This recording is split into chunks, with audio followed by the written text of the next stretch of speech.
Actually, I didn't get any spelling errors in there. Probably.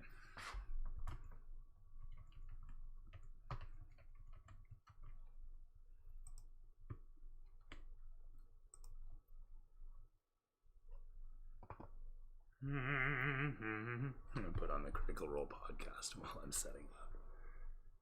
That's just what I should do.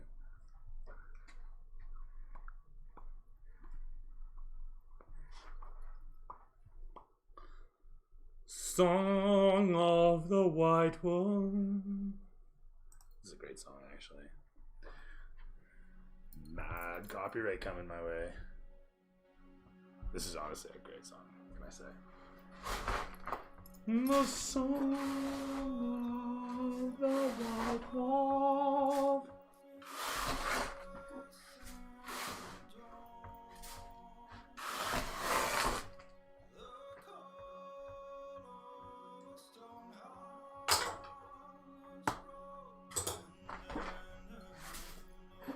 I should practice this song. I like this song.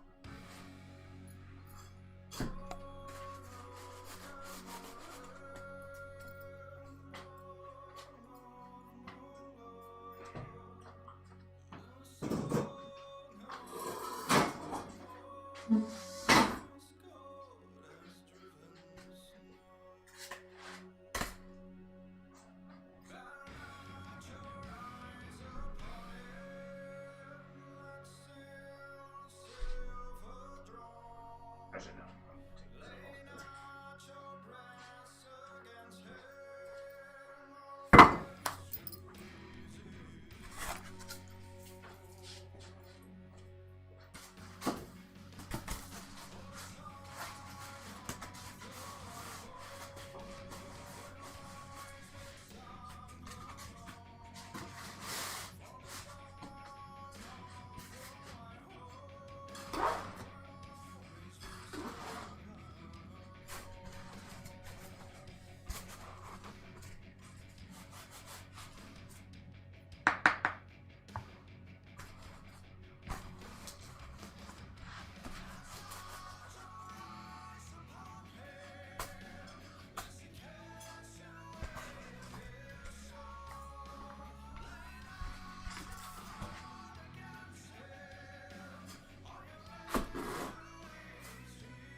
Let's not do that more than once, please.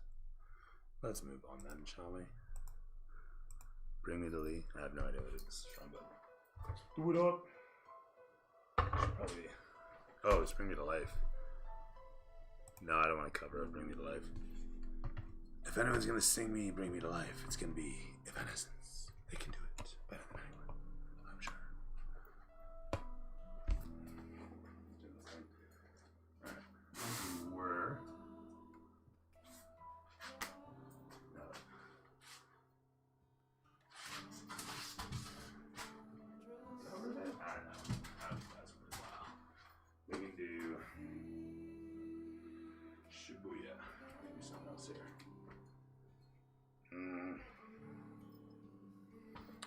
make that work. Let's grab this and bring it into position.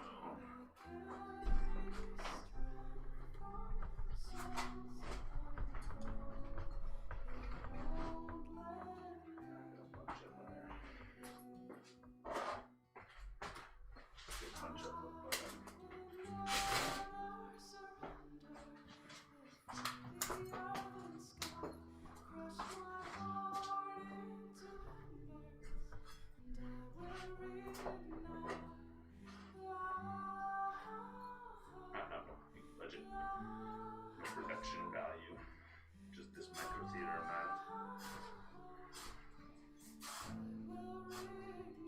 All personal investment, so to speak.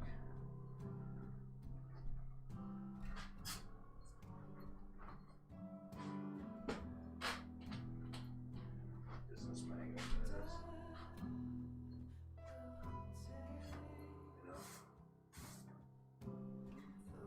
Actually, I like this. Do it like this.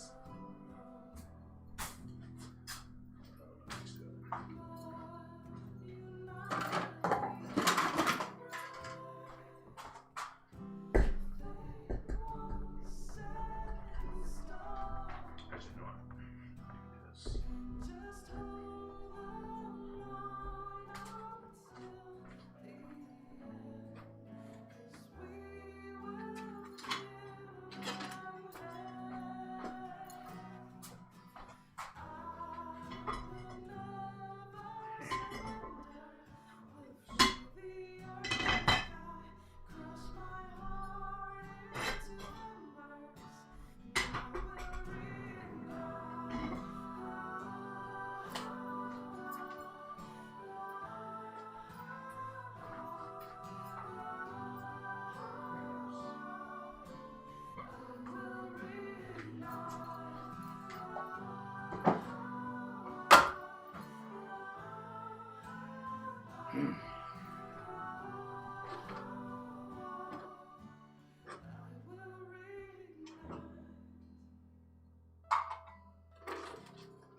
Hello.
A dream.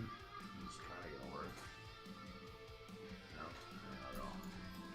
Oh shit.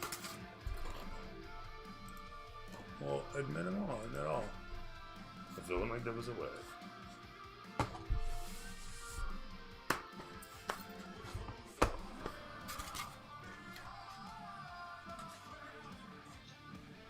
That's a bit more than I guess. But this is.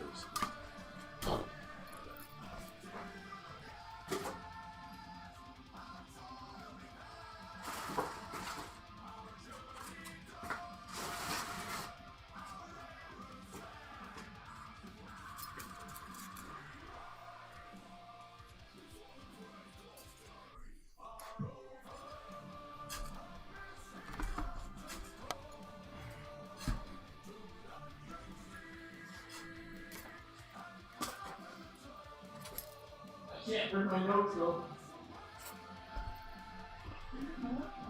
I have 2 Trevors coming in at the same time. There's an imposter among us. Oh. I'm over there.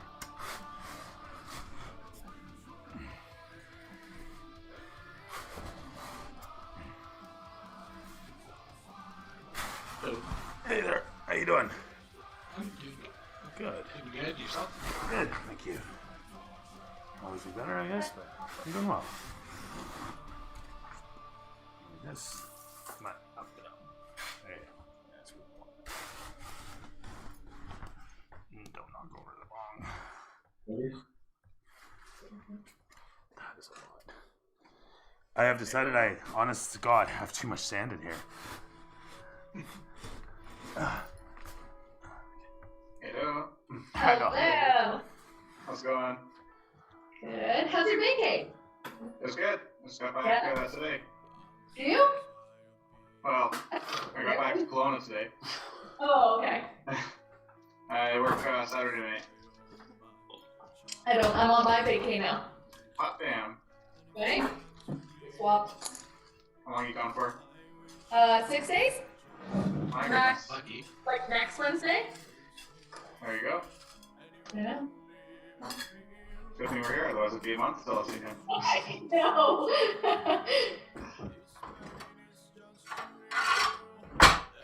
What's up? Wasabi!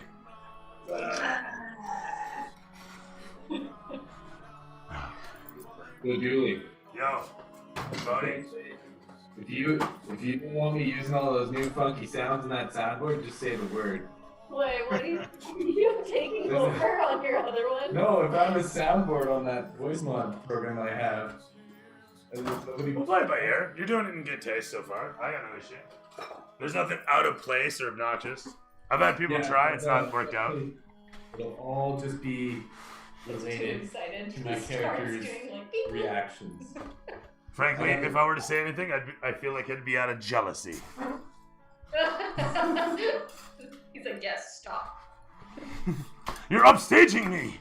I'm the theater! Sean sent me the drawings for the table too, by the way, today. We got the framing all figured out. So. Well, even though you built the table, I'll still be the DM. I want you to know that. No, I'm totally fine with that. that's what I prefer. Slowly swapping places. Me and Sean designed. I don't think I've ever actually played at my own table. Can you believe it? Like, nobody's ever dungeon mastered for me at my table. At this table. Never happened. Yeah, for you ever Not that I would be against it.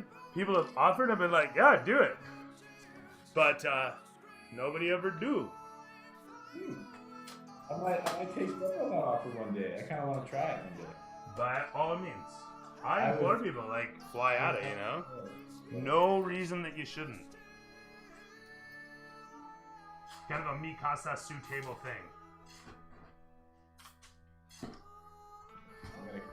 Whatever the word for table might be.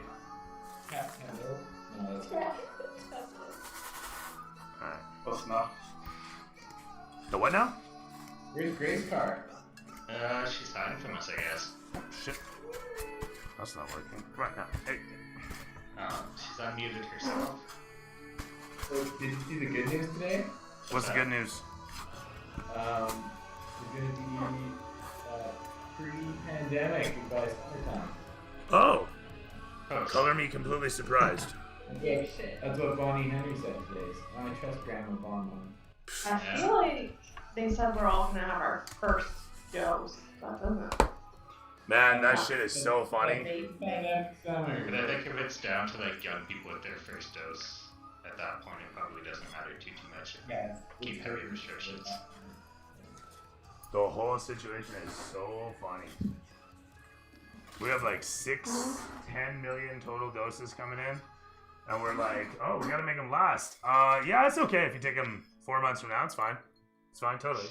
Look, the science backs it up, okay? Science is fine. And I mean, not that I'm doubting the science, but like, I don't know.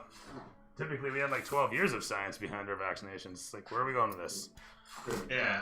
It's hard to say though, because It is hard to say. It is. I'm the not. only reason they tested it so close together is because they wanted to get the testing done as fast as they could. It's just we're learning so much as we go. Yeah. Anyway, no conspiracy theories here. It's just it's that's the important thing. I mean, look at the Nazis. You know, they were in a rush to take over the world, Oh my goodness, and they came up with so many crazy things. it's true. They did come up with a lot of crazy things. Not to anyone's real benefit. I mean, actually, that's not true. They came up with some crazy shit. I can't remember any of the actual stuff, like cures and shit that they came up with, if any. When a country's desperate and they're like, we do it. All right. I mean, jet planes were Nazis. Jet planes? Yeah. Fucking A. I mean, there you go. I mean, don't get me wrong, like, shit can be evil and still come up with cool shit, like, it happens. There's kind of a lot of that throughout our history, so. And sometimes good shit can be used for evil shit. Yeah, it's true. Yeah. The modern butter knife, as of like the 1400s, was so engineered because people kept stabbing each other at the dinner table. So we got the spreader as opposed to anything with a point on it. Like, it'll take way more effort to kill someone with this. Yeah. Let's slow them down. They got to be really motivated, is all it is. Yeah. It's harder to kill someone with a flat spoon. Like, not impossible, right? We want to understand that, but just very difficult. Maybe not very difficult. For some people are talented. I don't know, but anyway. Laziness is the only real prevention. Different If you practiced enough, you could know. different puncture points. I've had a lot of practice doing this. Is something you don't want in that regard. On that bombshell, welcome back, everybody, to another exciting episode of Waterdeep Chronicles Stories, Love, Poems. And tonight, we join our intrepid party as they venture deep into the sewers once again, but promising only to do it for a little while, like a very brief moment compared to before, to delve upon the secret ready room of the matriarch of the Cassalantar family, a noble family who is known to conduct much trading in properties and do much bankings in and around Waterdeep, hobnobbers and elbow shakers and baby kissers and shit. Point being, though, as you guys terrible stuff. As you guys delve upon this sewerway to find this ready room, you are looking for the secrets of this Cassalantar household because it may relate to your hunt for Stroxius, the necromancer known as the Dark One, Evil in the Night, the One Underground, the Maggot Who Sleeps, and other such things. Who's to say, really? He's kind of coming up with them himself, and so he's his own publicist. No accounting for taste.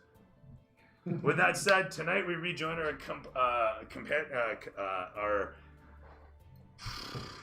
wouldn't work because they're not our compatriots. I was lost on that. But we join our party as they tell me all about what happened last session on Waterdeep Stories. Okay. Well, you want to hear my notes? Anybody else take notes? No? Okay.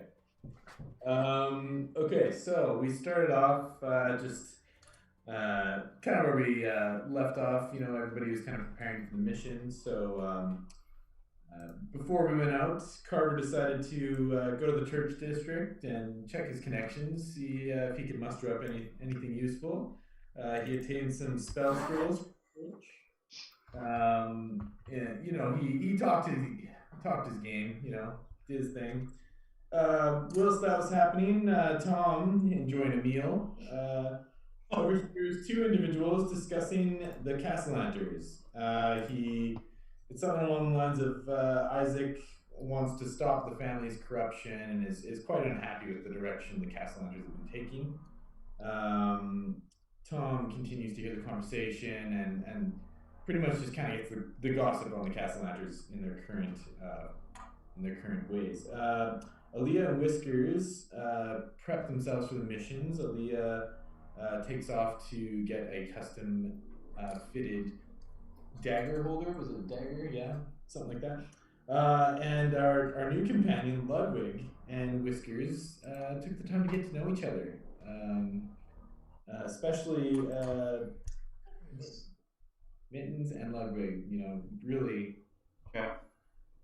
kind of, yeah. Ludwig discusses the plan with Revillian, as his new companions didn't really help and didn't really have a plan. So he was just trying to figure out what the hell I'm actually doing. Revillian doesn't help too much, just offers a few more details that Ludwig probably already knew. And he takes his leave to wander about trying to still figure out what the plan is. Aaliyah sees an old lady after receiving her custom gear. She's an old lady with a puppy in distress. And knowing Aaliyah, she jumps to save this puppy and masterfully kills a giant rat, which has the pooch in its mouth. And she releases the pooch, frees it, and everybody has a great day. After all this occurs, the group then stakes out the Cassalantar compound. Voldros this entire time was asleep because he was drunk and he had to recover. And they go to stake out the compound. Voldros asks Ludwig to steal a deed. Before heading in there, he mentions this to him. Hey, can you steal a deed of property from the Cassalantars, as they have plenty of them. In the hopes of opening a new adventurers guild, the Stalwart Sword, as we all know, the sanitation department's guild has been destroyed, so guildless at the moment. The group decides to split up, leaving Ludwig to enter the compound, while they set out to enter through the secret tunnel, which they've been informed by Revillian of. Ludwig sneaks into the compound successfully, distracting the guards, lifting a nearby ladder in order to reach the roof of the building where the window that he's trying to get through is. Utilizing his thieves' tools and his expertise in roguelike activities, Ludwig opens the window from the outside while dangling from the rope. Very aggressive. Ludwig steals a very expensive-looking armlet from the room after accessing through this window, and a set of keys for opening a hatch in the floor and descending down a spiral staircase. After this, the group, it cuts back to the group. We're entering the sewers. After we enter, we see that the water cut off by a giant pile of fish, and several bugs and frogs begin attacking us after we enter. We dealt with them quite swiftly, and upon defeating them, we notice some lizard-like folk down one of the pipe. Instead of attacking them, Voldros attempts to talk to them, and Carver just simply walks through them like he owns the tunnel, which he might, we don't know.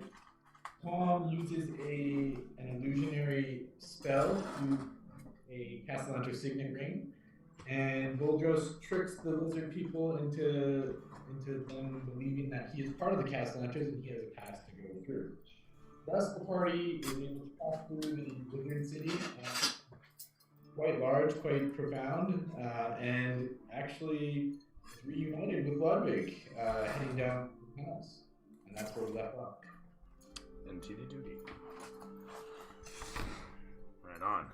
Pardon me, I'm just going to keep playing in my sandbox for a moment. Don't mind, do you? Problem.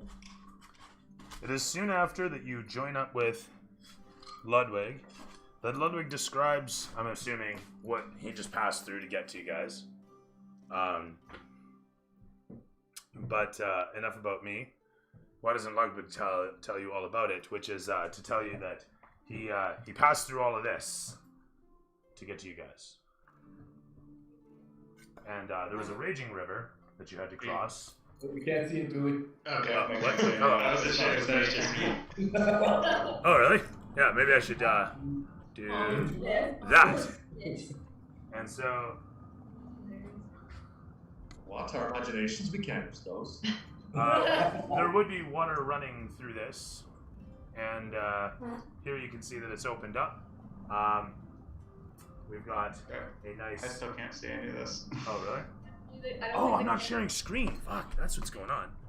Aha! Mystery solved. Hold on a sec.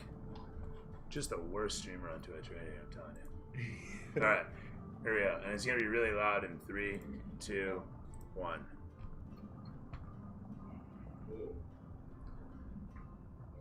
So let's turn that down. And turn this down. And that should be alright for you guys, eh? Perfect. Alright. And raise up my mic while I'm at it. Let's get you guys back in a grid here, shall we? And this and that. Hey, there we are. Bam, now you can see something, right? You guys hear me okay? Yeah. Yeah. Yep. Yeah. Turn that down a little further. So, as I was saying, take 3.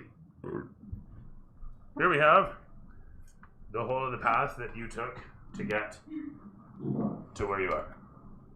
Having come out of this doorway, making your way down the stairs, along this rocky ridge, and across this river, which was a bit of a bitch. I'm not sure how you did it, but you did it. You can see this river raging along. There it is. Look at that raging river through the sewer. Here it's broken apart, clearly, and they've made up for it with this trough of concrete on both sides. And so with that, the camera pans along to show at a distance as you guys spawn in. Whoop. Walking along as you are through the... Oh, hang on, we need a couple more sound effects to this place. That and that. And we can get rid of that one. And so with that, turn that shit up. And that one down.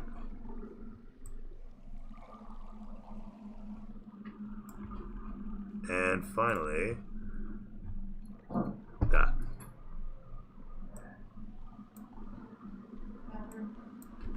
With that said,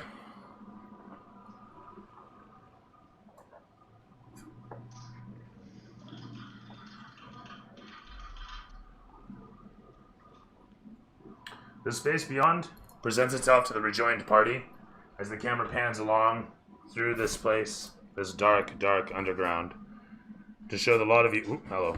Bye, Carver. You fell in.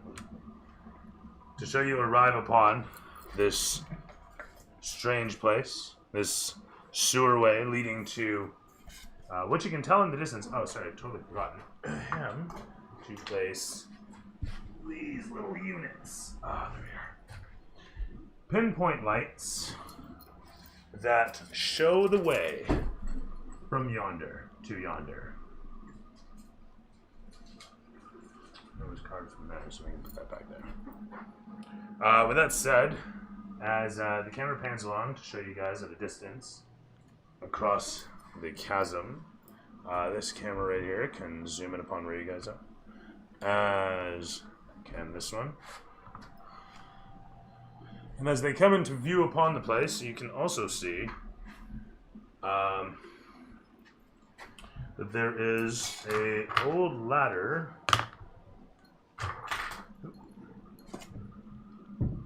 An old ladder situated against the wall yonder. Can you see that? You can see that just barely. In the leftmost camera there, you can see a little ladder that's floating as you are situated on this platform overlooking the rushing trough of water. And upon the ledge there, you can see that there's a supply chest of some sort. No, never mind. Actually, we'll go with that. It's fine like that.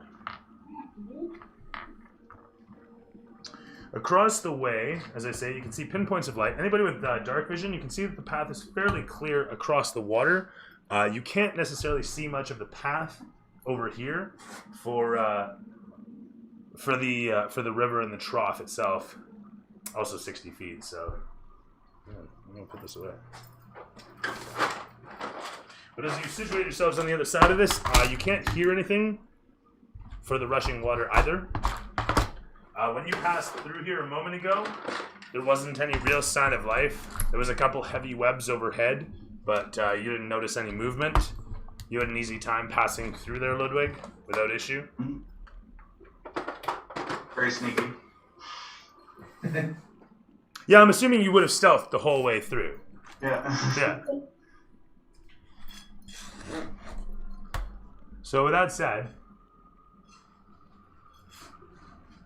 you guys are situated on the other side of this rushing water. The water to cross it is a 40-foot gap. And the water has a bit of current, and eyeing upon it, not only is it fairly deep, you can also see that it's deeper here than the rest of than the rest of the tube. That is to say that if you fell in, you'd probably get sucked into maybe sucked up against the wall, the edge of the tube here.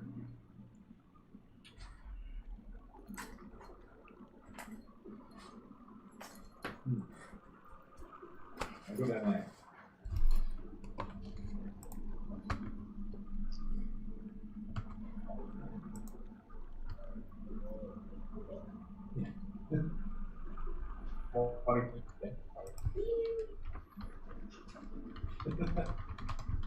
Take the two left listeners.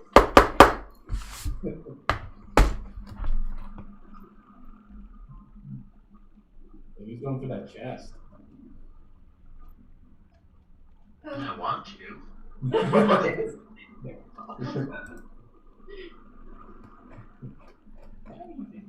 So the chest is at the end of that tunnel there. We can just see it. It's up here. You are here. It's right here.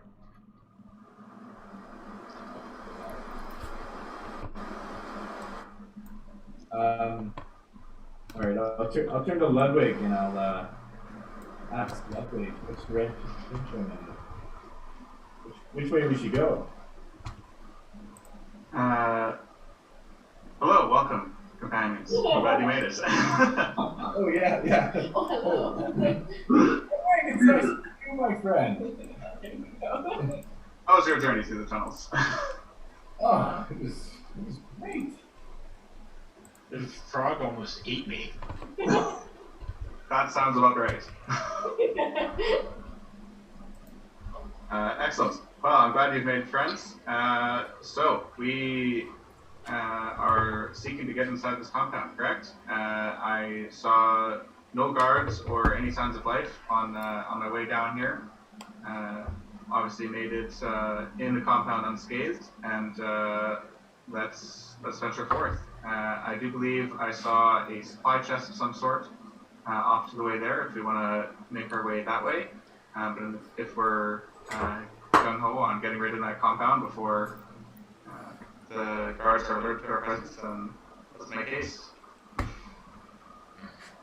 We should probably go for that chest. We should linger and get that.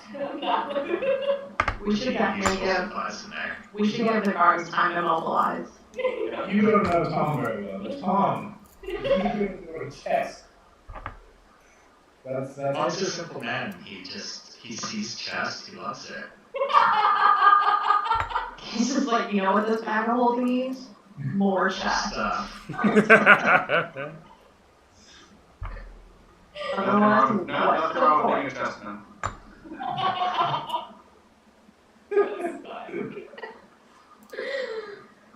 So, Right? Yeah, well, Folgers, why don't you go fetch that for us?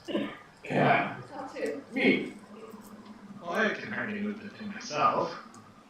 It'd be like a minute. Very well. I will go get this chest. Once we climb the ladder. Ladders over there. Oh, is there water in front of us? No. Is that- it's actually it's just water here. There is muck. It is very muddy. Okay. And looking upon it, actually, now that you ask, what's your passive perception? It is 12. I mean, it's mucky. It looks very, very wet and muddy. Yeah, I'm going to tie a rope around my waist and hand it to Carly. Okay. And then I will try and find my way across this mud to the ladder as quickly as I can. All right. As you step into the muck, you sink immediately by about half a foot. You don't really go too much further than that as you take another step, and we hear a loud slorp as you manage to yank your foot out and into the muck ahead of you. And one after the next step, slorp, slorp, slorp, you make your way over towards the ladder. Now, of course, I want to mention you didn't do this, obviously, Ludwig. This was not something you did. You made haste. You made a beeline. And as you slurp your way over towards the ladder, you grab a hold of the first rung and note that it's moist and mildew covered. It feels sturdy. Yes, the way I like it. No, up the ladder. We don't have all day. Up to. I want to mention you'd be shouting this over the sound of the river. Yes. Your voice echoes about ahead of the tin ring of the water rushing. As Voldros, you what? As anybody, you what? I mean, it is open. You guys can do whatever you like.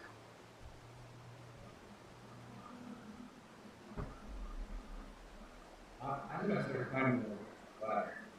You do so. One after the next, hand over hand, you grab a hold of it. Bravely, I might add. As you get to the third rung and it breaks underfoot, you make me a dex check. Okay.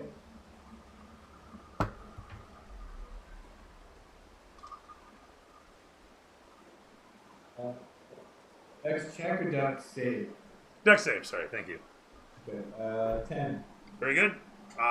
You don't quite manage and end up sliding back down to the bottom. You don't biff it so hard as to hurt yourself, but having lost your grip and lost your balance, you regale yourself to just kind of holding onto its sidelong so you don't bash a knee and slide safely to the bottom a moment later. It's all of 5 feet, not that bad, but a moment later as you look around, slurping about in the mud as you land with a clomp. What next? Do you try again? Anybody want to do anything? Yes, no? Ludwig starts laughing. Loudly over the river. I want to make a point. Yeah. Yeah, I guess I'll just try again. Nobody's not gonna help me or anything. I guess I'll just try again. Careful, if you break too many more of those, you're not going to be able to get up there. We need that stuff. Thanks, Tom. Thanks. So this time, did you want to do it carefully or anything? Yeah, I'll go slowly and meticulously. Right. By... Let's throw me a strength check. You're just gonna like really carefully hold yourselves at the by the poles as best you can. Okay. 19 plus 3, 22. Like an expert dancer, you distribute your weight, holding that balance ever so expertly. Like bam, up the ladder. You manage to slowly shimmy with your muddy self, making it to the top and the edge. A couple small spiders scurry out of the way, leaving behind a cobwebbed over chest. And you can see the lock upon it is emblazoned, rusted over as it is, with a glyph, a sigil. Looking upon it, it looks like a crest. It's covered in rust and shit. It's really hard to see. You're in the dark. I don't think you have night vision. I don't think you have dark vision. I have dark vision. You do have dark vision? Oh, okay, my apologies. Right, that's right, my apologies. And as you look upon it, you can kind of, like I say, you can glean that it's a crest of some sort. You can roll me history on it, as a matter of fact. Okay. And what's Voldros' background? Like, Professional background. oh, he's a gladiator. Right. Cool. 3 plus 3. 16 plus 3, 19. Sure as shit, you've seen this glyph, this crest around, on a couple different locks throughout your time, just being around, seeing things. You've seen this, is a manufacturer's crest upon the lock.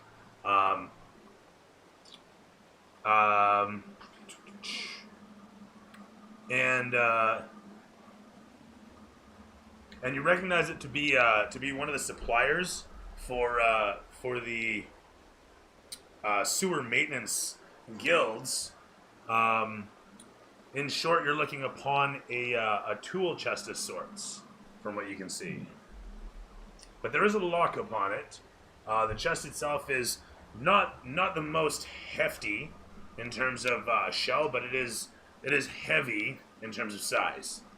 And as I'm assuming you grab the handle and try to pick it up or see what it's worth that way. Yeah. It is quite heavy.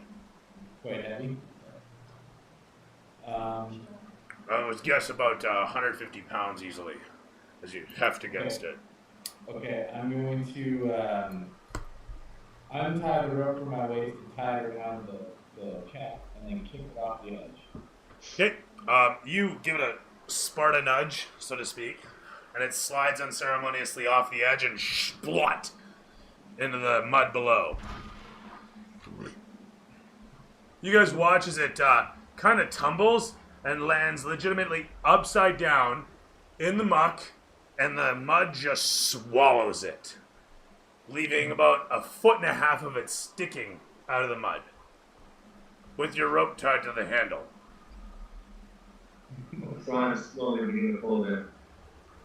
As I want to mention, the rope being tied to the chest and then to Voldros falls away, and you kind of watch the coil of rope dangling, and then splut, and the little bit of it kind of tugs at you, and then goes limp loose right there.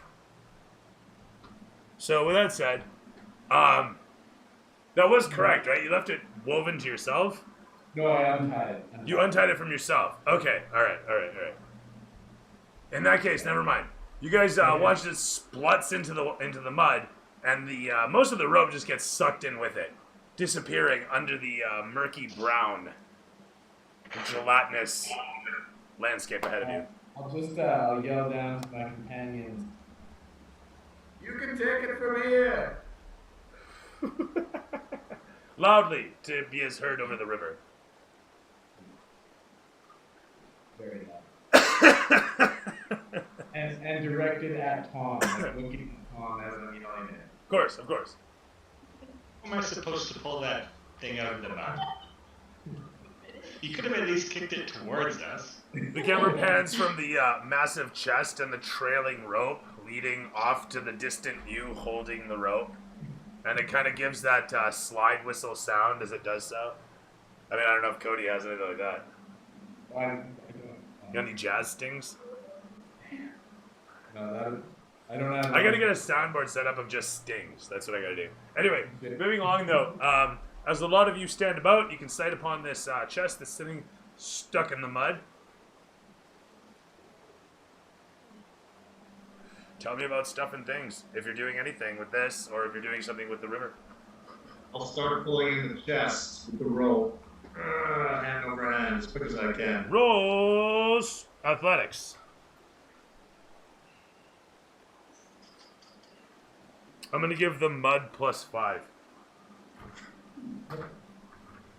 Can't you clean the mud off the chest? I mean, it's stuck in the muck, and if you try to, you can try to scoop it out. Yeah, sure. Contain it? No, he has a spell. Tom, you can clean things, can't you? Yeah, I can clean. I can't unbury. It's like, does anybody have move earth? Never mind. I just work here. Never mind. I said that. I didn't say nothing. I just work here. No. But also, no, I don't think we do. No. So Alright, that's I it. rolled the natural 20 plus 6, so 26. Shut the front door, you did. I want to pull it out and catch it in there. Good thing too, because I rolled a 15 and I gave the ground +5. But you muscle against Mother Earth with the power of your God through your arms. You wrench that thing hand over hand as you heroically pull that thing right the fuck out of there. A moment later, the thing comes unearthed. Could you even hear that at your end? Yeah, a little bit. We still hear the water over everything. Yeah. I like how I played a little faster that time. It's good. So, with that said, you hand over hand that thing out like a true-born sailor, just at the edge there, pulling that big game it, and so it is come unearthed from the muck with a slurp as it comes out onto the edge there, and there it is in all its muddy glory. Now what? Sorry, go ahead. Oh yeah, well, yeah. I'm gonna say, it's obviously locked. So I'm like, well, Ludwig, do you dare? Yeah. So I looted some keys from the last episode. Are these at all the same? As you look upon them and then look upon the lock, you for sure figure that the toothy ones are one of them's got to be a match. You're pretty sure they're the same brand. Sounds great. Fret not, friends. I have looted some keys while I was in that compound, and I think this one must be a match. So I start cycling through and trying to do the keys. All I right. whisper to Aaliyah, he's such a good rogue that he even has the keys. With that said, you Yeah, we look can't upon even- the mud-ridden lock and realize if you stick that, and I mean this is only because you're a rogue, and what's your passive insight? I have no idea, but I'm being generous, I guess. Point being, you look into that lock, and you just immediately know if you stick this key in there, you're gonna fuck the gears. That thing is not gonna turn over. It's gonna fuck up for life. Alright. Well, Tom, can you clean the lock now? Sure. I use prestidigitation to clean the lock. With that said, you give it a quick once over. All the mud kind of just pushes out of the lock, and just squeeze it out of a rubber duck, I guess. I don't know. I'm trying to think like a balloon full of mud, if you will. I don't know, that sort of thing. It just kind of pours out of the Play-Doh thing. mold. Yeah, you watch as just a ridiculous amount of mud comes out of this lock, is really what I'm getting at here. And as it just pours out a moment later and leaving it spanky shiny new, you shove the key in, heroically giving it a twist, and wow, that's really quiet compared to the river. Let's turn it down for dramatic sake, my goodness. Oh no, that's not even gonna be the thing. It's over here. Okay.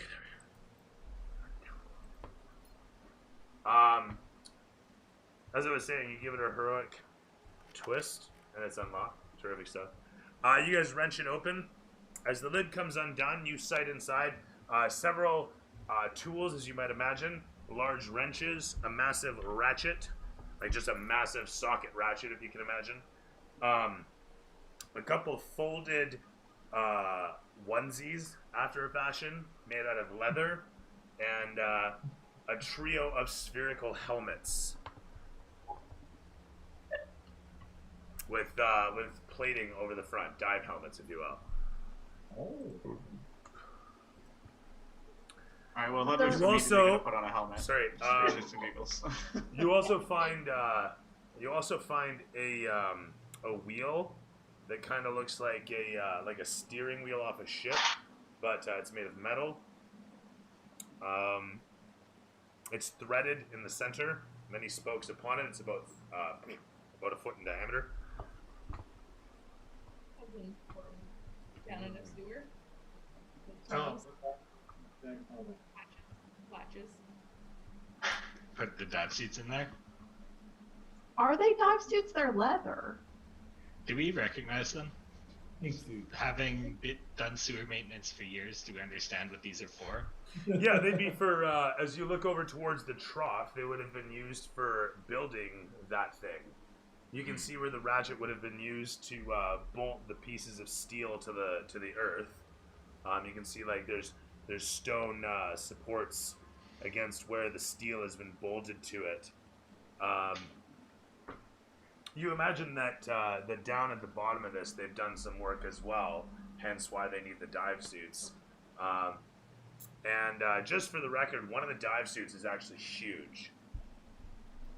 It's just you keep unfolding this massive piece of leather canvas and realize it's a humanoid shape after a fashion. And realize that it must have belonged to someone very, very big.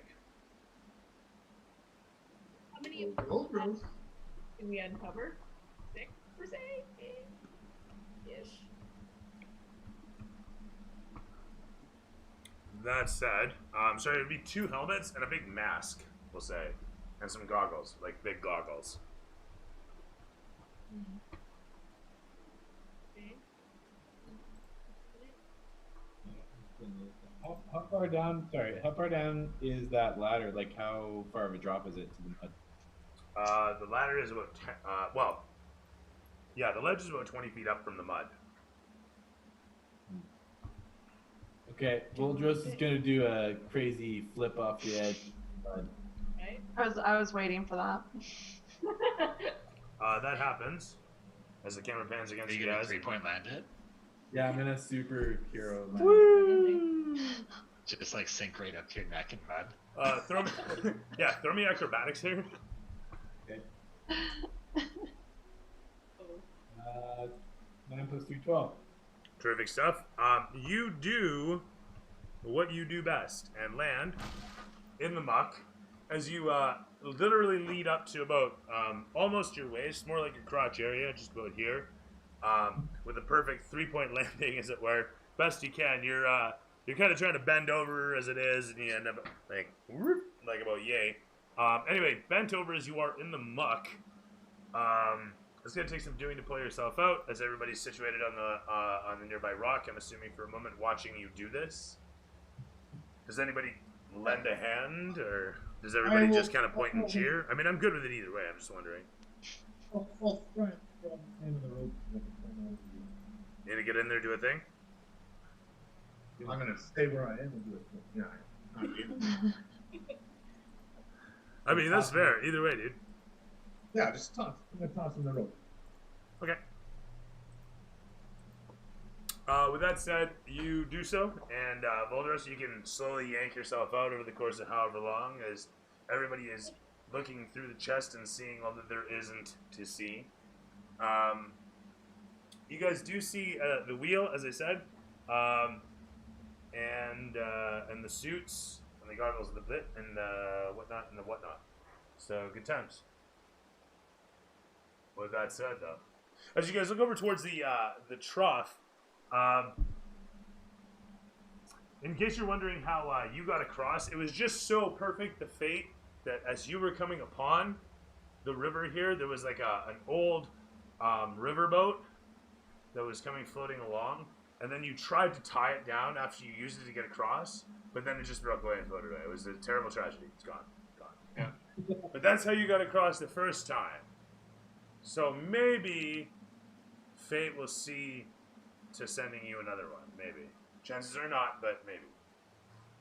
So we wait here for a riverboat, eh? Yeah, let's do that. Cool. Cody, how you been? What's going on these days? How you been? How's the kitchen coming? Huh? Around. Good. And stuff. Yeah, no riverboat yet. I reveal nothing of the first riverboat. I keep it a mystery as to how I got across. That's fair. That's fair. So no hopes are built up, and everybody's looking at the river like, "What the fuck we gonna do?" Yeah. So, what the fuck you gonna do? Corey, do we know how deep said river looks? I'm sorry. What now? Do we know how deep that river is? The river in the tubes looks like it's about 5-10 feet ish, as it undulates up and down with the pressure, and as it splashes down against here, and it's quite frothy and rapid. It looks like it might go quite a bit deeper. You cannot get a beat on it though for how murky and shitty it is in that water, and it's extremely frothy. And you know how there's like there's the sponge that builds up. It's just pretty much coated in that for the most part. It's bunched up against the last half here, but it's just the gnarliest business. And yeah, occasionally, yeah, except green. And you can see various bits of debris occasionally floating through. Be it just, I mean, whatever, really. Just imagine anything. What direction is the current going? That way. What direction are we trying to go? That way. Okay. Opposite way. So we have to get down. What, isn't the orientation clear? Come on, this is totally clear. Totally obvious where you guys are. Imagine sitting around the table again, eh? What'll that be like? Oh, it's gonna be nice. Can't wait. So, Dude. Am I out of the mud yet? I mean, yes, totally. You pull yourself out, it's fine. You're slowly cleaning yourself off at the side. Preening like a cat, I guess. why don't you go wash off and see if you can find a way across? Jump in the water. Tom is just low-key abusive I just to risked my Voldros. Cross this muddy trough for you to get this chest. And now you want me to dive into that? Well, you're covered in shit. At least it was in the chest. Can you at least clean me up? Sure. I clean the mud off of his clothes. I can't actually clean a person. Oh. You give a quick wave of your hand. There is no mud here, you say. You know, away it goes. The mud springs off you, and an inordinate amount of it squeezes itself out of your clothes as he casts this upon you. It splashes off in a kind of I want to say tidal wave off your back as it just splat down onto the ground as someone invisibly squeezes it out of you. And with that said, you're clean, 100%. Okay, now I feel relieved, you know, I'm clean again. I'll look over to the chest and ask everybody, what's in there? What is that? How tall is Voldros? Sorry. He is 6'1" or something like that. Oh wow. Okay. Very tall. As you step in towards, you feel a heavy squish in your boots. As the prestidigitation only works in a 5-foot area. In any event, your clothes are completely clean. Tom, you forgot my boots.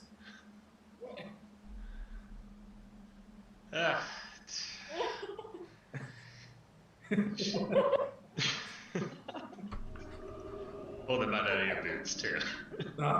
As you keep recasting until you're actually clean. Cast out the spell upon him. Everyone, what's your passive perception here? 14. You guys, you guys look over towards the cat that suddenly stands up and walks over towards the edge of the water as something echoes against the sound of the muck blasting out of Voldros' boots. And Whiskers, standing over nearby the river, you easily hear and feel the vibration of the strange sound that emanates from below. Below? Does it? So it sounds like it's coming from the water.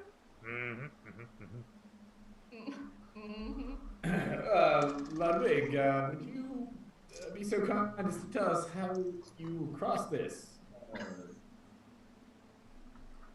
You said there was nobody here, but there was clearly something down there.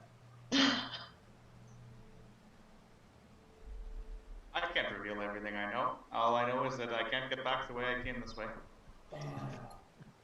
Ludwig, did you hear that sound on your way over? What sound?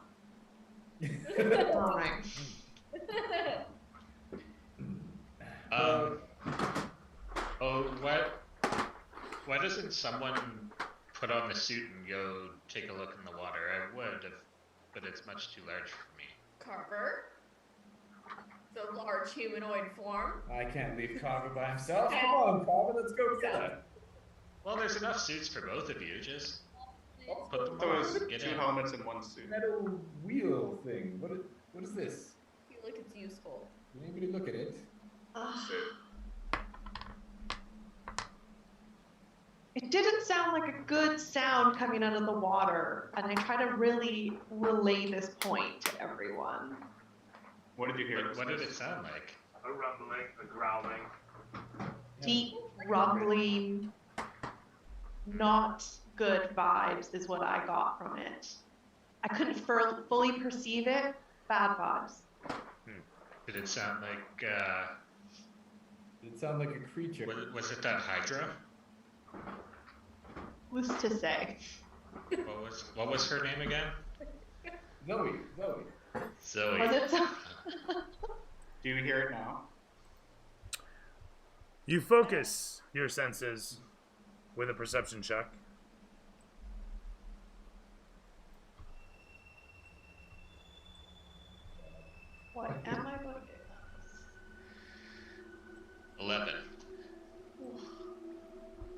Okay. Is anyone else perceiving something better?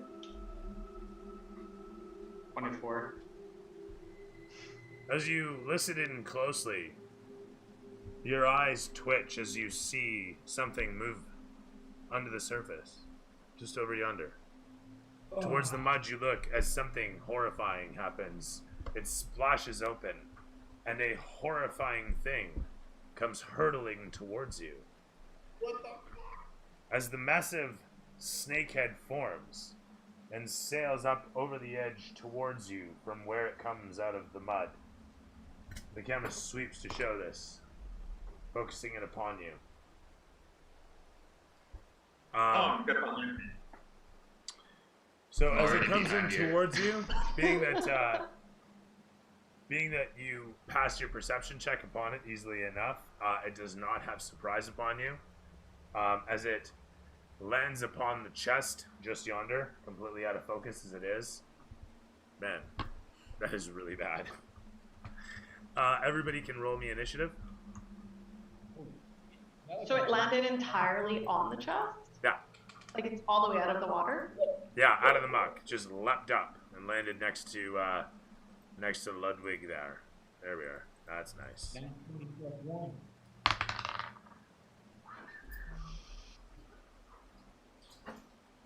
Oh wow, there's a lot of stuff.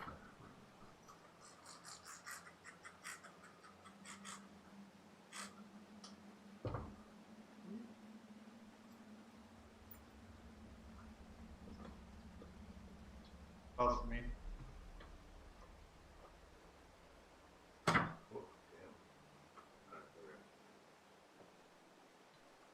Azure, sorry. Tom, what you got? 13. 13, Tom. Carver. 17. Oh, fabulous. Oh, what am I doing?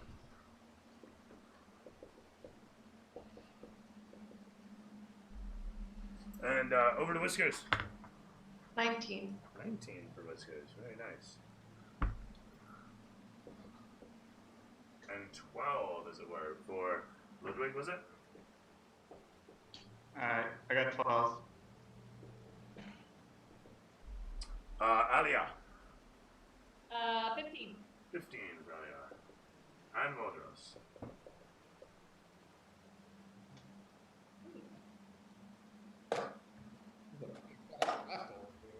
Modros, what did you got? 20 plus 1, 21.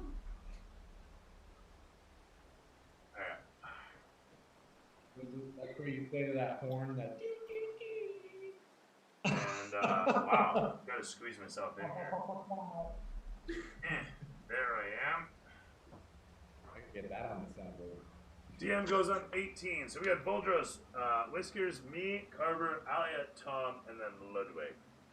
And so it is with Boldros leading the charge as you watch this thing hiss out of the mud, come hurtling in towards your companion, and stop itself just on the edge of the chest as Ludwig takes reflexive action, bringing up a defensive posture, causing the snake in mid-flight, drenched in mud as it is, to reconsider itself for the moment, showing some unabated intelligence. Yeah. How close am I close enough to hit it already? It looks like I'm myself pointing. You guys are all kind of bunched in together here. But you are right next to it. Okay. Quite literally, right next to it. Okay. Okay, yeah, I'm just going to, I'll just take a swing at it. With my greatsword. You do Sword so. of Song. And nat 20, 26, 2 nat 20s in a row. Holy shit. Holy. Well on. Oh.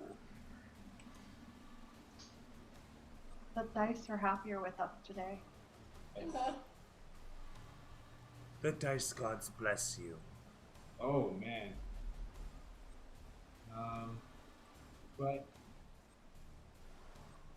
I hit it for a whopping 20 damage. 20 damage. Holy shit.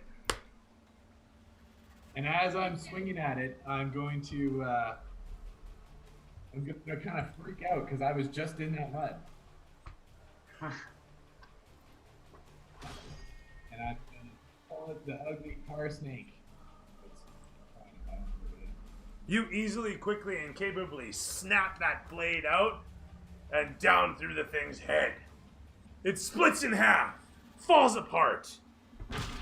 The two halves falling to either side of you as you fucking split that thing like you're a Ginsu unto yourself. It collapses in a heap, blood everywhere, gore all down your front. It's a terrible thing. Wonderful thing. Take your pick. I don't care. I just work here. As you kill the thing instantly, the camera pans against you, all of you, in this tense moment, showing you on an island of mud here in the darkness, and yet so at home. And so it is. The camera comes to rest in behind, showing the lot of you situated as you are. Voldros, do you have anything else to declare? That's you? I'm declaring its victory, that's all. Alright. I'm assuming you dance? Something to that effect? Yeah, I'm gonna click my heels together in excitement. The singing sword plays a kind of in ditty. astonishment that thing didn't get me when I was crossing in the first place.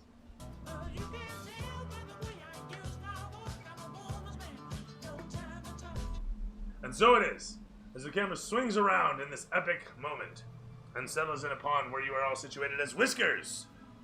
We sight upon you in the lead. You're actually over here. So I have my favorite enemy is beasts. Would that count as a beast? It would have, were it still alive. Can I do it says I get advantage on intelligence checks to get information about it. I'm kind of curious to know if this is maybe an area where there would be a lot of them, or sewer snakes. They love the muck. They love the cool muck. And any sort of cool muck that's moist and assured to be cool all the time, they're into. This is their jam. This sort of stuff right here. Okay. I relate to the group that there may be more and we should be alert and ready and maybe like have our weapons drawn and find a way to get out of here. And I ask the group, does everyone know how to swim? I don't know if swimming's the best option. Can you swim fast? Can I roll an investigation on that metal wheel thing that we found? Yes. You can actually throw... Yeah, you know what? History is going to do. History is what it's going to have to be. History? Yeah.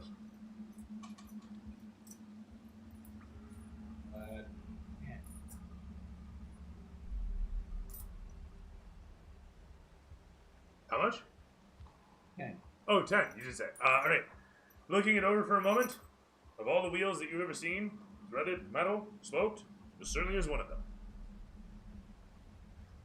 Does it look like some sort of like wheel that you could turn? Like 100%.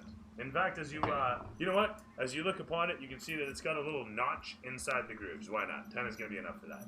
As you look upon the threaded area, you find a little hole where clearly once it gets into position, it locks, and you can see the hole on the other side where one would prod it to loosen it and release it.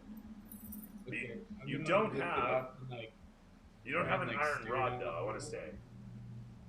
I'm gonna stare down the hole and put it up to Carver and just kind of like move it around a little bit. Like, Carver, do you think this goes in something? I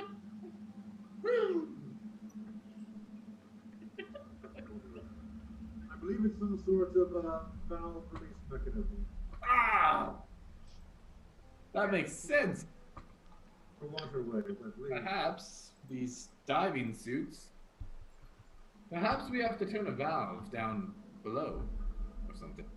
Yes, I told you to get in the water like Oh, 20 Tom, minutes it's ago. even bad. You get eaten by the tar snakes. What do you want from me? I wanted you to get in the water. Okay, hearing this, I'll throw the wheel on the ground and and start putting on the wetsuit. Hopefully something will me. Is there 2 wetsuits, Dooley? There's There's two a real humanoid. big one. There's 2 humanoid ones and 1 huge one, medium sized and 1 huge one. Get Ludwig and Tom in one. There one? I'm Sure, I'll- They while they bicker over who's gonna put on this hold on. suit, who's gonna jump in, Aaliyah's just gonna be ready with her bow out because she was listening to Whiskers. There's no way that was the last one coming out today. So she's gonna be very on edge. Tom, do you want to get in the big wetsuit with me? As you guys are deliberating, No. As you I'm guys- quite okay up here, thank you very much. as you guys are deliberating, I do want to point out it was Whisker's turn. Which, as everybody suddenly stops and realizes mid-conversation, you guys hear, wait a minute, is that mystery music? Okay, but is it combat music? You wonder to yourself. And as you watch the mud burble ahead of you, you realize, yeah, it is Whisker's turn still for a reason. Oh. Whiskers, as you look upon the muck ahead of you, what do? If anything. I mean, I've taken my own warning, and so I have my weapons drawn. Very good. And Mittens is beside me, teeth and claws also ready. And maybe I look at the snake just to make sure that it's dead. It's in 2 halves. You're Okay, it's not growing it's not. Oh, you fair- know, fair regenerating question. In some way. Fair question. No, it's oozing, not growing. It's done. Yeah. Okay. Toast. So everyone knows snakes are pack creatures, right? Apparently. I mean,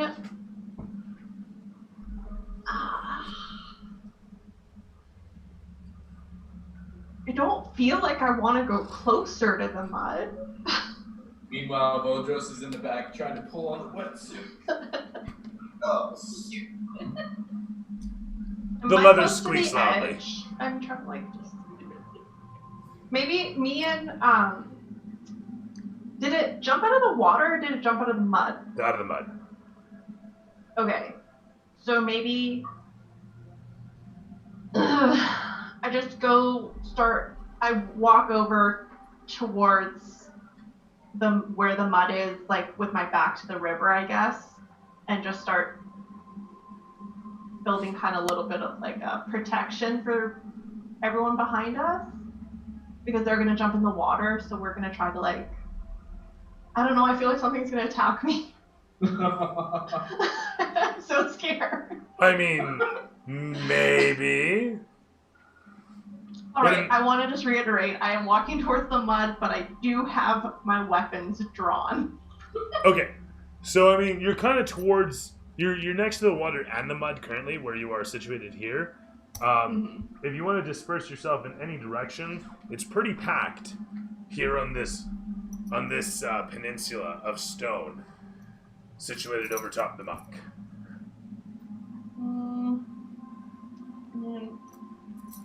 Not having a hard time seeing it, but I think I'll just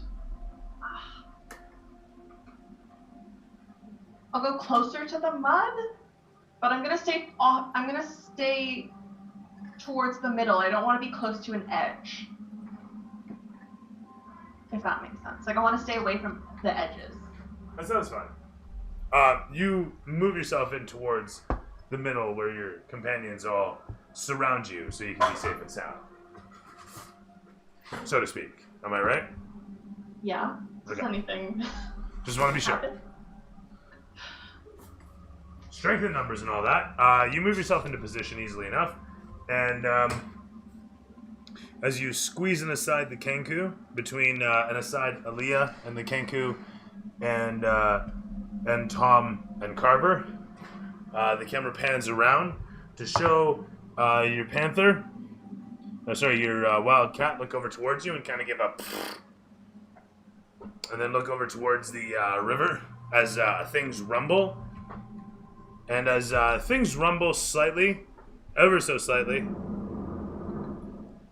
for a brief moment, the cat looks over towards you and then kind of sidles in, like maybe you know something. I guess can I ready a reaction then? You may. What would you like to ready? I'm scared. Like if anything attacks me right now, I don't want my attack action available. But I feel like as soon as I'm gonna ready, something's gonna happen. Fair. I mean, you know, it is my turn right after yours, so it's a good chance. Okay, I haven't actually done a ready before, so can you do like a quick rundown on how that works? So all it is you say, when this happens, I want to do that. So if something comes within melee range of you, for example, you want to hit it with your weapon. If you see something that you can shoot, you want to shoot it, that sort of thing. If that makes sense. Really weird none of that. The water's drowning out.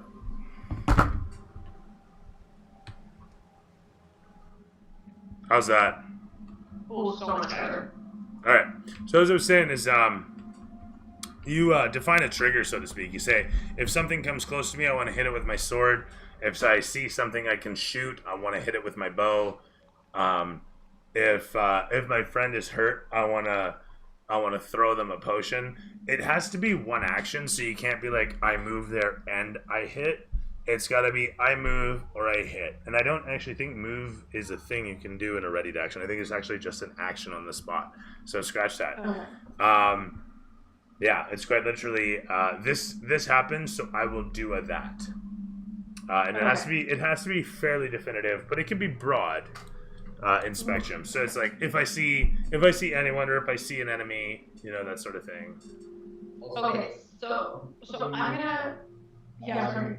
That can protect you if something attacks you within 5 feet of me. I can react to it and attack as well. Oh, that's dope. But you're busy. You're putting on the suit. Yeah. Okay, so where I'm situated, if I would like to ready my attack action, that if anything comes within range of me, I want to attack it with my short sword. That sounds I'm guessing I can't do like my dual wielded attack. It could be one attack. Your attack includes an extra attack. Or no, it doesn't actually. Yeah, never No, mind. it's not. No. Not yet. Sorry, you're level 4. Yeah. So as I was saying, yeah, you can't do your dual wield because it's just one action. Okay. But you can hit it with just the like I just have my short sword ready. And if anything comes within range of me, let's say something jumps out of the mud, whatever it may be. Yeah, it covers all of that. It's all good. Anything comes within sword range of you, you hit it with sword.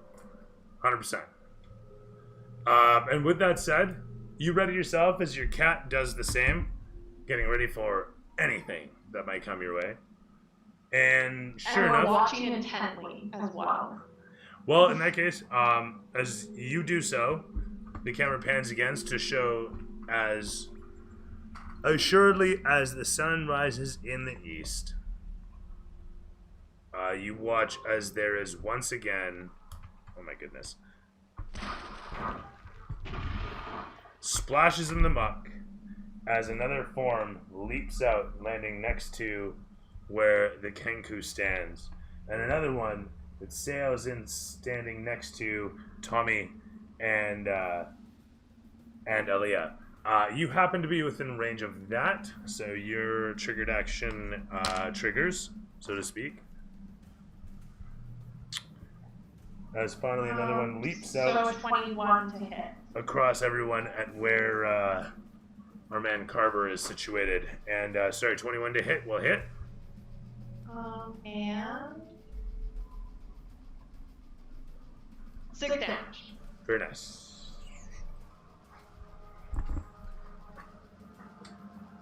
Six upon... I knew this thing was going to happen. We'll call that one white dots. And then we'll call this one stripe. Cool. As they leap out, one after the next, Whiskers takes a quick swipe upon, cleaving into the beast as it lands upon the stone across from the two of her companions. As one after the next, they leap upon the stone surface and begin to take their strikes upon you. The lot of you doing the best you can to dodge them. The snakes expertly attack with a... Ooh, actually, right on. And sorry, I just gotta see what the damage on these is.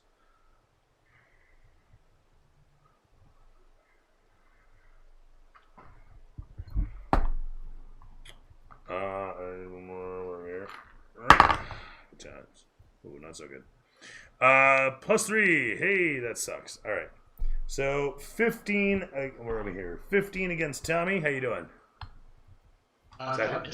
Oh, fabulous. As it snaps in towards you, it's... Hang on, let me just get that correct. Its tail suddenly whips around to slap upon Alia, who dexterously steps out of the way of it. As with a 14, the thing that leaps forth upon Carver lands against his shield with a thud. It then whips about with its tail to grab a hold of your wrist with a 15, at which point you, annoyed almost, grab a hold of it and pull it easily off yourself, letting it fall into the muck. It's, as it writhes away from you and threatens to stab. Finally, upon Ludwig, we watch as the thing that flies out of the muck thuds against the chest unceremoniously in its attempt to attack upon him, having mud in its eye. Hey, here's looking at you. And finally, with a whip of its tail as it brings itself around, with a 15 +3, it manages to whip upon him. Hey, someone's got a hit, I guess, eh? And so it is that with a... Hey-oh! It's going to be all of 3 points of bludgeoning damage, and it slaps wetly upon you. Mud splatters all over the place as its tail explodes mud all across the place, and then careens back to its original position as they take idle kind of Final Fantasy pose. From there, it's over to Carver, facing against the snake ahead of you as you pull it off, and the camera pulls back upon where you stand. We gotta do that sort of dramatic pan. Yes. Yeah. Oh, hi. Where'd you go? You were there a moment ago. Let's get you back in there. So, what do you do? Oh. All right, Ludwig, are you okay? I'll survive.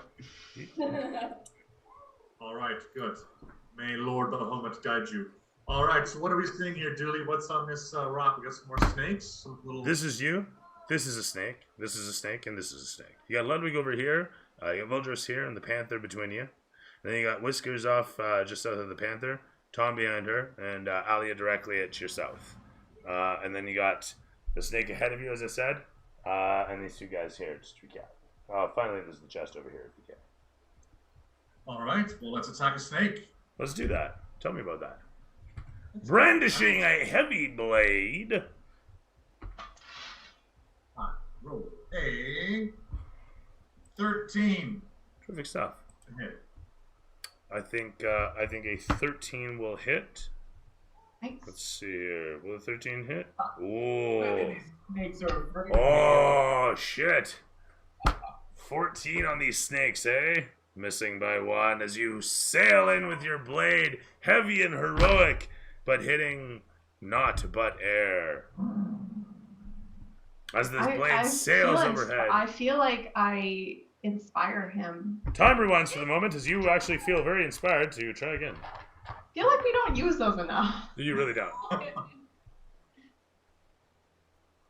I know how much he likes to kill things.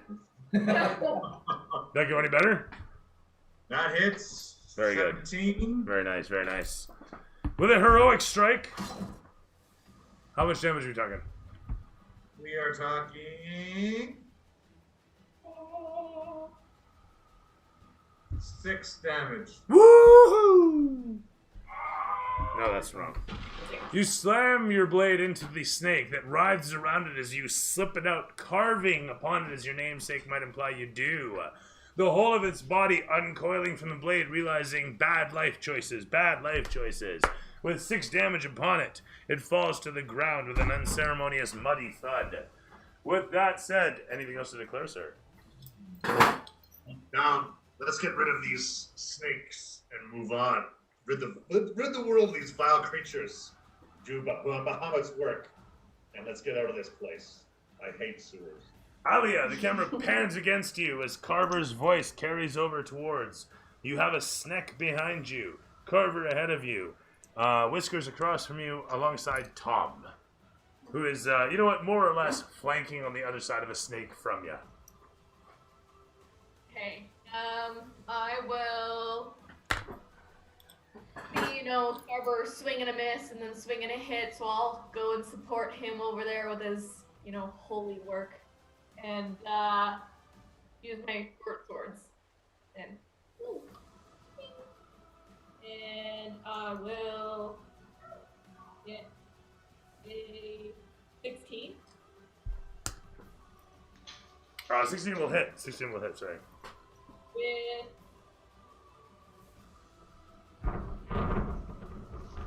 7 damage. Sorry, this was with your... Sword. Very good. As you rush in and give it a quick smack. Sorry, for how much damage again? 7. 7 damage on this guy right next to you is going to be... that guy is just normal snake. So bringing him to 16. So you said 10 damage? 7. 7 damage. Sorry, my bad. 13. Right. Expertly, do you stab upon the long writhing form of the snake as its scaled bits struck off of its body, emit much gore that spills out across. You give a quick slash afterwards with your blade to clean it off. Did you roll that at advantage? No, I did not. Yeah, you should do that. See if you get a nat 20. Meanwhile, it's going to be over to Tommy, who's also got the same advantage on flanking from the other side of. I got a snake right beside me too, don't I? Yeah, it's the There's one you're right flanking. there. It's the one you're flanking with Alia. Okay. No nat 20 though? Sorry, go ahead. Yeah. So I'm gonna cast Mind Sliver on him, and he'll need to make or she, I suppose. They'll need to make a int save. Okay. Of 14. It makes it with a 15 minus 1, I think. Minus 2. No, it fails it. Alright. And it'll take 2 damage, and next time it this has is the to one make a next to saving you, yeah? throw, Yeah. it'll take 1d4 off of that result. Alright, fair enough. With that said, you stab into its mind with a brutal strike as the thing kind of writhes around in pain, mud flying off in all directions. A bit of it splatters against your clothes. As the camera swings from Tommy to Ludwig. Very good. We got 2 of these snakes left alive, is that correct? You got 3 of them alive. You got 1 guy here, 1 guy over here, and 1 guy over there. Alright, I'm going to take my rapier and try and stab the one closest to me in the eye. Alright. Very violent game, this Dungeons & Dragons. Alright.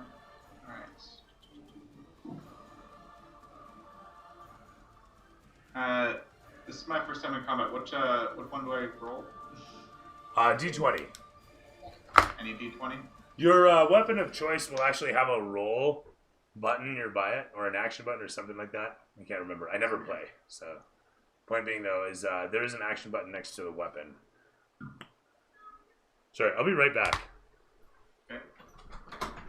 Yeah, so Trevor, if you're in D&D Beyond, so you just go under action, and if you have your weapon equipped, you can hit like the plus whatever number, and then that's the one to hit, and then the one beside it, it should do the damage for you.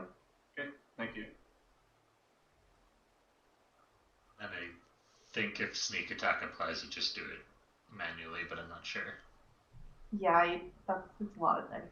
Cody, do you remember how sneak attack worked? So does you have flanking on it right now? Do I have what? You have It doesn't look like it. No, Tom and Aaliyah are flanked. Yeah, because he's in the middle camera, I think. By that snake by himself. Yeah. I rolled a 7 to hit, so unless someone wants to inspire me, that's not going to work. I will inspire you. Muhammad inspires you. All right. Thank you. All right, let's try that again. There we go, 17. There you go. Nice. Look at us. So yeah, Passing it forward. you get sneak attack if you have advantage on the roll. So if you're flanking, you can do sneak attack. But Or there if you're are hidden, or I also have, I have another ability. 1 second here. you also can use it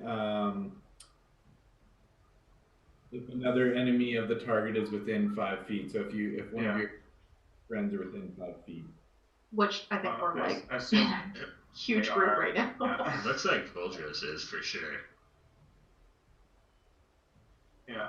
I mean, it basically looks like we're all in one little heap We of are, yeah. monster and us. I definitely have another ability that lets me do something very similar. Yeah, Aaron, if you have, do you have 2 short swords, or do you have like short sword and dagger?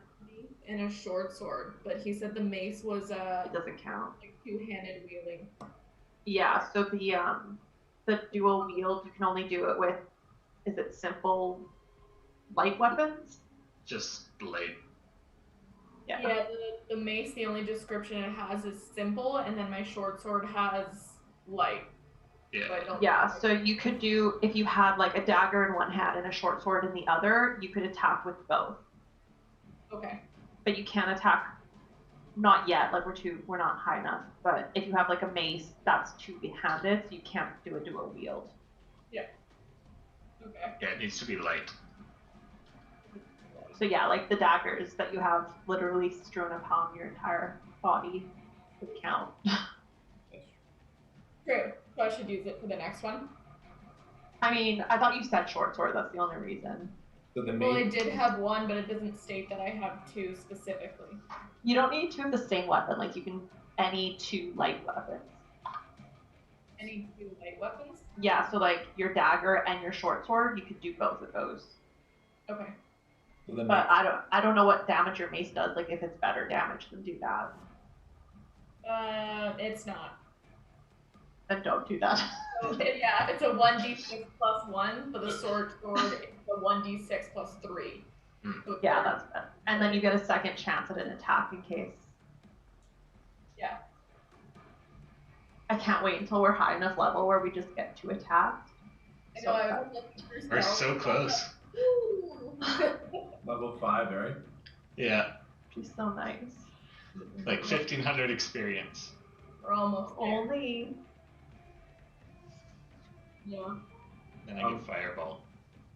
So with Ooh, that's nice. reopening again, I'm probably gonna do that Hero Forge order soon if you guys want to get in on that. Yeah. Yeah, we need to. Grace has her Christmas present to use. Hey. We were playing a different game and I was using my little dice tray. Nice. Yeah.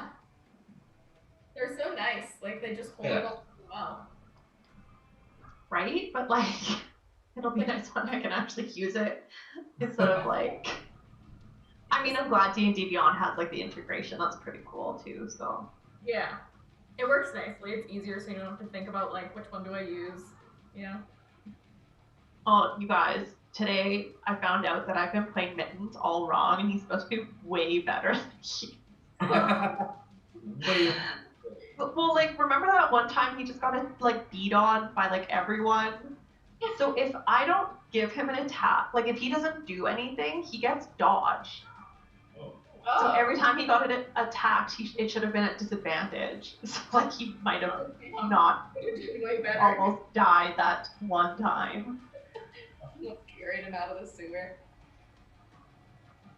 Or I don't know if that's, maybe that just got added with I think Mittens would Hmm? be able to roll his own initiative.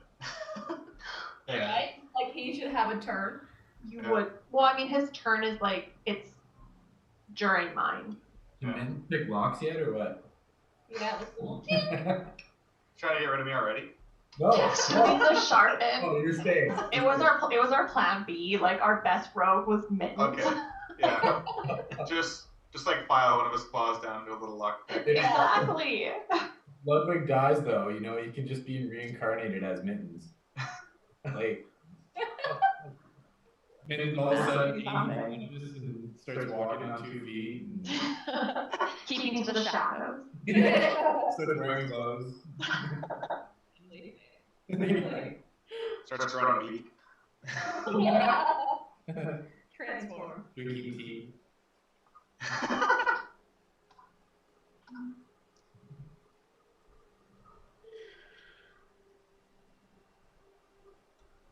I also forgot that we shouldn't have been ambushed by these fucking shit snakes because I have a whip of warning, which should alert us whenever we're in danger. That's cool. Whip? That is really cool. Yep, there's a whip of warning. So I'll be sure to remember that for next time we're Yeah. Okay, but real talk, how are we gonna get through this river? I don't know. He was like, "Who's going next?" We're like, I'm going diving. Okay, yeah, How do we get back? someone's got to go diving, and then I'm assuming there's a valve down there that will drain the river. Yeah. That's what I'm He doing. gave us But that. that's where. Just somewhere at the bottom, like drain. I'm assuming there's a sewer system underneath here, and it's just closed, so we need to go down there and open it. What else was on this chest? There's 2 helmets and I know there's goggles, so I'm assuming it's like a swimming goggles or something like that. Yeah. There was like My understanding was we had like 3 swimsuits and helmets. like a very pointed direction for us. He's giving us swim gear and he's like, please use it. Like, no, I'll just leave it in the chest if you want. I offered to get in the big one on the top, but it's not having it, so. Yeah. None of us are surprised that Tom is not having it. Why not? You'll get to know Tom better. Yeah. Come Tom, on. stay away from damage from danger. Oh shit, I'll be right back. Sorry. Although, this is Yeah, getting we're not pretty alone. snake sales. So, like, Yeah, I don't know what's the better option here. I don't know. But I think with my strength of 8, if I try and swim, I'm gonna die. So we're gonna get swept away in the current. Don't worry, I also have strength 8. We can put our strength together in the same suit. Yeah, it's like against the current. Yeah, but you're forgetting the most important rule. Ludwig's clapping.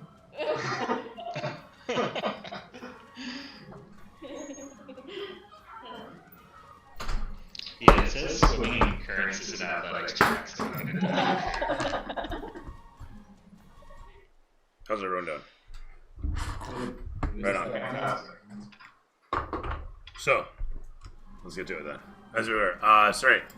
For Ludwig's turn, we were on.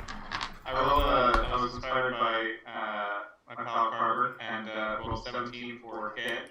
Very good. And I was going to roll for damage. I'm assuming you need to count the rolls, is that correct? What? No, not at all. You hit. Alright, cool. Roll for damage then. Pretty good. That's a 12. And how much health do these things have? Do we know this? No. Oh, 20 killed one. I also get a sneak attack because we're within 5 feet of or the snakes within 5 feet of other enemies of snakes. Is that correct? This is true. Alright. So I get to roll an extra 2d or 2d4, is that it? D6s, typically. 3d6s. Yeah. Those things fucking die into that. 2d6s. You have your 12 the ranger, that's awesome. Yeah, I think I actually rolled a regular d20, so ignore that too. I rolled an extra 2 damage, so 14 total. You rolled snake eyes on the 2d4? Or 2d6? Yeah. Right? Big time. Sorry, so what was it? 14 damage total? Yes. Very nice. Terrific stuff. You carve upon the one beside you there. He has no damage yet. With 14 damage upon as you cleave into him expertly with a quick and dexterous stab that leaves him hissing loudly and angrily. Blood and gore spurt out as you pull the blade out from the thing's carapace, scales coming loose with it. The camera pans against your face as it shows an expression of what? Hey. Right on. From that freeze frame, over to Voldros once again. Okay, upon seeing my companions and their glorious victory slaughtering these shit snakes, I will continue to put on the wetsuit and I'm going to put the dive with the wheel in my hand. All right, you continue to put the suit on. Okay. As we watch the heroic stabbing of a snake as it writhes around in pain, and then the camera suddenly cuts over to show you as you struggle with the thing, squeaking the leather over your boots and shorts and legs, your legs disappearing into this leather miasma as you slowly unfurl it over yourself, and then you're like struggling with an arm as fast as you can amidst the fray. And the camera pans against you over to Whiskers alongside you. What up, Whiskers? Carver killed the one that I had hit, right? Aye. Okay. No. No, Carver did not kill the one that you'd hit. Okay, Carver did so 6 damage to the one that's in front of him. okay, so the one that I hit already for 6, I'm gonna attack it or attempt to with my 2 short swords. All right, so that would be this one right here, next to Tom and Aaliyah, behind. 15. That 15. hits, right? 15 will hit, yeah. And let's do 6 damage on Very the nice. first attack. With a quick and dexterous swipe for 6 damage, you follow up with a. Is it still alive? It is still alive, writhing and hissing in pain as ichor splays about, scales flying from your weapon as they splut in the mud.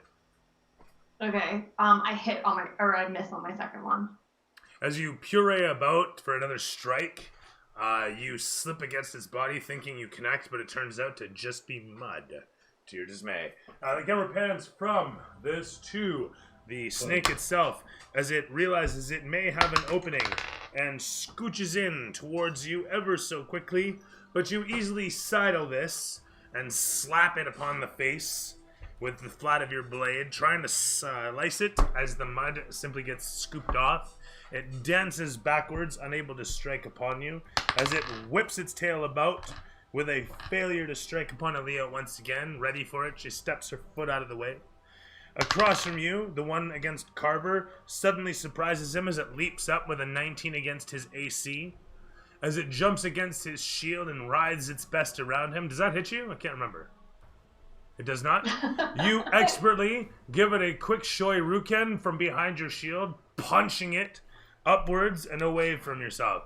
It manages to writhe against your fist and then lobs off, landing on the ground ahead of you, as behind you watch as Ludwig faces against the same expert strike of 19 against his AC.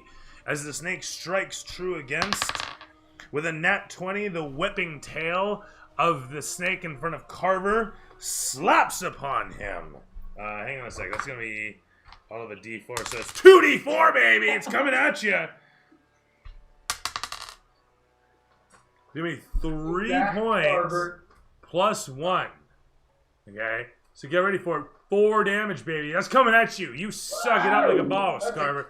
4 damage, I hit you 4! And then, as I was saying, with a 19, the thing bites into Ludwig for all of 2 points of damage as it strikes into you. Muck and mud splashing upon you. These things are annoying, at least they're not mighty. Yeah. And you guys all managed to hear the rumble again. The growl, slow breathing growl, emanating from the water. Here comes mommy. Beneath the water? Oh, fuck. Yeah, oh, it's so weak. Oh yeah, jump in. Oh, and the tail, sorry. 13 plus 3, does that hit you? 16, does that hit Ludwig? How do I tell, sorry? 16, does 16 hit Ludwig? Your armor class. Armor is 14. With that, and a successful 5 points of bludgeoning damage, it bites into you and then smicks you with its tail. Gives you a little tickle in the ear while it's at it. And then, 5 more points of damage? 5 more points of damage. Alright, I'm in trouble. Oh no! What help did you have to start? He's a rogue, guys! He's a rogue! Rogues don't have Yeah, You have a potion, though.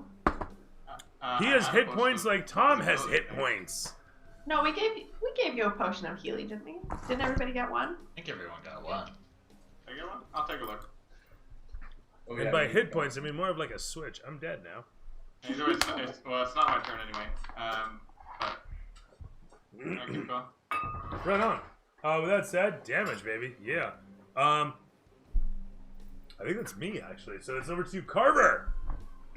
Time to be a hero. All right. How many hit points are you down, Ludwig? I got 2 out of 13. Okay then. Yeah.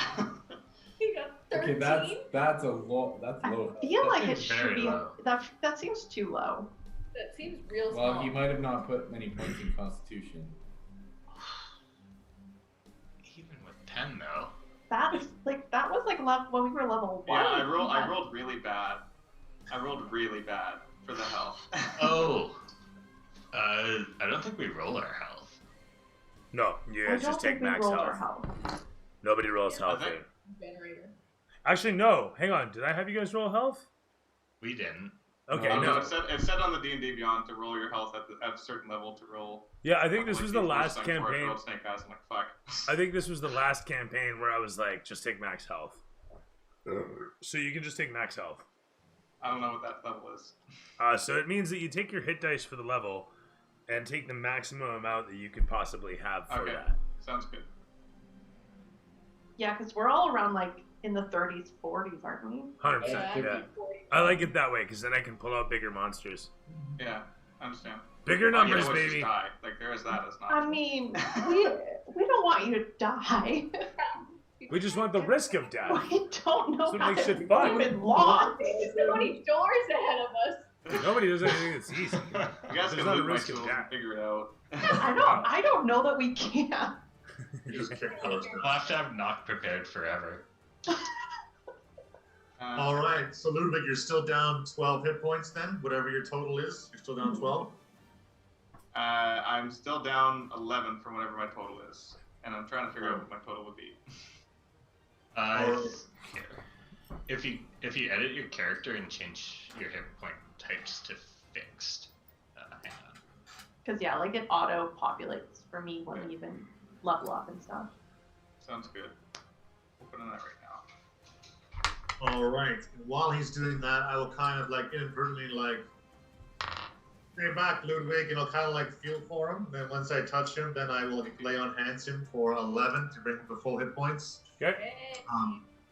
And then meanwhile, I'll kind of bring up my shield to protect, and I'll kind of look around and make sure where Tom is to make sure he's okay.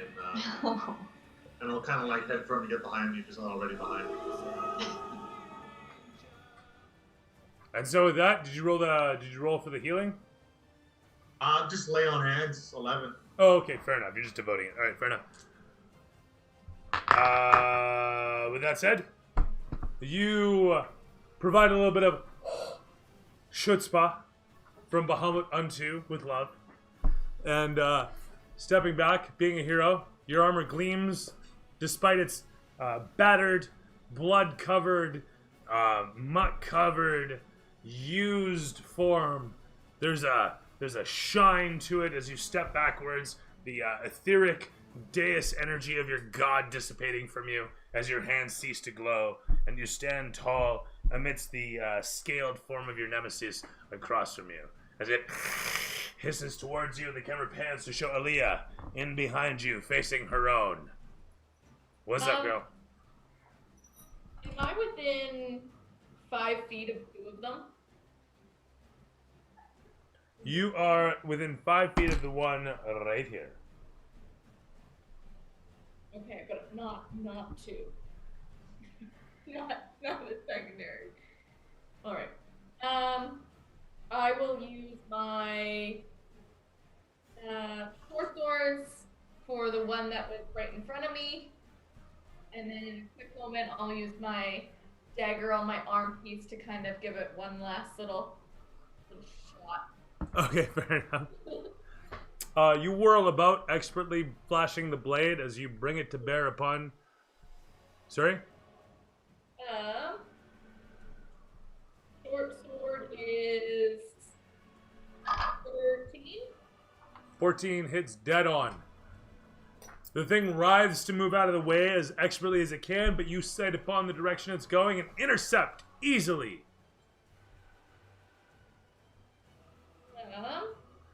And my dagger is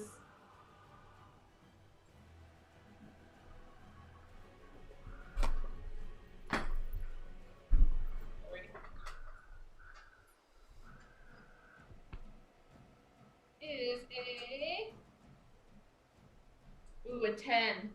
So I missed my... 10 points of damage? No, sorry. Oh. Short sword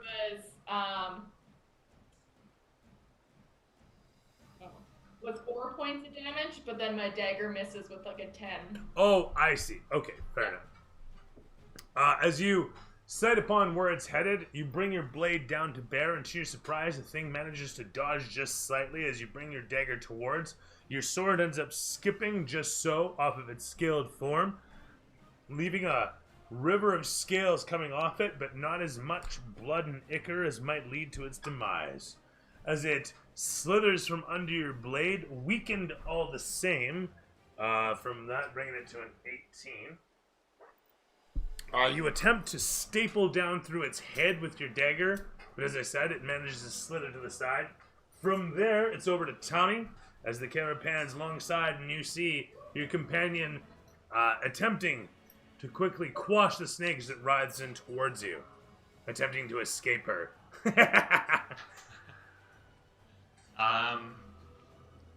Well, I Fuck don't these like minis. this snake being near me, so I'm gonna mind sliver that snake again. All right. So Dex or in save of 14. Where's my d20? 19 minus penalty. Still comes to 17. As you aim it upon it, you have never encountered something too stupid to be affected. But here it is, in the sewers of Waterdeep. Where else? Fuck. So it is. Is there half damage on it? It's a cantrip? It's a cantrip. Very good. From there, anything else to declare, sir? No. As the fray continues around you, your magic goes astray. As it strikes upon the muddy form of the snake and does nothing to your dismay. The camera pans to show Ludwig, just yonder in the fray. Tell me, little bird man, what will you do this day? All right. Well, I'm gonna try and finish off this last snake that's in front of me. So my rapier was doing pretty good damage. I'm gonna stick with that. Right on. So I'm gonna roll for that again. Sounds good. Clattering down, you get a... That's a 23. Terrific as a hit, and let's hear about the damage. Huzzah! That is a 8. As you stab into the thing and pull away, leading gore and scales to splash upon the mud, the thing falls into the muck. As it goes rigid in its rigor mortis, death takes over and it falls away from your blade. Into the muck it falls blunt and is quickly swallowed away. Excellent. I'll be honest, I was really looking at trying to figure out my max HP. Carver, what did you do for me last round? I brought you up to full health, 11 hit Alright. points. Perfect. Thank you very much. All right. I don't think I need to do anything else at this point then. You're good? Yeah. No movement, no nothing? I'm gonna stay right where I'm at. You're gonna stay right where you are? The camera pans along to show Voldros as it pulls back. And yonder you stand amidst your friends. There's a snake here. This panther is kind of there, but not in your way. It's just the mini.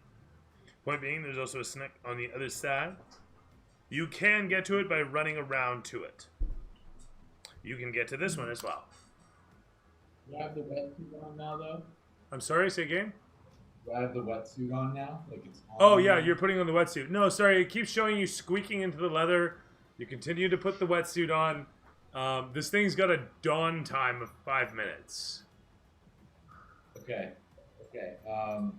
While I'm putting it on, though, I'm going to make eye contact with Whiskers and do that, you know that meme where it zooms in on the guy and he looks over and he's like, I'm going to do that to Whiskers. Just like nod of approval, like, nice job. Good work. I will continue to try to help him, I guess, while he puts on this leather thing. That's the next 50 turns putting this on. Yeah, literally. I mean, it's plate mail is twice that, so really. Yeah, I mean, really, I'm flying through time. Oh yeah, you're doing great. This is fine. Just like, come on, get the fuck on! So with that, it's over to Whiskers. I mean, how you doing over there? What's going on? You're in the fray. I mean, you're right there. There's one right there. There's one right there. There's another guy on the other side of the panther. Your wildcat stands between you and another one, but you are right here. Okay, well, I think I'm gonna just keep trying to kill the one that's in front of me. Sound strategy. I'm on board with that. Try again. That's right. That's right. That's what it is. Let's see. Not 20 for a 26. You know, I wasn't sure with that exclamation. I wasn't actually sure which way that went. So I'm glad to hear it's a nat 20, honestly. It was a nod of approval. Terrific stuff. And this is with your short sword, so you can go ahead and roll me that double damage. That sweet 2d6, baby. As you smash into the thing. It's like magic, because I accidentally hit the magic button. But regardless. Does D&D Beyond do the damage with the 20 for you? I'm guessing it did because it gave me 13, which is high. Oh, very nice. Yeah, it did. And that's a shit roll. I'm sorry. But regardless, you stab into... I should average, but you know. 13 damage down in the thing as you stab into it and kill it. That is the one directly. Yes, it is. As it is dead as you cleave down through it with your short sword, splitting its head in twain. And as it writhes around for the moment, you take a quick reflexive strike, swiping its head clean off, and the two halves just fall away as the whole stump shoots out a bunch of gore and whatnot for the brief moment. It actually makes that sound because fuck it, why not? And then splats down onto the ground like a wavy, wacky, inflatable arm tube man being deflated. Gross, but I'm happy about it. Only took 3 tries, but you know. And then I'm gonna use my bonus to direct Mittens to attack the one beside him. Whiskers looks at you, gives you the paw thumbs up, and then leaps forth. And then, okay, I'll just custom this, I guess. +4, so 22 to hit. Hits. I guess there's no way for me to do his maul.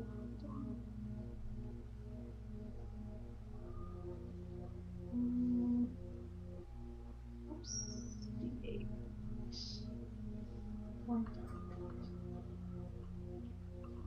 And he's gonna do 5 + 2 + 2. He's gonna do 9 damage. 9 points of damage. He leaps in upon that last snack, angrily, fiercely, ferociously. He growls for the moment before leaping forth like a lightning bolt. He strikes it upon, electrifying display of fangs and talons as his claws come forth, and he just chews into the fucking thing like it's his last meal. The thing attempts to stab into him, and you watch in horror as the massive snake opens its jaw and leaps in towards him, only to die too soon as it writhes in pain in its jaws, unable to focus in the moment as the jaws sink into it further and further. Whiskers purrs loudly, contentedly.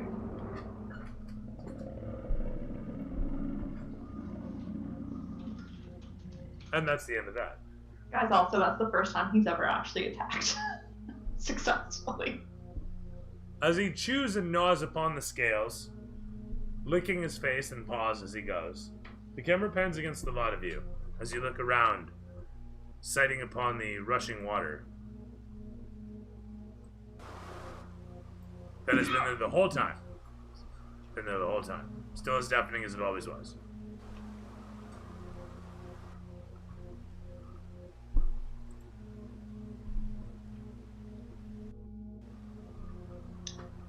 So Voldros is still putting his suit on, right?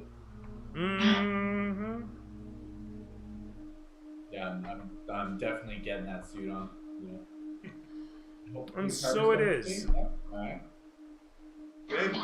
Do we have another 5 minutes? Let me start putting that suit on. Let's see what's taking a while. Music, there's a combat music. As you guys watch upon Voldros continue to put the squeaky leather bits on, the music sounds not so tense and combat ridden. As Zoe slowly rears, I'm kidding.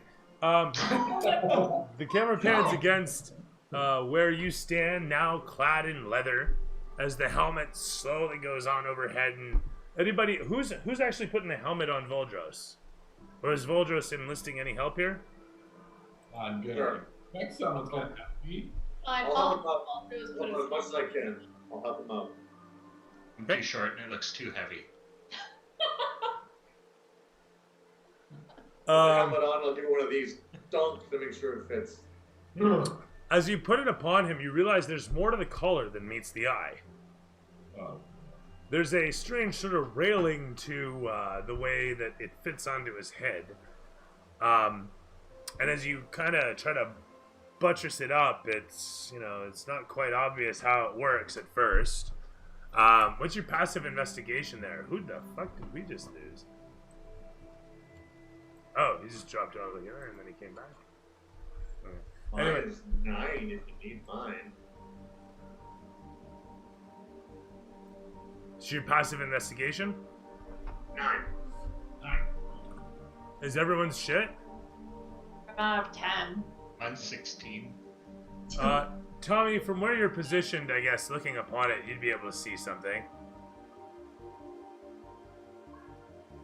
I'll You, go down on my knees so Tom can take All right, let me take a look at this. I'm gonna see what we need to actually do to get this thing attached. I'll pick up Tom so we can look at it. It's only a brief moment later that you thumb against a catch and slip the helmet into a railing against the collar. And sure enough, as the helmet goes on, you can't hear a word that Voldros says. What the We hell should is never that? take this thing off. I like this helmet. Oh, fuck yeah! And We lost a bunch of people. That was weird. Yeah. Oh, I'm putting my band-aid on now. I cut my finger yesterday, you guys. I'm coming back. I guess we'll let Ludwig back in too. It's fine. I don't mind. You lost So- your camera.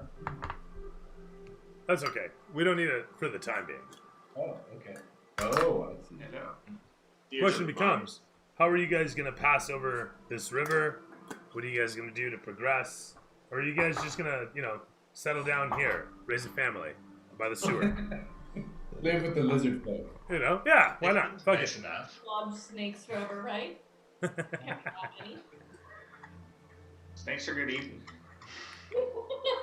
Yeah. Voldros is gonna point to Carver and yell, but nobody's gonna understand what he means. He's gonna kind of like motion to put on the suit to Carver. Now, Carver reluctantly shrugs and starts putting on the suit. It's a little while of you squeezing into the thing before it becomes pretty apparent that the medium-sized suit is barely, if at all, going to fit you. You stretch into it, but then when they go to put the helmet on you, it just, with your snout, it's not going to happen.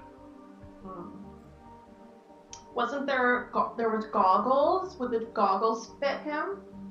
As you guys look upon them, at first they don't seem like they would, but in fact, they are adjustable. Oh, so it's just that band, maximum width. A big old snout. They're actually designed for a huge creature, so you're bunching them in as close as they will go to each other. And I'll be honest, when you do so, it barely fits them. It does fit. Snug enough, you figure. And Guys, we're gonna have to fight whatever this thing is.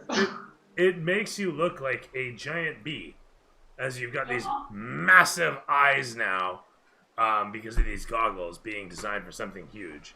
But they're just suction cupped to the sides of your head, oddly enough, with the massive leathery pillows and the big strap that they tighten against your head.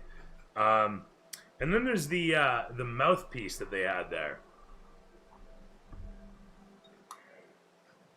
And it's not really fancy, as you realize it's got the mouthpiece itself is meant to attach to a hose, and you can see the hose sitting there in a coil, bunched up in the corner of the mud-ridden chest. Oh, so we'll just hold the hose and you can just jump in, don't worry. Breathe through it. The helmet has I wanted to mention the helmet has a rope loop at the top of it. Might Pull want to him out. tie us off. Yeah. I'm gonna pick up the wheel while everybody's fumbling around with the equipment, and I'm just gonna start going zoom, zoom, but nobody can hear what I'm saying.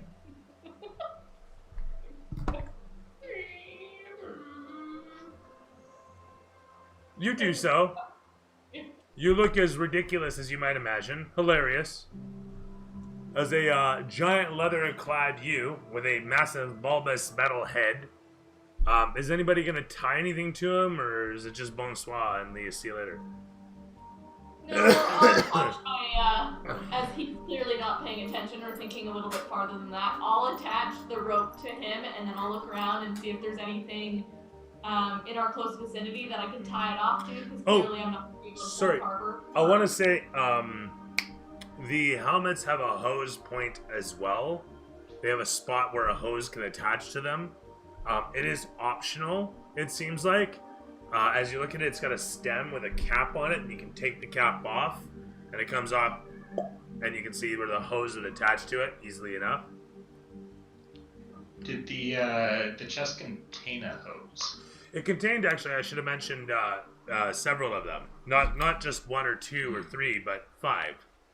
How long are these hoses we talking? You're not quite sure, but they're heavy coils. If you uncoil one, I'm assuming you do.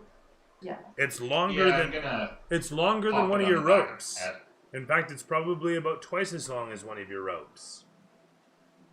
And I'm guessing they look sturdier than our rope? They're about a 2-inch diameter hose made of something wrapped in leather. You're not sure. Typically, this sort of thing is made out of something's esophagus. But to have something this long, who's to say? Well, let's hose them up to the esophagus. Yeah. Did I say esophagus? I meant long Yes. intestine. Large intestine, sorry. I Don't worry, guess they you blow it just out. kneel They blow down, it out. So. And I attached the hose to the back of his head, I get on all fours for Tom, knowing that he's really, really short. So. and then I kind of grab his shoulder and start like pulling him towards the edge of the water. Just like him to get on with this. You know, I've been to parties like this. This is really crazy, actually. Anyway, so wrong streaming networks. Wrong streaming networks. As you put the hose into position and lead your companion over towards the agua, you look through the mask on this thing, and everything is kind of difficult to see because of the stain on the paint of this thing. It's made out of some thick sort of crystal. And it's got a bit of grill work across it, which doesn't help matters, but you feel very protected in here as you look around, and literally you have like 4 inches of clearance all around your head as you look around inside this thing. And it suddenly hits you that were it not for that hose, this would be all your air. So suddenly a moment later you're coming to that water, and are you just gonna pitch in like a manatee taking to the water? Well, we haven't found anything to connect them to yet. So don't jump yet, Voldros. Yeah, I'm still holding the other end of the rope, kind of. No, Tom is, I thought. Or you're holding like the ultimate end of the rope. Okay. Yeah, do Fair we enough. see any sort of, like, hook or ledge that I can tie him off to? I mean, your passive perception at 12 leads your eyes towards the edge of the concrete, and you imagine there's got to be something there. You haven't really examined the inner edge of the river yet. You've kind of been busy with snakes jumping out of the mud and trying to eat your face, so... I'll Take a glance over. So with a 12 there, as you glance over the edge, you think you see something. Throw me perception.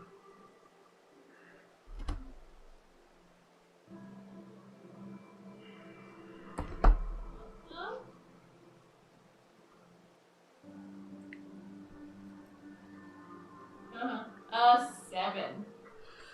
As I said before, you see something there. They're like divots in the side of the concrete, but that's about it. You don't see anything obvious to attach the rope to.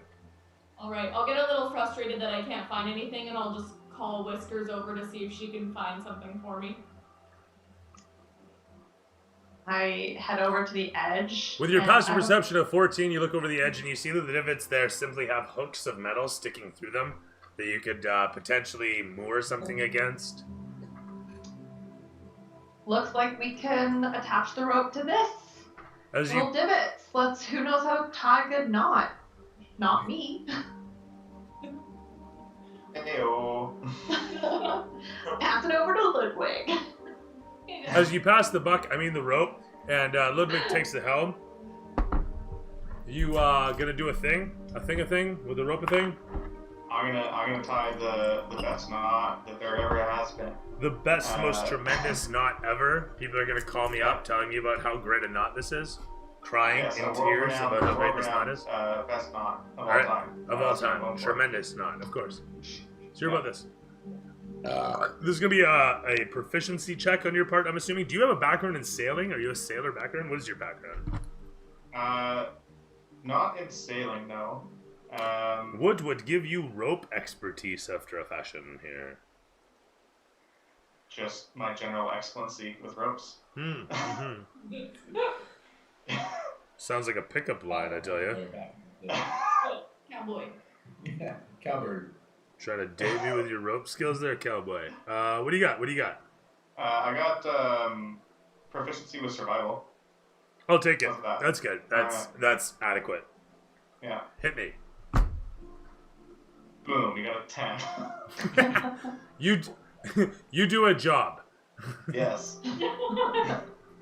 Of all the rope tying you've ever done, this is rope tying, baby. Look at that. It's rope tied. Fuck yeah.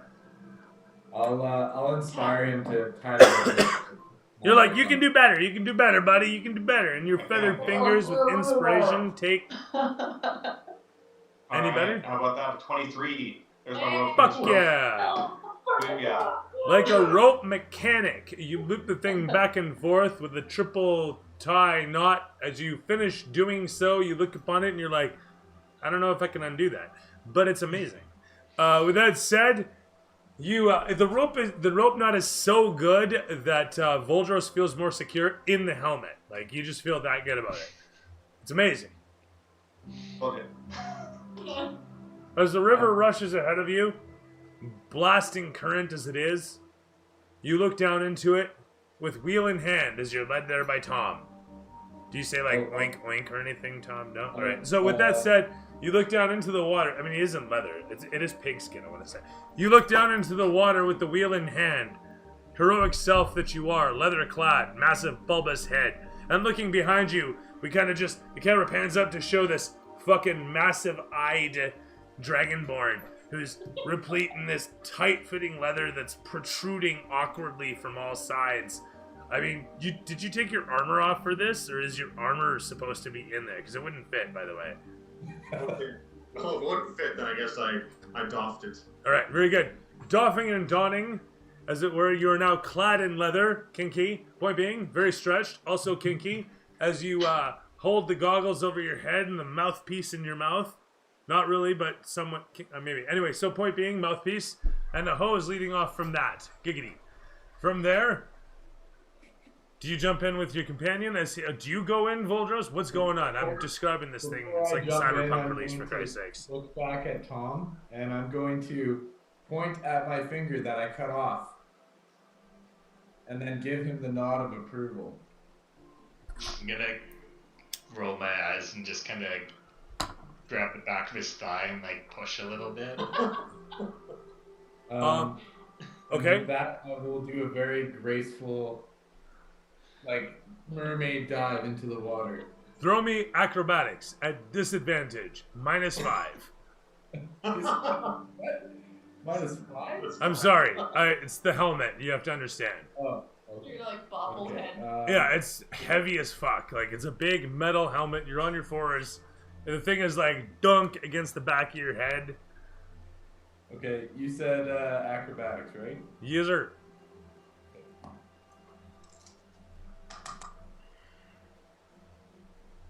Nine.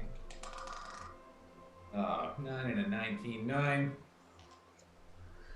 As you struggle to tumble yourself over your helmet, the massive bowling ball weight of it leads you as an anchor down into the water. The water rushing against your body as you feel the force suddenly cause the whole of your torso and legs to flail to the one side. You become but a fucking jellyfish form with this massive bulbous, it's not going anywhere head that's attached to this rope that your companions now throw a strength check, athletics if you will, to hold on to as it falls down into the water. All of us? I mean, whoever's holding it, if you want to, he is tied off, so, you know, whatever. I rolled a 0. What the fuck is that? Tom holds onto it until he doesn't, Oh, which is but moments later, as the whole of your body threw a simply 19. snaps I hard. rolled- Oh, did you? Snaps hard against the heroic grip of Whiskers, who holds it taut for a moment, as the current of the water pulls your companion away suddenly from you. You stumble against this. And what did Aaliyah roll? 4. As Aaliyah grabs a hold of the rope and fails to grab it with grip, it is but you, like a brave fisherman fighting with Moby Dick on a line. You hold on to that thing that suddenly goes taut tight in the water, the current pulling your companion away, and then you realize, wait a minute, he's tied off. It's fine. He's not going anywhere. You let go of it, and you watch as it snaps suddenly and disappears under the waves, and you think, well, maybe you could have let him go gentler than that. But down under the waves. It'll be fine. Down under the waves. Indeed. The Carver, are you jumping in?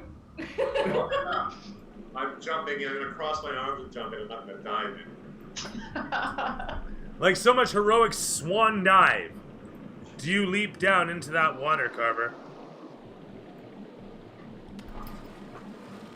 Disappearing under the waves. Carver's rope that is also attached, even though we didn't cover that, it was expertly done as well. Goes tight as the two of you float helplessly under the water like fucking bait, waiting for something to come along. What? Roll me strength to get yourselves into position as the water rushes forcibly past you, all around you. Nothing but an incredible gravity against all your limbs. such that you've never felt before. As you force your arms, your muscles, your legs, the whole of you, to motorize against this incredible force. Is this a saving throw? It's or- athletics, actually. Straight up athletics. Athletics. That's my jam. Baby, let's hear about it. Down to 20! Yes, that's my man. Plus 4, 23! Fuck me, look at these heroes, eh? As situated under the water as you guys are, you manage to flip yourselves around, and each of you in your own way, pulling against the line, the current, the ground, whatever it may be, force yourselves towards the wall. Once again, you're not quite sure what you're looking for as you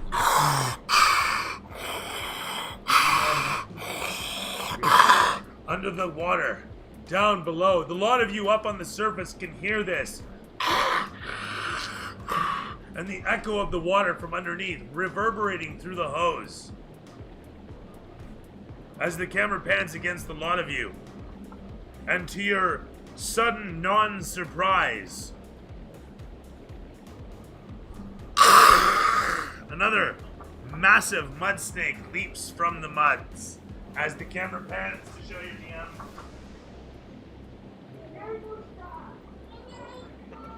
Don't let any snakes go down my hose. Don't let go of the hose! Don't let go of the hose! Don't give Dooley ideas. I tried my best to hold on. Oh my god, the snake went down the hose? Holy shit. I thought that shit. Swim. I can't believe I actually got a 0 on a roll. Yeah, that's impressive. Is that worse than a crit one? Or is it like, I don't know. Well, it's a It is crit a crit fail one. -1. Oh, man. That's why the rope is mad. Well, no, that's because I let it go very abruptly. That was on me, actually. Yeah, you know. These damn snakes, though. Damn plane. Snakes on this motherfucking plane.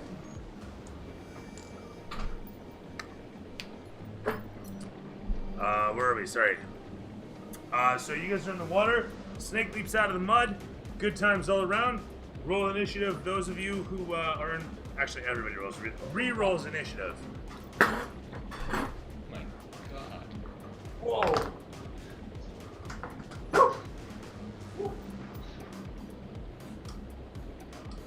I crit failed twice in a row. Woo! At least it's just for initiative. And for holding on to Voltros, nothing important. I mean, he's fine. He's tied off. There's worse things. You guys want to know something neat? You can grant inspiration on initiative. So just something to... I might need that. Tommy, what's your initiative?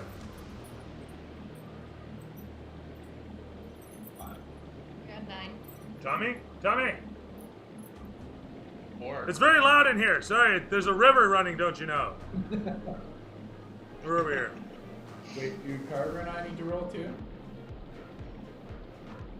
I think so. Everybody's rolling. So Tommy got a 5? 4. Tommy got a 4.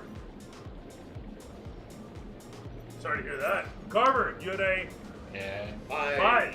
Wow. What about Ludwig? I got an 8.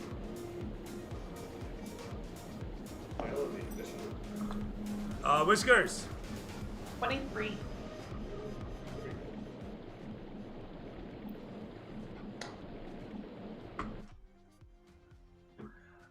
23 for Whiskers. Very nice. And Aaliyah? 9. 9. And Voltros. 19. Your dungeon master will be going on 6 plus bonus for an 8. But we will go behind Ludwig because there's space, really. With that said, it is over to Whiskers, if you could. Regale us with heroism, please. Well, not to put me on the spot, because hopefully I roll well now. I'm confident. So we know that the snake popped out. Where did it land? It has landed right We don't yonder, have- directly we next to don't have you, the Alia, and camera. Tommy, ever so nicely. Next to the corpse of the previous one, taking no hint as to what might become of it. Okay, and just we don't actually have the camera. Oh shit, right. How about that? I should do that, Jay. So it's right next to you, anyway. Do you want to hit Okay. it? Do you want to do something else? I'm gonna try.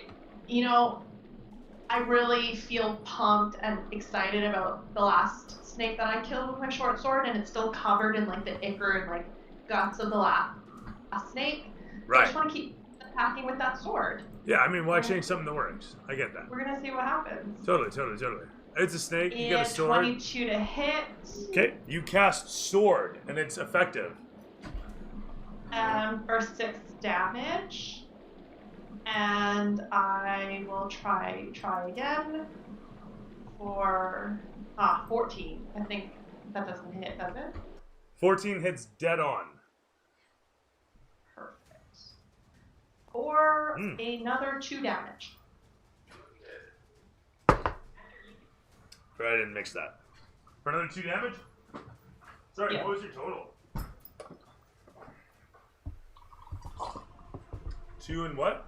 So, 2 and 6. 2 and 6, So right. 8 total. As it leaps out of the mud, almost expecting the thing, you expertly bring your dagger down and you're like, fucking dagger babe. Right down through its head, stabbing into it. A bit of ichor splits in through its mouth and rivers out as you pull your stiletto out. And from there, the camera pans to Voldros down in the water as you heroically pull yourself in towards the wall, and your passive perception leads your eyes up towards a massive stone outcropping, wrought in metal around it.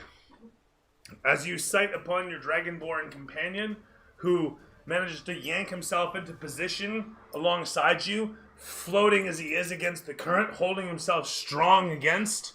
As you see that as well, Carver, this outcropping of stone and metal, and upon it you can see that it's got a, if you will, a railing that has a T mounted into it at one side. And then it's got a hole upon it, and in that hole it's got a protruding nubbin, a nipple, if you will, out of it, of metal that you can see in the water. Now what's more is as you guys look around, you can see that the ground here is very much made out of metal. Make of that what you will. But as you guys pull yourselves in around and arrange yourselves against the current, this is what you see.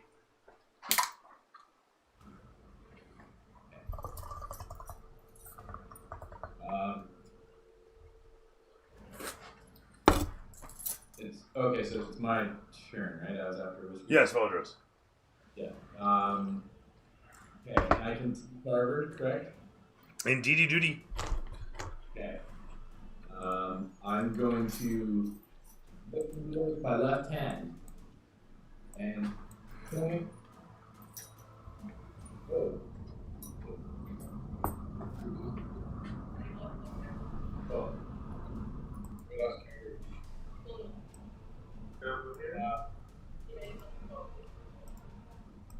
Anyways, I'm gonna pick up the wheel and I'm gonna point at the deadly thing. And Carver's not gonna hear this, but I'm gonna be yelling, "On the nipple!" And it's gonna go up the hose, and everybody's gonna hear me yelling, "On the nipple!" And then I'll slowly walk over towards it. And how far away am I from it? Can I make it there? You slowly but surely athletics roll your way towards it. Okay. 11 plus 5, so 16. You manage to muscle the whole of your, a whole of a quarter of your movement. That is to say, you manage to move, well, we'll round it to 10 feet. How's that sound? All right. You move a whole of 10 feet, muscling.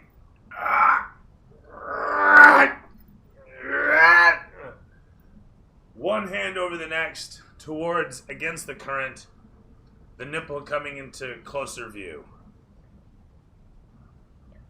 Where's the wheel, by the way? You're like bustling this over as I'm describing it. It was in my pen, but I don't know.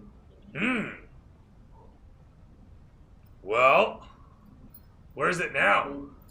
Can I slip it over my arm kind of thing? Like, is there? I'm good with that. Sure, fuck it. You slip it over one of your arms. The spokes cause it to stop about your forearm, so it's fine. It's just in front of you as you're doing this. So that's cool. Carver, I'm assuming. Well, we'll get to you in a moment. Actually, you're a ways down. Sorry, my bad. But that said, Voldros, you make slow progress in towards the thing. It's now pretty much within 5 feet of you. Or 5 feet away, I should say. You could double move to it and use your bonus action, I guess, to install maybe the unit. Yeah, okay, I'll do that. If All right. I can, So you're gonna throw investigation at disadvantage. Investigation, you said? Mm-hmm.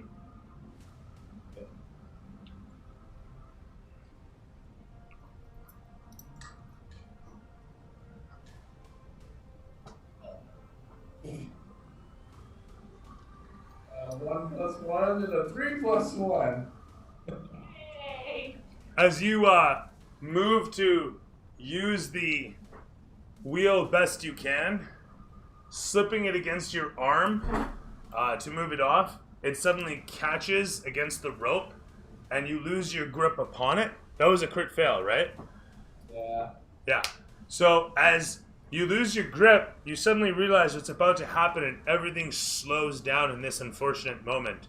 As you watch the rope snap tight, as your wrist snaps to the one side in an unnatural fashion, with the wheel catching against the rope, you can hear it audibly within your suit as it comically echoes within your helmet as your wrist kind of snaps to the one side. It suddenly loses a lot of feeling. And as you pull yourself free a moment later and kind of float free, unable to use your wrist, you realize for the moment as feeling slowly starts to come back into it, you have a problem. Is it bust? You're not sure, but there's not a lot of feeling there right now. You have disadvantage on any sort of strength check, that's for damn sure. Okay. Any sort of, strength or dexterity check. Climbing, athletics, that sort of thing. Okay. That's it. Carver watches as his companion suddenly goes taut and floats free in the water, disappearing from view as you scan about to see him just at the edge of the murky waves. And to your dismay, that's not all you see. As something wicked this way comes, slithering dark through the even darker waters, heading in towards you as fast as it can against the current, which is far too fast for anything against this current. You become very, very, very aware of this thing's speed as it comes hurtling in towards you. From there, it's over to Alia. Alright, so we have, what, 2? 1? 2.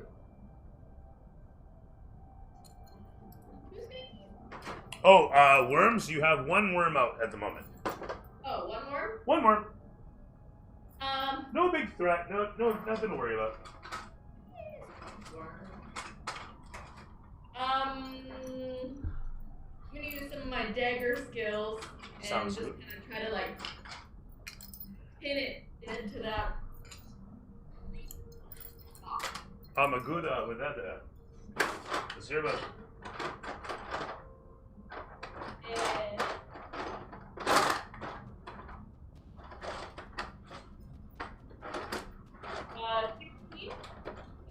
16 hits as you stabby into the thing. perfect for 7 points of damage. For another 7 points of damage, the thing rides against your blade, pulling itself free with a disgusting schlorp as it manages to stay alive. Just so. Can I use daggers? Sorry? Can I use daggers? Say again? Can I use 2 of my daggers since I have them on my... Oh, whatever. Sure. As you stab into it, you bring a hand in against your wrist where one of them sits. Easily, with a flick, as the fish hook comes free, the blade snaps out, and you stab towards with a... 14. Terrific. Hits dead on, as a matter of fact. As it attempts to escape, it cannot, for it is still stapled to your grip. And as it writhes against, for how much damage? 6? Yeah. Fantastic. You end its existence a moment later. With 2 quick stabbings, a snick and a snack, do you stab into the snake and cause it to hiss its last. It falls over with an unceremonious clatter of flesh and gore. And as as its life ebbs, the game removes it to save polygons. With that said, the camera pans against you guys as you watch the ropes flailing about under the waves. The camera pans to show Ludwig, just aside Elia. As you look from the chest to the river, to your friends, to the corpses of the snakes, looking out across the mud, you think you see ripples. You think you see movement. You're fairly certain, in fact. What's your passive perception? I think it's 14. Terrific stuff. As you look around, you can easily see ripples here and there. There is assuredly still movement under the muck. From there, the camera pans. Hey, sorry? Probably about like 5, 10, 20 feet from the edge. It's hard to tell in the darkness, but it's all over the place there. There's a bunch of them for sure.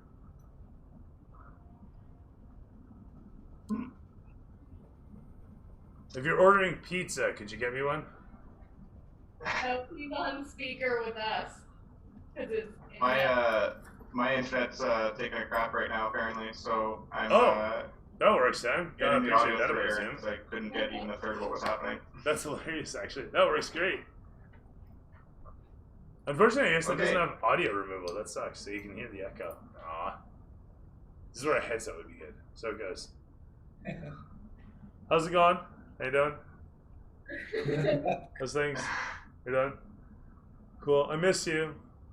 Anyway, I'm having fun. I'm sorry. Not to be a dick. Where are we then? Is Snake dead? Rumble's wicked thing with This Way Comes. And Ludwig is standing astride the mud, where you can see that there is many a thing over yonder. It doesn't look pretty over there. And the cat, actually, you glance over towards it to see it, kind of looking out over, and it's flicking its ears and getting low. Like it expects something terrible to come out. Sorry, is it coming out of the mud, or is it coming out of the river? Out of the muck. For sure the muck. Pardon me? For sure the muck. From the mud.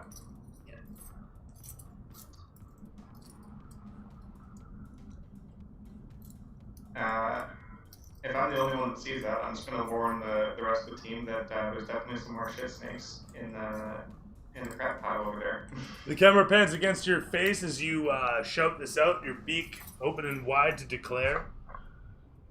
As it shows your beady eyes staring out across the muck, showing the reflection of the horizon in your eyes. Are you readying an action or anything? Are you moving into any position? What are you doing? I'm gonna get my rapier in hand, and I'm gonna back up to the center of our little platform, so I'm next to my other companions here. Alright, sounds good. You do so as you move up into position beside your companions as such, bunching just so, prepared for any strike. You find yourself astride Tom, such that if anything does come from the one side, Tommy will be there as well. Tommy, I don't know if that's to your chagrin, but anyway, the camera pans against Tommy's face to show an expression of... And away a moment later with that dramatic frown to show indeed the ripples suddenly streak and open up as fresh snakes this way come. as they leap, slithering up around over towards where Mittens is, one after the next, swarming upon the cat. Where's my other one here? There it is.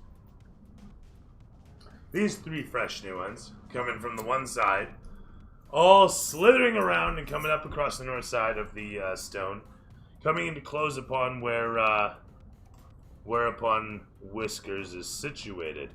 Now, Alia, you were such, and this is all bunched up slightly, but this was like this and like this. So you were somewhat like this. So being as such, as they streak out, the one in the center slithers out and takes a strike of 16 against Whiskers. Sorry, not Whiskers. Mittens AC. So it says that when he hasn't taken an action, that he gets the dodge action. So that anything rolled against him should be at disadvantage. Okay, fair enough. With those cat-like reflexes, the snake crit fails actually, as it leaps up towards Whiskers. Sorry, no, Mittens. My bad. He has an AC of 15. With that said, he is going to cause a crit failure, actually, with a 1 from the opposition. As it stumbles, attempting to strike in upon Mittens, it ends up taking a bludgeoning strike to the head as it tries to dodge an impending claw from Mittens' reflexive actions. The ones astride Mittens leap forward, the one coming in to close upon Alia, as this one strikes upon Mittens with a 3+ bonus. The one on Alia comes in to close with a 6+ bonus. Then finally with a 12+ bonus upon Mittens once again. And finally, oh wow, a 19 + 3 will actually land a hit on Alia as the snake finally does a tail whip upon you. And I need... There it is. 2 points of damage. As a muddy tail slaps upon you, Mittens dexterously leaps back and forth, dodging as best it can, taking, also 2 damage in the process. At which point, the camera swings from the newly arrived snakes to show in the water.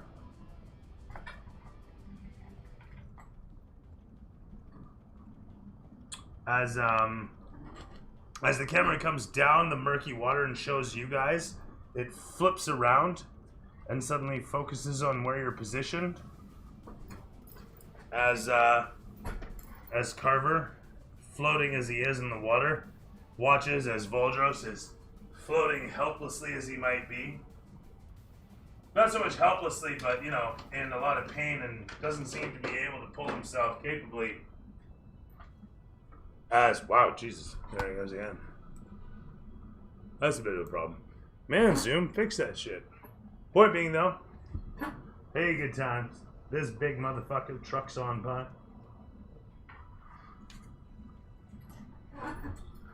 As it roasts on through its massive serpentine form, writhing around, it comes in to coil upon where it sees fresh prey.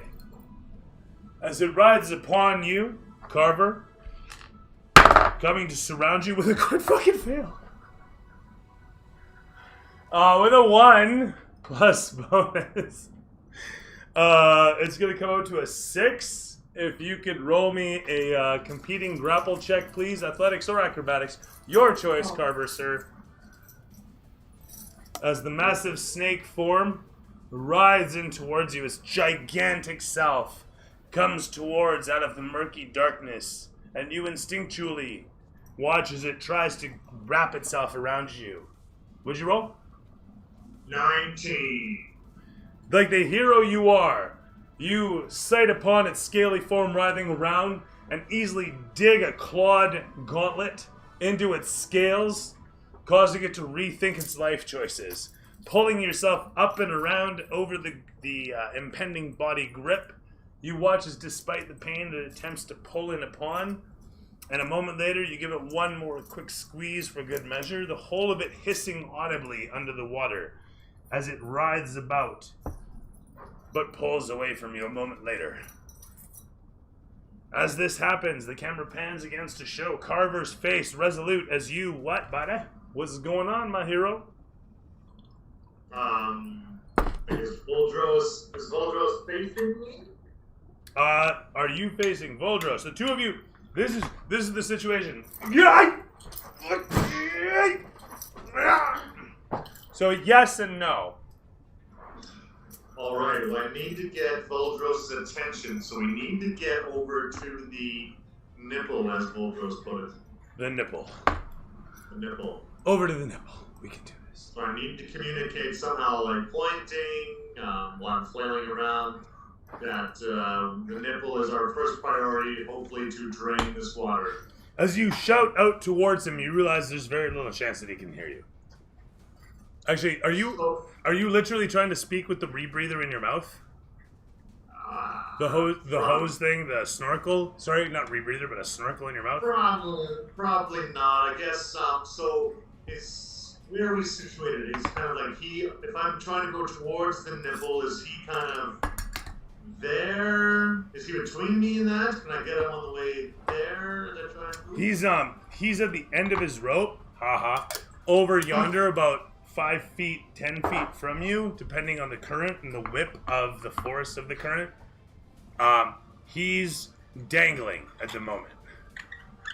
Right, and I can see obviously maybe his hand, maybe one of his hands. I mean, like, if you look towards him, there he is. But like I say, he's 5 or 10 feet away as he violently bounces at the end of his rope. Right. Well, I've gotta go and try and help Voldros in whatever means I can. Can I make it to him in this turn? Yes, 100%. Okay, I want to make it to Voldros. Can I see him like holding his wrist or like not? Whatever you like. Yeah, 100%. You can grab his rope. You can grab his helmet. And through my experience in Paladin, I think that maybe I could be able to use either lay on hands or a cure spell to try and help my friend out, so he can use both hands in the situation. I'm wondering. I mean, yeah, Bahamut's power is strong and permeates all. It's fine. You can heal him through the leather. It's fine. Okay, so I guess with lay on hands, then I'll. You grab a hold of your friend and pump your god's power into his body. How much you giving him? What are you giving him? What are you doing? Head point of healing? Well, from my experience being, with a military background, I probably think that one hit point will probably, cure a wrist to full potential, right? With a little bit of fanfare, it goes something like you give him a little bit of that oomph, a little bit of that godly chutzpah that we were talking about earlier, as he feels the god's power through his wrist, oddly enough, so focused, as it sutures together, and you feel a renewed sense of strength. There it goes. So it's not perfect, but, you got a little bit of use of it. You're going to need to seek real medical attention, but magic's pretty good. One hit point. One hit point. You got 1 hit point of healing out of this. I mean, let's be honest here. Let's be real. Okay, 1. I'll give him more, but I think 1 will be enough to help him complete this task and then seek medical attention. So, having said that, supply side paladin gives you a little bit of that sweet, sweet healing. Well, I don't know what's going on upstairs. I can hear these sounds through a tube, raging water. I can only imagine there's more snakes. So fuck yeah, man! You never know. That's true. You never know. Demand might go up. They all might be knocked out when I'm up there when I get back. So I'm not arguing. I just work here, man. Right. So he'll Voldros up, and I'll give him a slap on the helmet, and I'll point towards the nipple.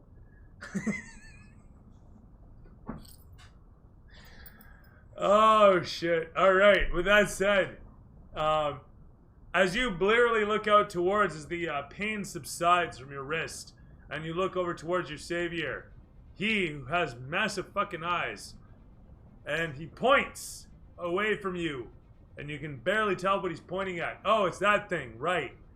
As you look over towards its massive form on the side of the wall. Yeah, you know that thing, right. That's what he's pointing towards. Sweet.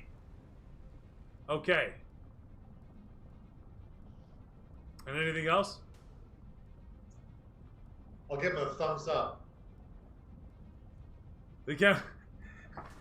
I want to point out, it's still like, Wah! You know, there's a river blasting against you. This is not a small amount of pressure. And then if I have an extra movement, I'll kind of move towards the nipple as well, because I know that's the way he's going to be going. He'll need help. Throw me athletics. Let's see how far you get her. Oh, I will throw. We can take the nipple together. I want to say that in trying to talk to one another, your voice goes up the hose, and you don't hear each other at all. Never mind, he's just got a mouthpiece. You've got a helmet, and your voice echoes up the hose. He can't say shit. He can move. Like, that's literally it. I rolled an 11 for athletics. All right. You struggle to pull yourself against the current and realize that you are weakened in the moment from all the stress and strain. And take a moment's breath instead. Wait, 11? Yeah, you struggle against it, and it starts to cinch against your arms. You let yourself breathe for a moment. Point being, you almost make it anywhere and don't. From there, it's over to Tom. Well, things are looking a little calm up here, so I'm just gonna... For sure, with the 3 snakes that jumped up, right? Oh. Yeah, I was like, Oh. Fuck yeah, start a lemonade stand. taking It's this nice out. in full strat, I guess. Yeah. My God, I've been surprised. These guys are like jumping out. Have you heard about your car's extended warranty? Okay. So do I have any snakes adjacent to me? No. Perfect. I'm liking that. I agree. Whichever one's closest and looking like he might come my way, I'm gonna... They're all throw an a fire. equal distance away, and none of them are threatening you. It's actually quite the switch from the norm. It's nice. Well, let's go for the one closest to that chest then. For sure. Let me grab more snake minis. Hang on. Sorry, anyway, what? I'm The one close to the throw a chest? firebolt That at sounds him. great. Right on. It's good. Firebolt goes out. And math 24. Woo! 2 damage. Oh. Wow! Anticlimactic. That's not great. No, I need those level 5 cantrips. The 1d10's pretty rough. As Tommy strikes 2 stripe for all of 2 damage, the thing laughs in his face and gives him the rattle. As it should. As it should. And from there, the camera pans over towards Whiskers as your smoldering fingertip. So I think I want to cast Hunter's Mark on one of the snakes. So I'll use my bonus action right away to cast that. You focus in upon. I'm fighting one currently. There's one in front of me, right? All right, so I am casting it on that one. So, single strike right over there. And where is it? The camera slowly pans to show you there. Okay, so that's an extra. That's just an extra d6 against the thing, right? Okay, so now I am going to try to hit it with my short sword. Sounds good. And I will fail miserably. I miss.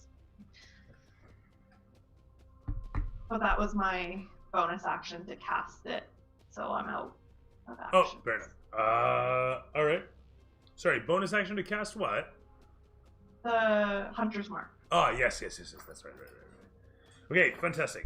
So with that said, You leap in towards your opposition, focusing your might towards, and take a wild swing, but unfortunately miss. As you swing wide, Mittens looks towards you and gives you inspiration. Thanks, Mittens. I'm not setting a precedent, I'm being nice. What a pal.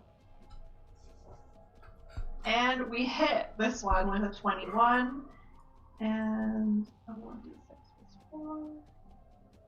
Got 9. 9 plus 2. We've got 11 damage. Very nice. I make a mental note to give Mittens a really nice ear scratch later. Ow!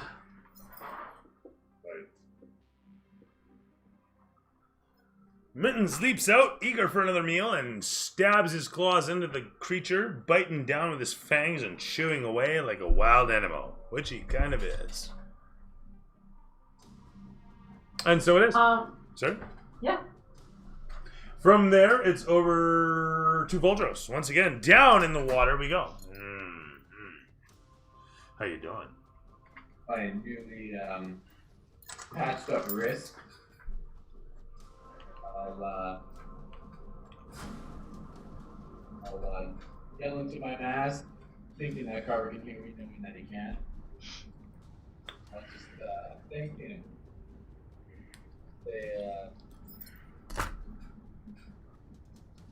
Thank you for giving me that wrist job. That felt really good. Thank you. Your voice echoes all around you, loud inside your helmet, deafening yourself with it. And all we hear up top is wrist job and nipple. No, I fell for the nipple. Oh, fucking amazing. You used both hands on this. And then I'll move towards the valve stem, nipple, whatever you want to call it. Yeah, why call it a valve stem when nipple's so much more fun? Let's be honest here. Yeah, true. I'll head to the nipple. You gonna go squeeze your handle all over that nipple? Yes. You're done? How far away am I? You're not far. You're well within reach of it. Okay. And you throw me an athletics to pull yourself. Roll athletics to pull yourself into it.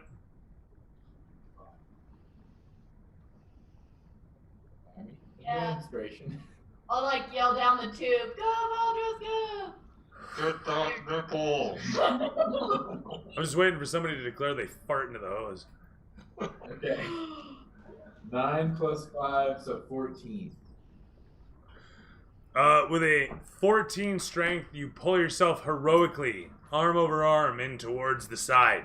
Sighting upon the brick surface, as you come in close towards it, you suddenly realize it's actually got handholds built into the side, built into the wall.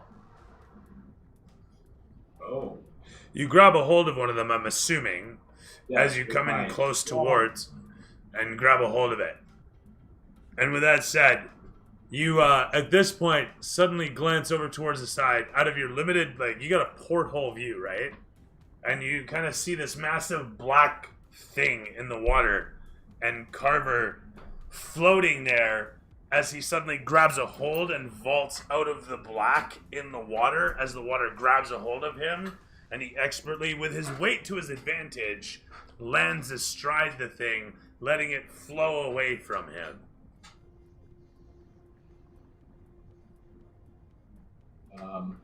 Wow, that was impressive.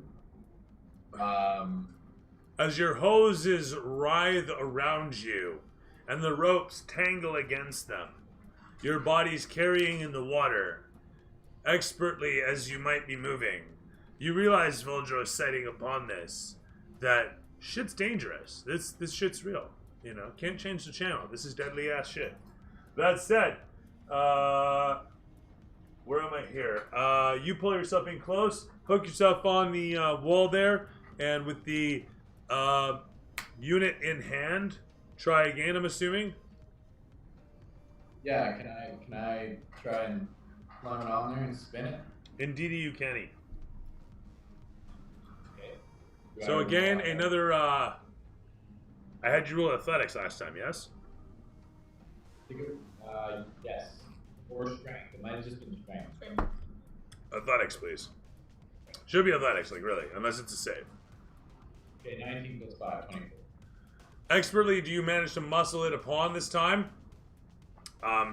Fitting it on the hole and spinning it with your free arm such that it screws into place. To your satisfaction, despite the rushing water, against the surface of your tin helmet, you manage to hear that kerchunk as the latch closes upon the position of the wheel. At which point you begin to crank, I'm assuming. Yeah. As you do so, the camera pans against the show back on the surface. Alia!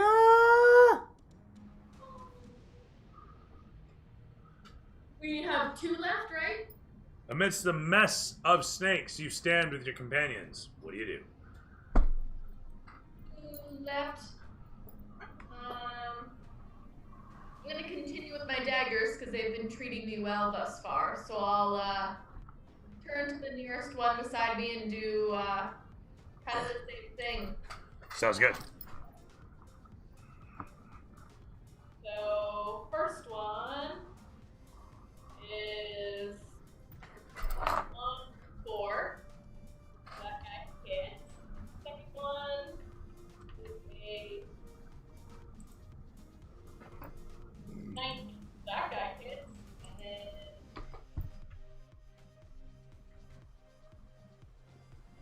3 damage and I do fucking love this track. Hard rock combat, yeah.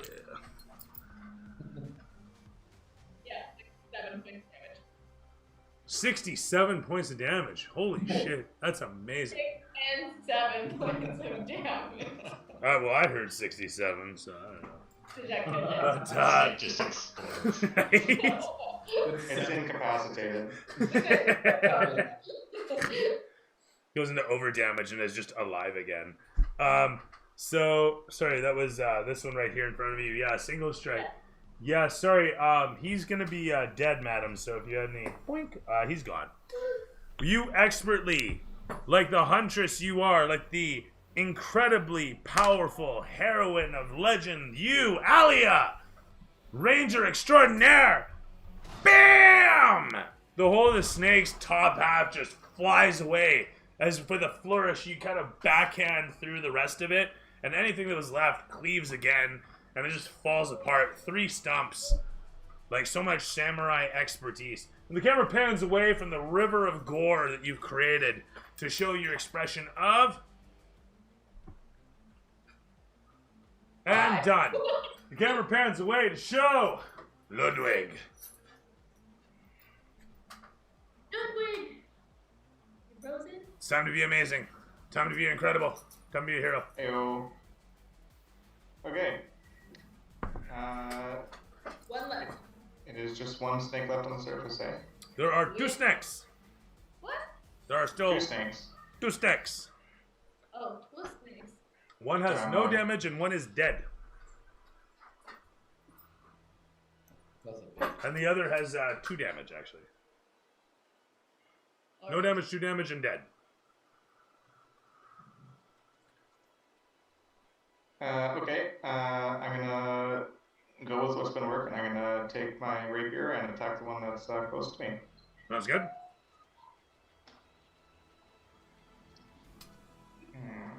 The hero music swells as you roll dice. That's a 14 to hit. Is a direct hit. As it rides to the side, you intercept, expertly striking down upon it. And I can use a sneak attack, correct? Because it's you may. Mittens gives you the pod thumbs up. I'm within 5 feet. Great. He says with his subtitles.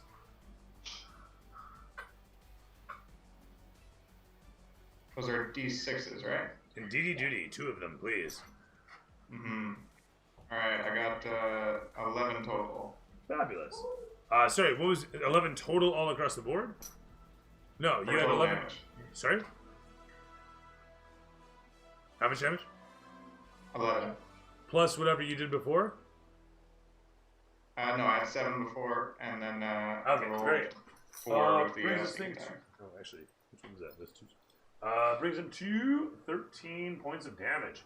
As you leap forward with your blade in hand and stab up in towards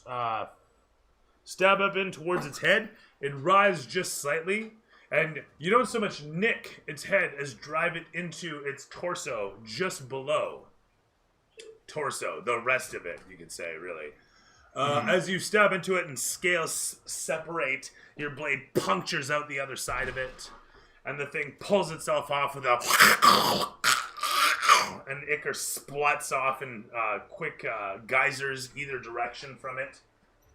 The camera pans from your face to show the thing suddenly strike forth. With an 11 plus 3 for 14 against your AC, I'm assuming is going to miss. Oh, you have a 14 AC. Well. Yeah, never mind. It's going to hit. So with that, it leaps forward, striking into you for 5 points of damage with its teeth. As it strikes in as such, writhing as best it can. Should I roll to hit again? Woo, 18! 18 plus bonus as it smacks into you with its tail again for max damage. Another 5 points of damage as it bludgeons against you expertly. You guys watch as the snake just fucks over your friend fast and quick and predatory-like as it grabs a hold of your neck as best it can. A bit on your head, a bit on your neck, a bit all over, you know. And then the tail comes in, wrapping upon and smacks into the side of your head.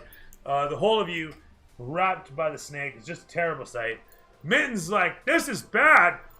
From there, the camera pans over to the one next to Mittens that rolls a fucking 2 by contrast, and then a 15 plus bonus to slap Mittens just to say I can with a 4 plus bonus of 5 damage one more time. Yeah, baby. Disadvantage.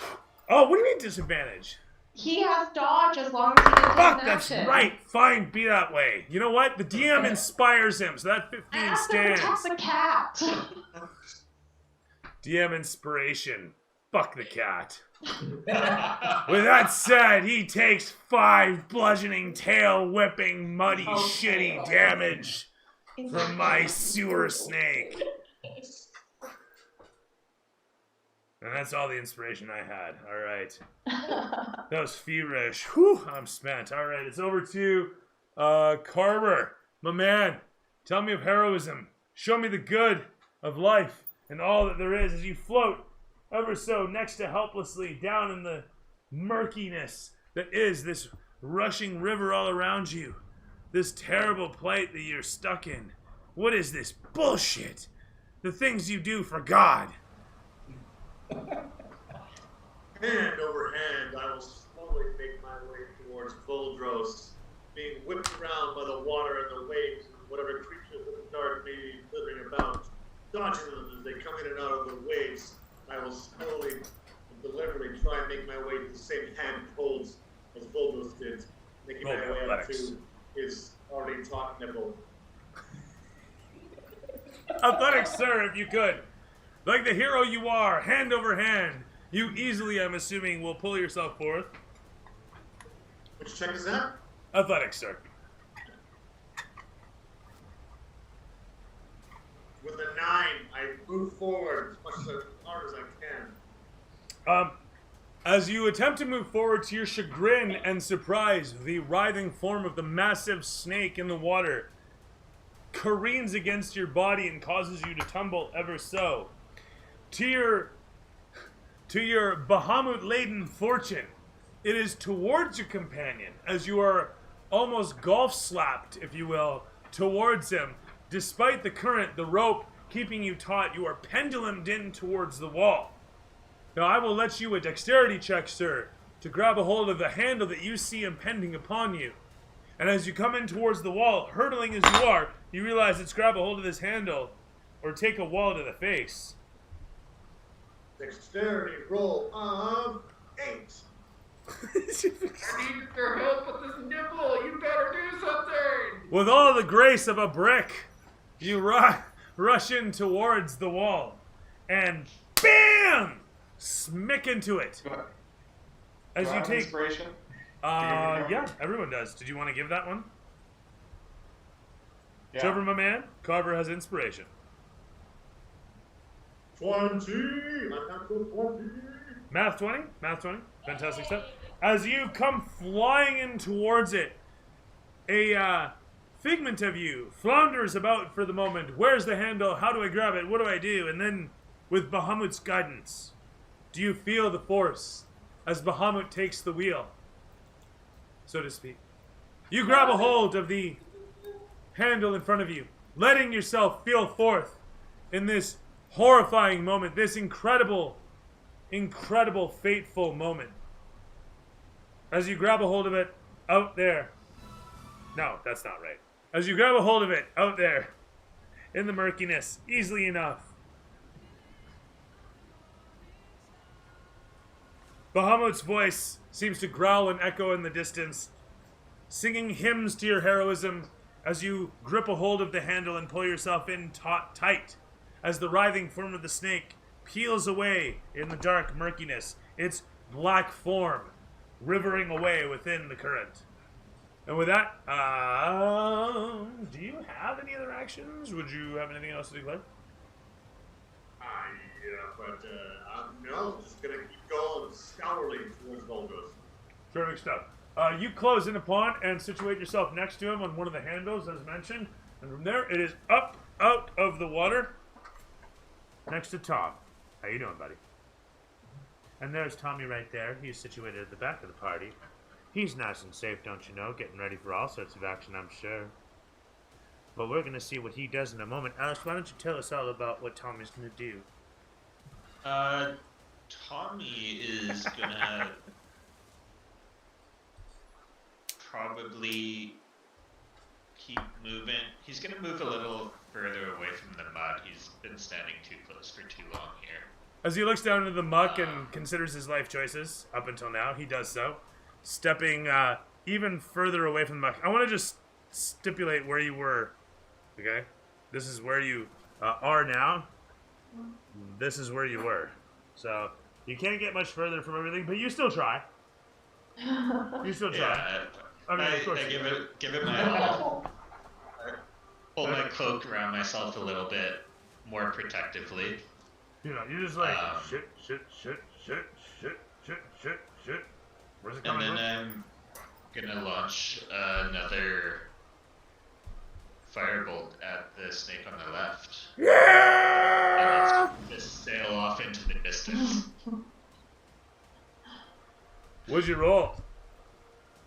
10. Sweet. It does so, flying off and striking against right here. A bunch of rubble echoes off of it and splashes down into the river to be carried away. From there, the camera pans against your expression of... Fair enough. And with that dismay, it pans over towards, I believe it's going to be Whiskers once again. So this snake that's still alive, that's the one I have the hunter's mark on? It is. I've hit this thing so many times. Damn it. No, actually, no. You killed that one. You fucking totally murderized that. That thing's hamburger. It's turned into bamboo. Like it's not, like a fucking dramatic bamboo slicey sort of demonstration. So this isn't the one that has hunter's mark? No, it's that one is dead. Very dead. Okay. How like not a little much, bit dead, like very dead. How close to death is this one? Looking upon it, you know, as a professional, you're not sure, but it's hurt. I mean, you can see cuts upon it. The one across from your Kenku friend. The one directly on the other side of directly on the other side of you from Mittens, is not scathed at all. Okay, so I'm gonna throw hunter's mark on that one. Okay.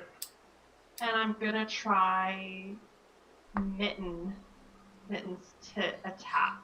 You focus your inner strength upon it, citing it with your expertise, your hunter's predatory nature. Yeah, we're gonna see. He's gonna miss with his attack, and then I'm gonna... Oh, that was my bonus action. Okay, so he just misses.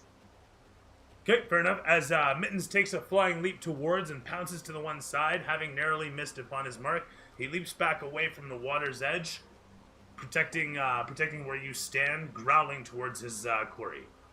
As the opposition looms towards you, you... Well, and I want to move into place. Like, can I get into a position where I'm flanking for someone else?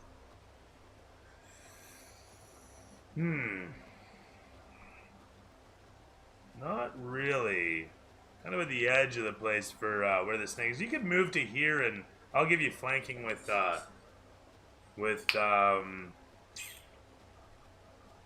if you move to here, I'd give you flanking with anybody who moved in aside him. But there's nobody in a flanking position currently. Okay. I'd like to do that. You move into position, sidling along carefully with your defenses up as the snake angles in towards your cat and you, hissing all the way.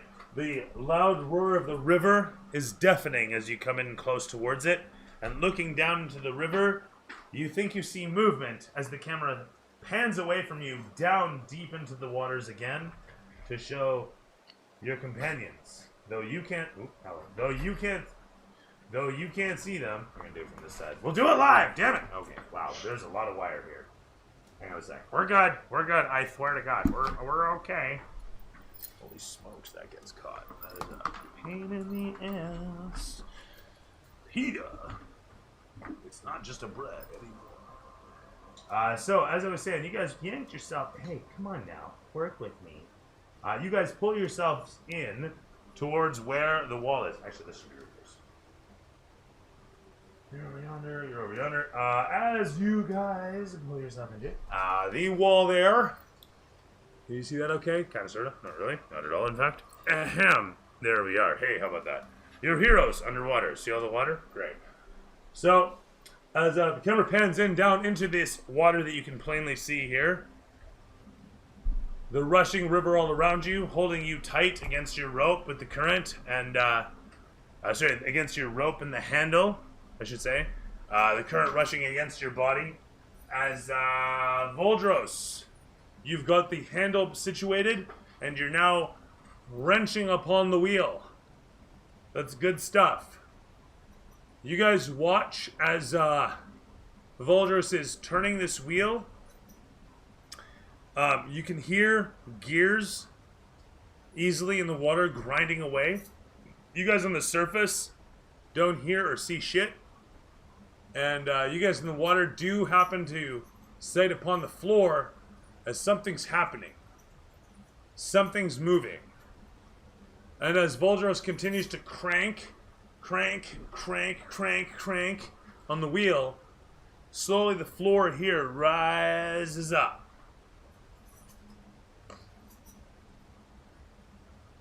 As it slowly lifts out of the floor, as you crank, the camera pans against your face.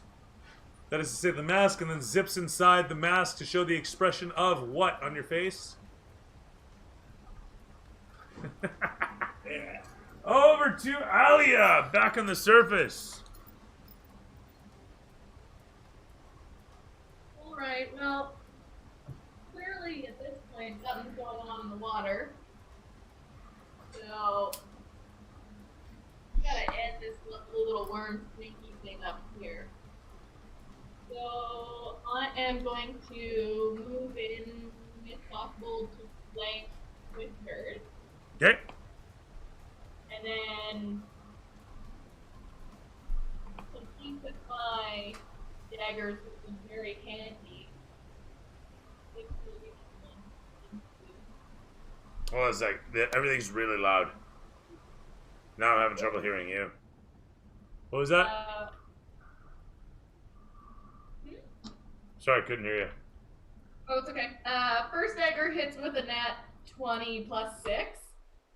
And then second hits with a 17. Jeez.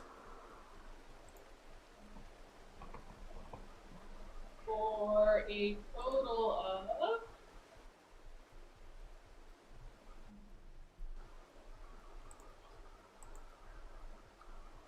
for a nat 20, do I roll damage twice? Twice. Fucking hacks. 18 points of damage. How much? Total. How much? 8 points of damage. 18? Yeah. Okay, terrific. Yeah. Sorry, this was on the new one, eh? Yeah, that's on the new one. The one in front of. Okay, so you know what? I just want to do this because it'll be sweet, but you know he has a little bit more hit points. But fuck it, right? Fuck it. Yeah. As Whiskers, you move yourself into position, tactically coming around the thing with your blades in hand, ready at a moment's notice, any second now. And then Alia just kind of comes in towards it from across the flame as you're like moved into position, as it flies away into the river. Pieces of it decimated. The head sails off with a streamer of ichor. A little bit of gore spurts out, and the whole of the body slurps away as she moves into position right there and does the job. Mittens looks over and gives you the thumbs up, a la Scooby-Doo. And from there, it's over to, I believe that's you, or if you have anything else to declare. Yeah, I don't have anything I need to do at this point. Ludwig, what up, buddy? We're back to you. As it getting repulsed back. How many points damage do I have against this one snake that's next to me? It's an excellent question. Looking upon it, you can see that he's scathed somewhat, fairly hurt, but not quite dead.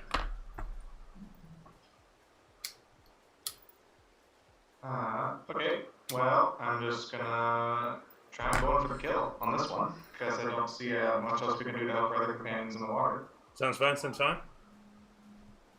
So I'm just gonna go out with the rapier. You stabby. I hope this works out better than last time. As you all roll not to die with a 23 to hit, you do, and for damage, you get me what you got? I got 9, but I can do sneak attack since I'm still next to Whiskers, right? Tell me about that. Or Mittens.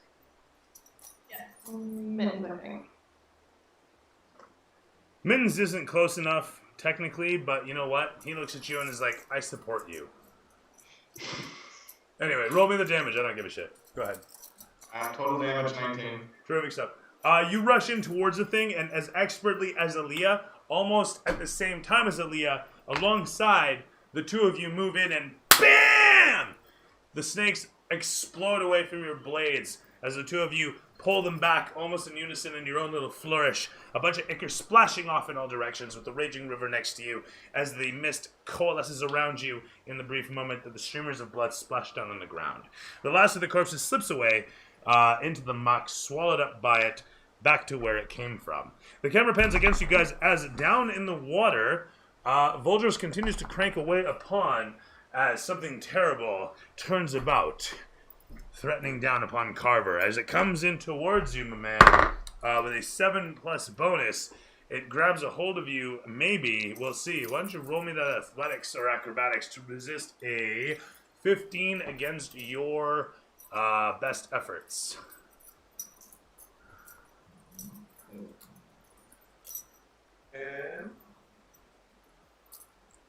14, actually. Sorry, what am I doing? 10. Athletics 10. 4 plus 6. 10. 10. 10. 10. Actually, he gets a 12, but regardless, he still beats you. I don't know where my math is at today. He had a +5 initially. Sorry, I'm forgetting my own numbers. I'm going to inspire Carver with my inspiration. You have inspiration left? Didn't you use it earlier? I swear to God you used it. Yeah, I used it already. Yeah. Come on. I think we've all used our inspiration. No, someone's I'm still... saving mine. Yeah, Alex still I has had it. inspiration. Come on. Gonna put it in the bag of holding at the end of the day. Typical Tom. Nice. Point being, though, as it were, sorry, where was I here? It wraps itself around you as you unsuspectingly watch it ride far too quickly for anybody to react in these sorts of waters in this sort of circumstances. As it wraps about you, you focus your inner strengths as you think to yourself, this is all part of the plan. Bahamut knows what he is doing. As it comes in about you, perhaps you'll see your moment soon, as it strikes in, writhing, squeezing, and you can make me a Constitution save. Constitution. It's going to be a 14 or better. 4. Man, I'm sorry. That's 10 points of squeezy, shitty damage.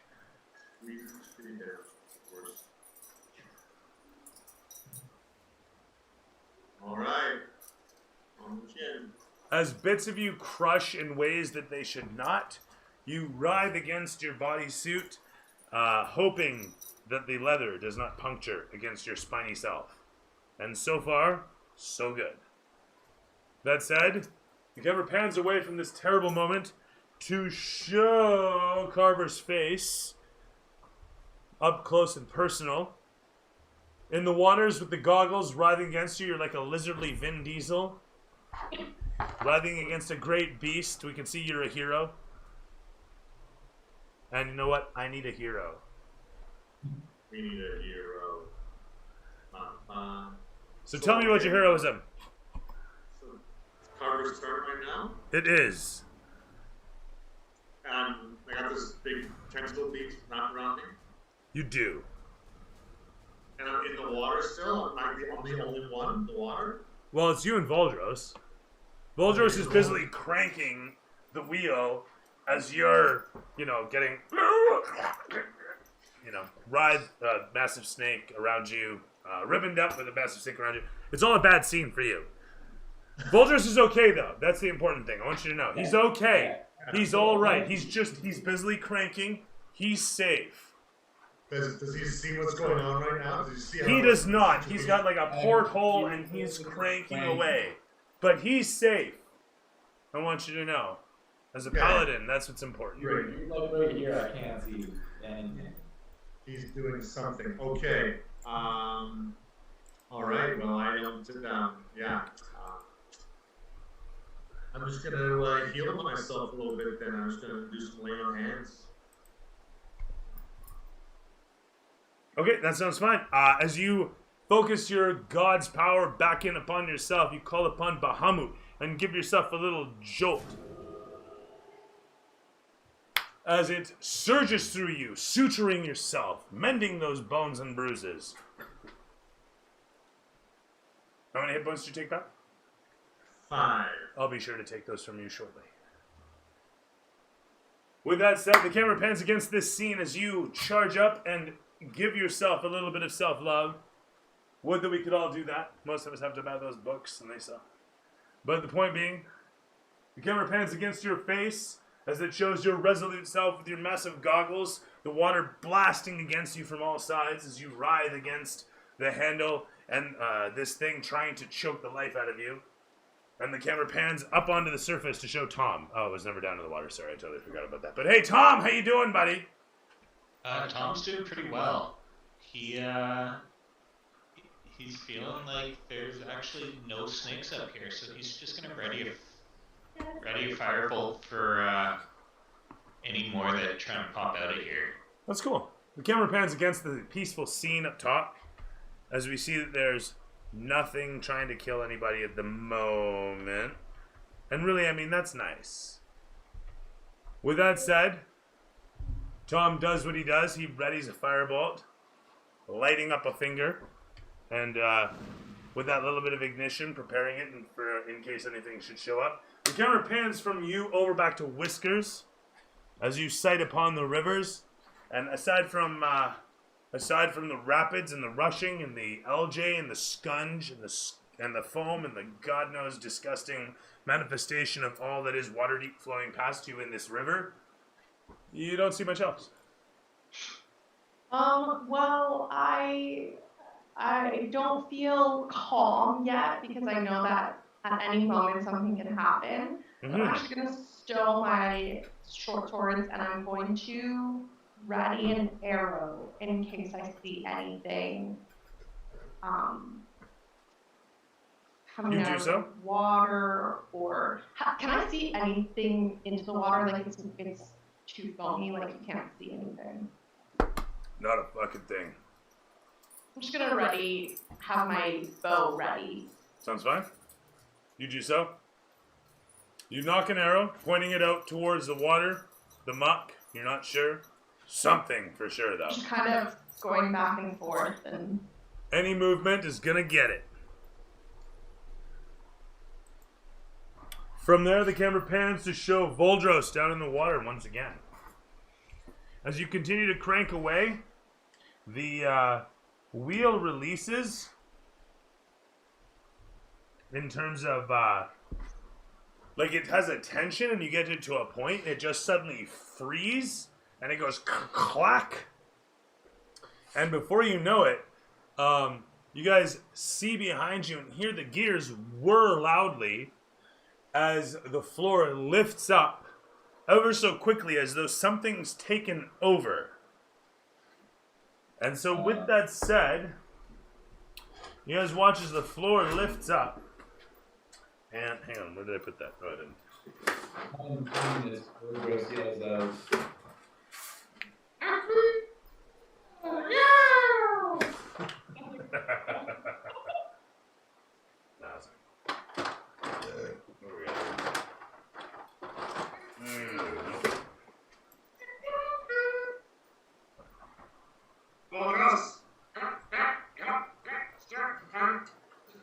He's holding no better.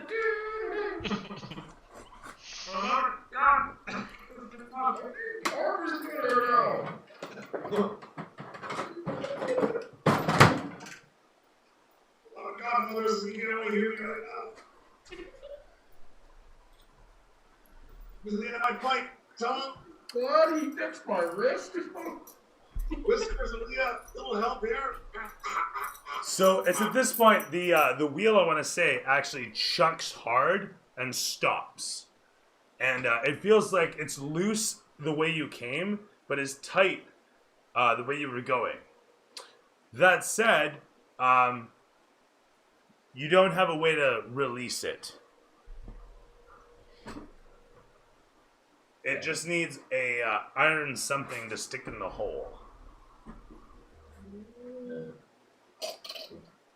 That, but to be the platform lifted, correct? The platform is currently lifted. To lower it, you insight would be to turn it the other way. Gotcha. Okay. Am I out of the water now? Like, did it lift me out of the water? No, it lifted up next to you over there. Oh. So, that said, just to be nice, I'm assuming you guys being heroes might have some reaction here. Yeah. So allow me to put on the escape music for the moment. As you sight upon the platform rising up, hearing it cranking the way next to you, you see an opportunity, and you can throw me athletics to try and grab a hold of it to pick you up out of the water. Carver, you can do the same. Athletics? Yes, sir. 24. Terrific stuff. Come on, Carver. 18. As the platform cranks up out of the water, the two of you let yourselves flow, and you go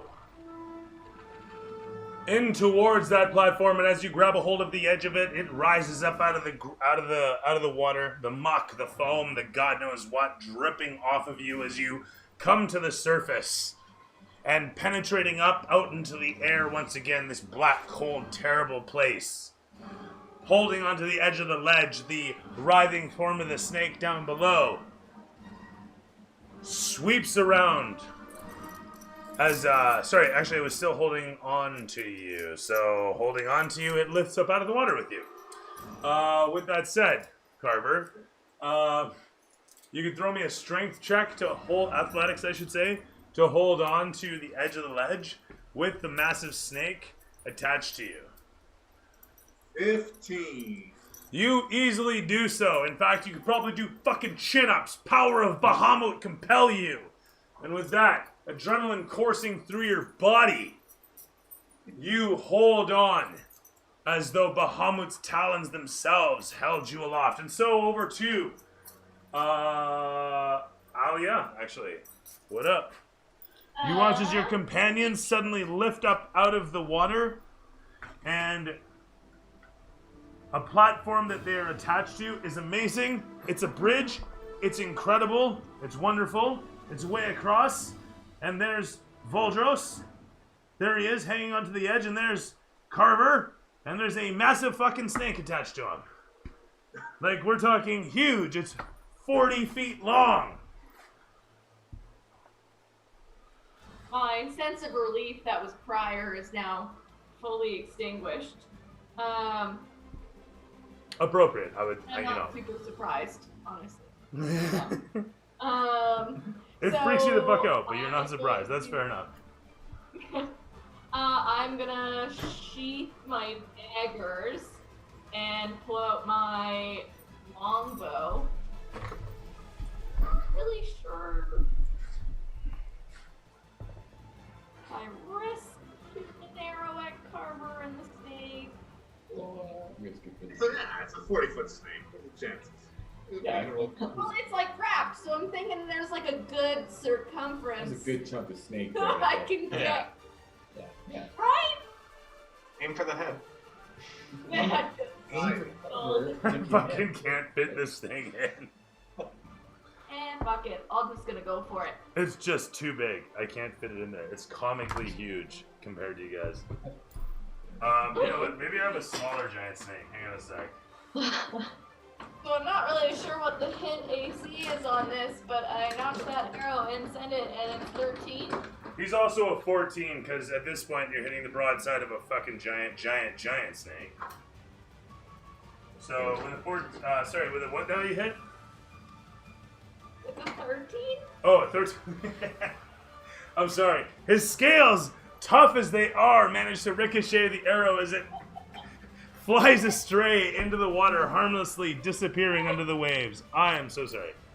With that said, bolt coming out of the top of the thing and distracted. I where are you? With the snake coming up, I've triggered my reaction. Wasn't your reaction a melee strike? What was that, sir? Was your attack a melee strike? It was a firebolt. Oh, that's right, too. Yes, it totally would have been. Of course. And Carver's immunity bio. We're good. This is fine. Bye. It's fine. And I crit for 9 damage. Whoa. It's pretty Holy huge. shit. Well, alright then. As the camera pans from Tommy over towards where Carver is situated, hanging off the ledge with the snake upon him, the camera panning wide to show this terrible scene, heroic as it is, the two of you clinging to the edge with the giant snake floating there against you, taking 9 damage. And then my reaction also comes into play, and I hit with a 25 for 9 damage also. Also 9 damage. Jesus. We got you, Carver. One after the next, the shots stab into and blaze upon the carapace of this thing. As it writhes, hissing in pain, it clenches against your legs, slipping down off your torso onto, and just barely holding on at this point, Carver. As the camera pans from Alia, I believe it was, yes? Yeah, that was. We just finished your turn? Yeah. Terrific stuff. Over to Ludwig.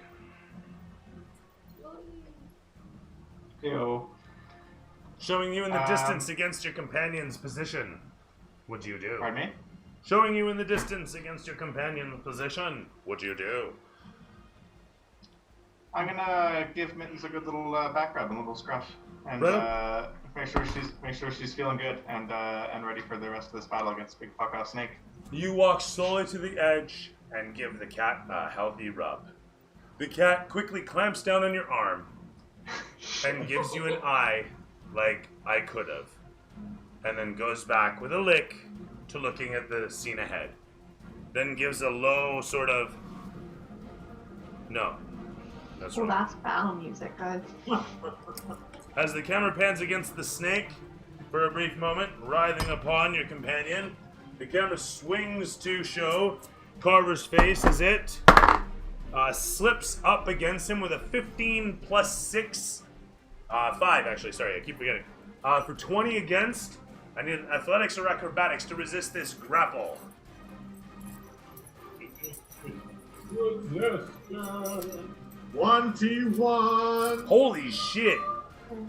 Talk about brushing against. I have no inspiration to give the snake, so it is. As it writhes up against you, Bahamut the last second whispers in your ear, "You can do it." And so it is that with the power of his vested self, you push away the scaled thing. Its leathery body separating from yours. Also leathery body. It's kind of a weird kink thing, maybe for some people, but just so they know. But point being, whatever gets the views, okay? Don't judge me. Anyway, you push the thing off yourself as it rides off, hissing in anger and frustration as it peels away, unable to hurt you and your god strength. Anyway, so with that said, it's over to Carver as your god strength does what next? What do you do with that strength? What do you do to this thing? As this snake tries to hurt me, and I'm obviously stronger than it, I'll reach down with my hand, and I'll make sure Voldros isn't in the vicinity. He's not too close to me, is he? No. He's about 5 feet away. Alright, so I'm going to grab onto this snake, and I'm going to go, may Bahamut guide you to the promised land, as I use my fire breath on the snake and breathe into its face. I'm down with that. With a nice heavy burp in its face, it's going to save at disadvantage. Does it get a save? Dex DC of 12. Okay, yeah. So again, it's going to do it at disadvantage. It failed both. And so with that said, you burp a healthy dose of death into it. 8 damage, 8 fire damage. Yeah. As it hisses back and forth and writhes against, it goes crispy, maybe spicy, you're not sure, and falls limp in your grasp.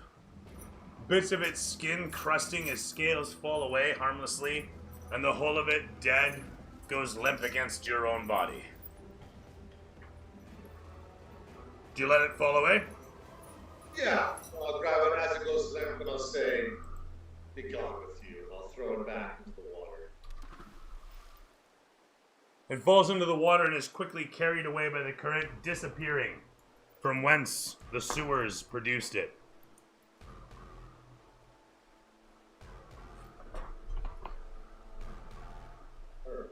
I'm gonna start looking for Voldros to make sure. Is he like him? Is he climbing up? He's still hanging next to you as he rolls athletics to pull himself aloft.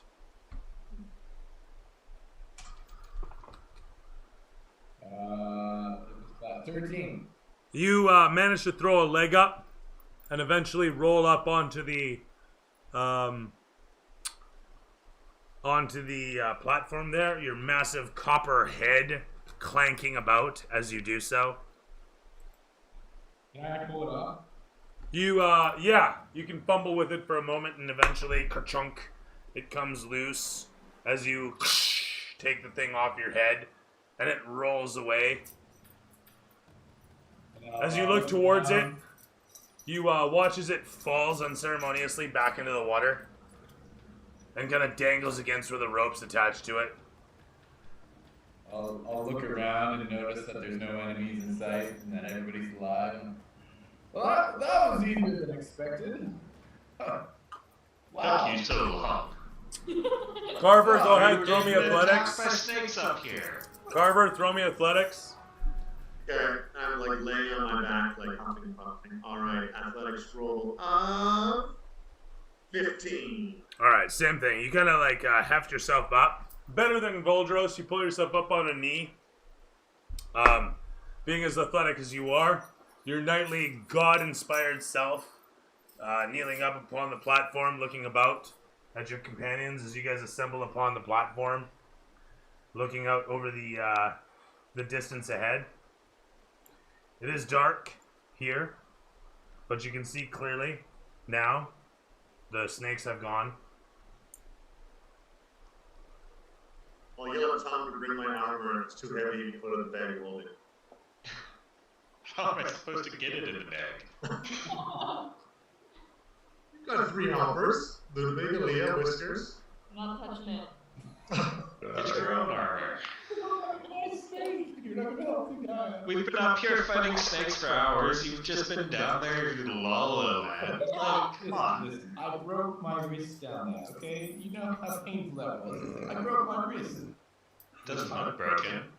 And then Carver went and did something in the water. He was practicing swimming or something while I turned. All we heard was you screaming about nipples and fucking wrist shots, man. How are we supposed to know what's going on? Yeah, exactly.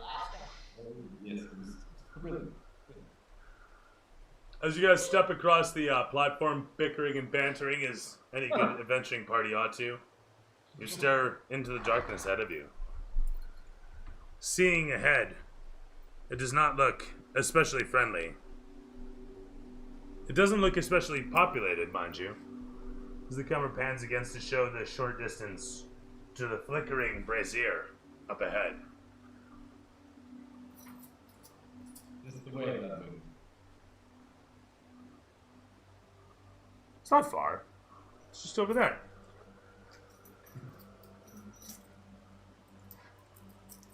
I mean, your Kenku friend just came this way.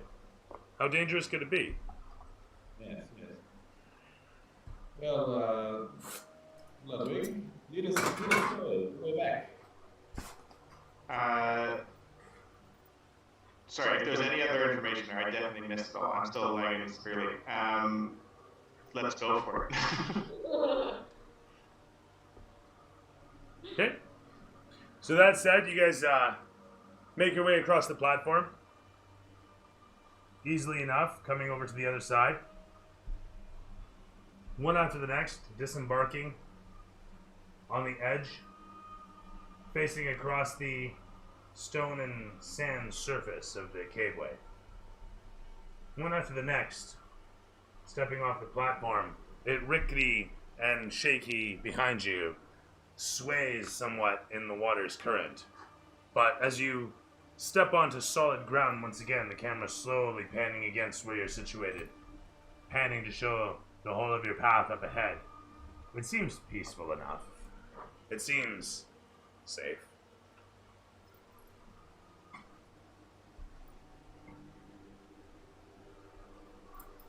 That's not good.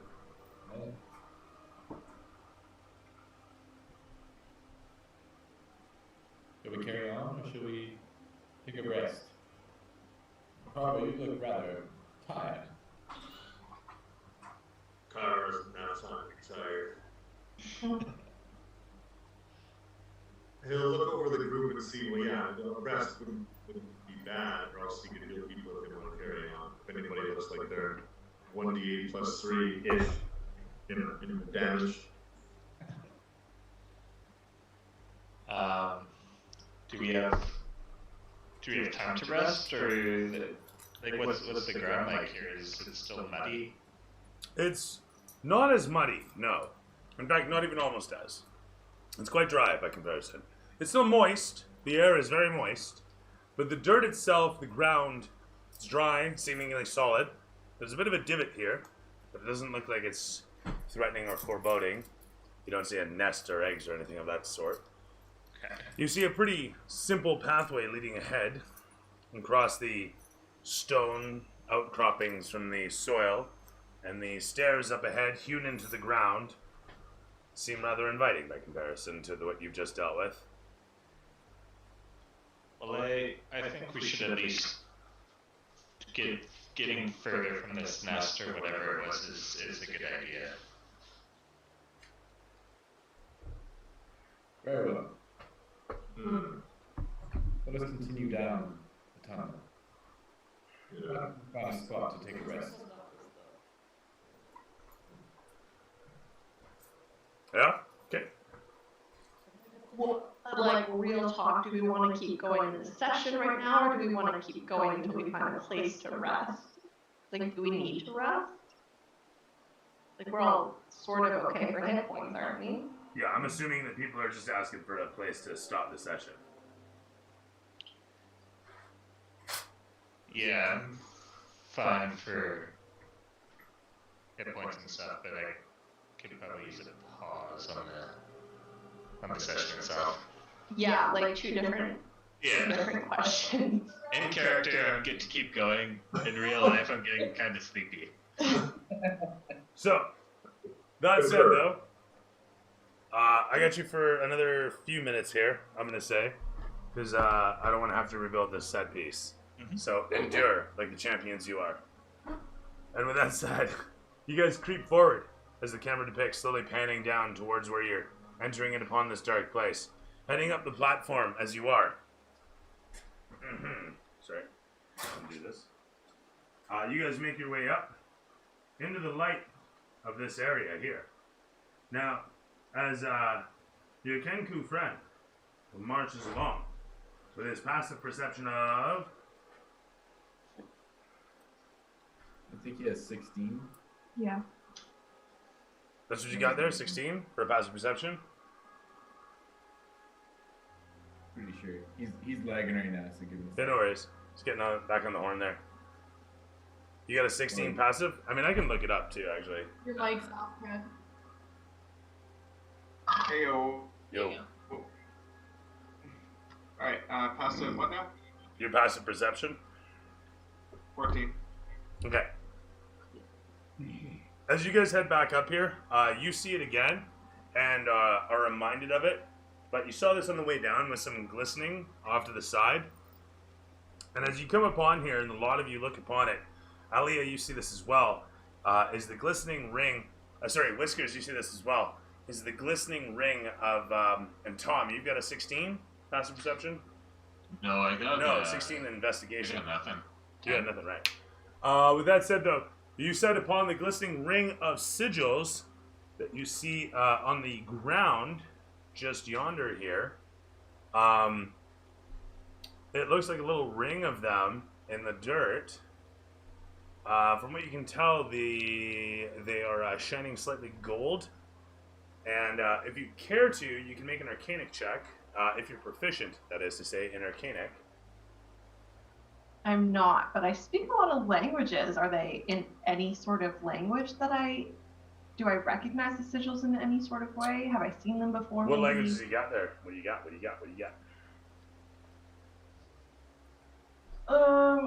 Elvish, Primordial, Sylvan, Common.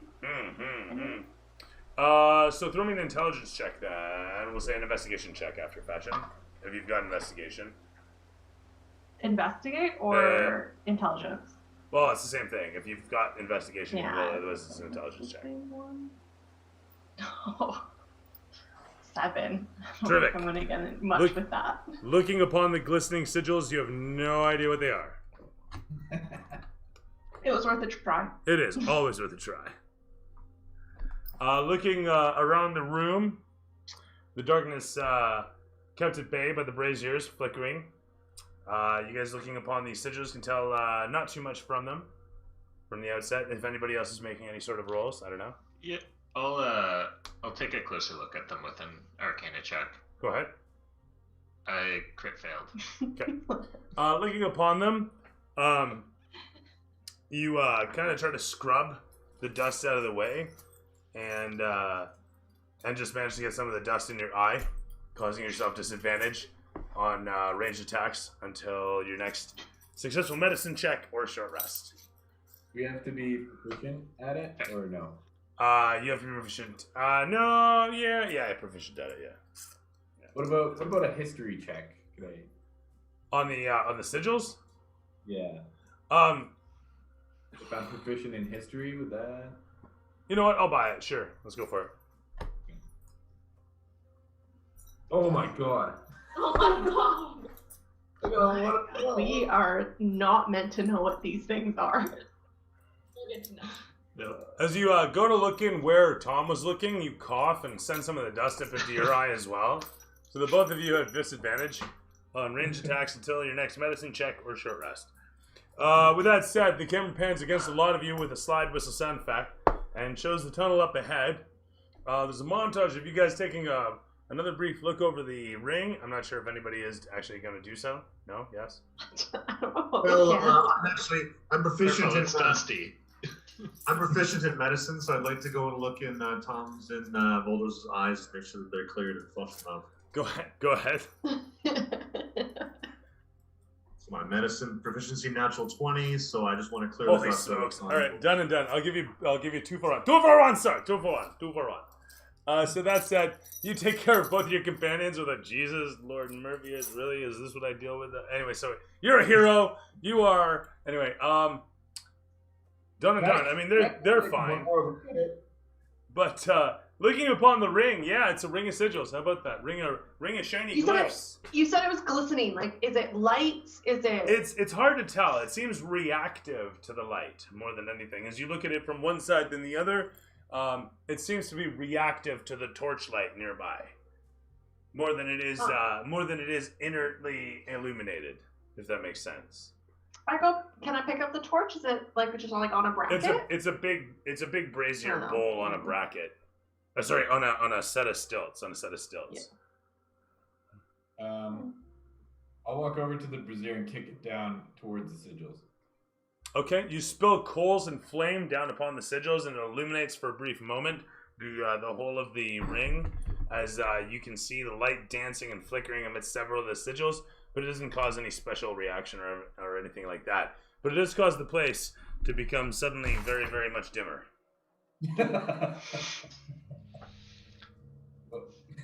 Well, that didn't work.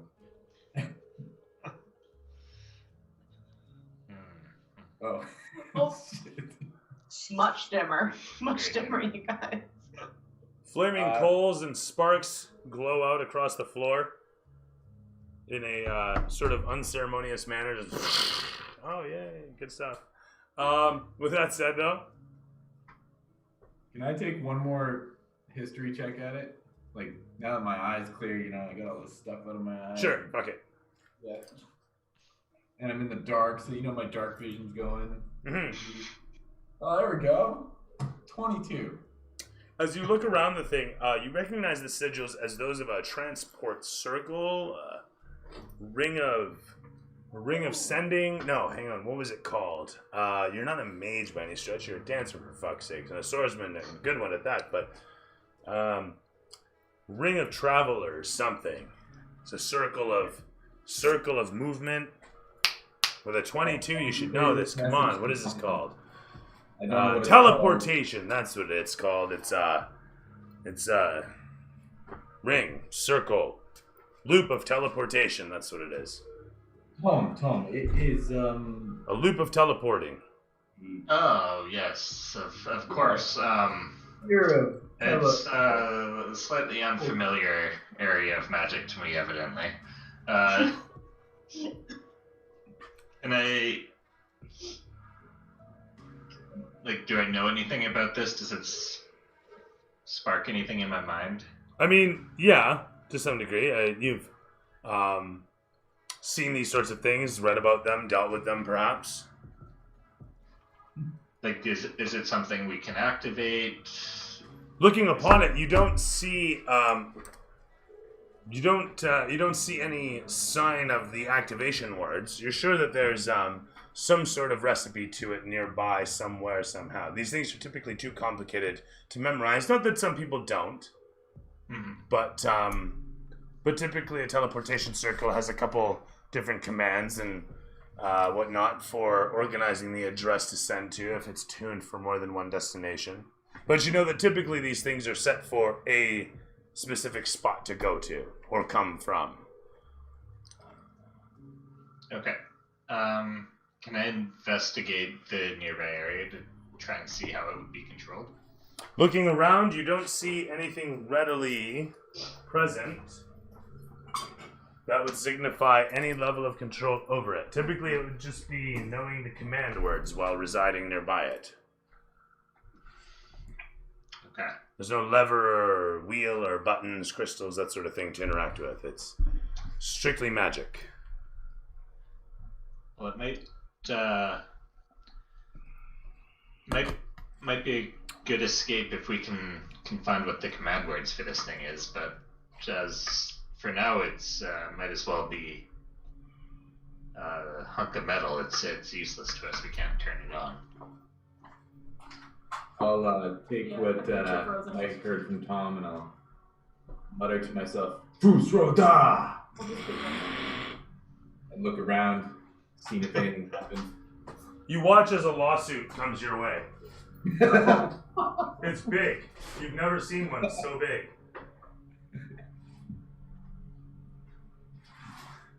DMCA, it says repeatedly as it comes in towards you and eats you.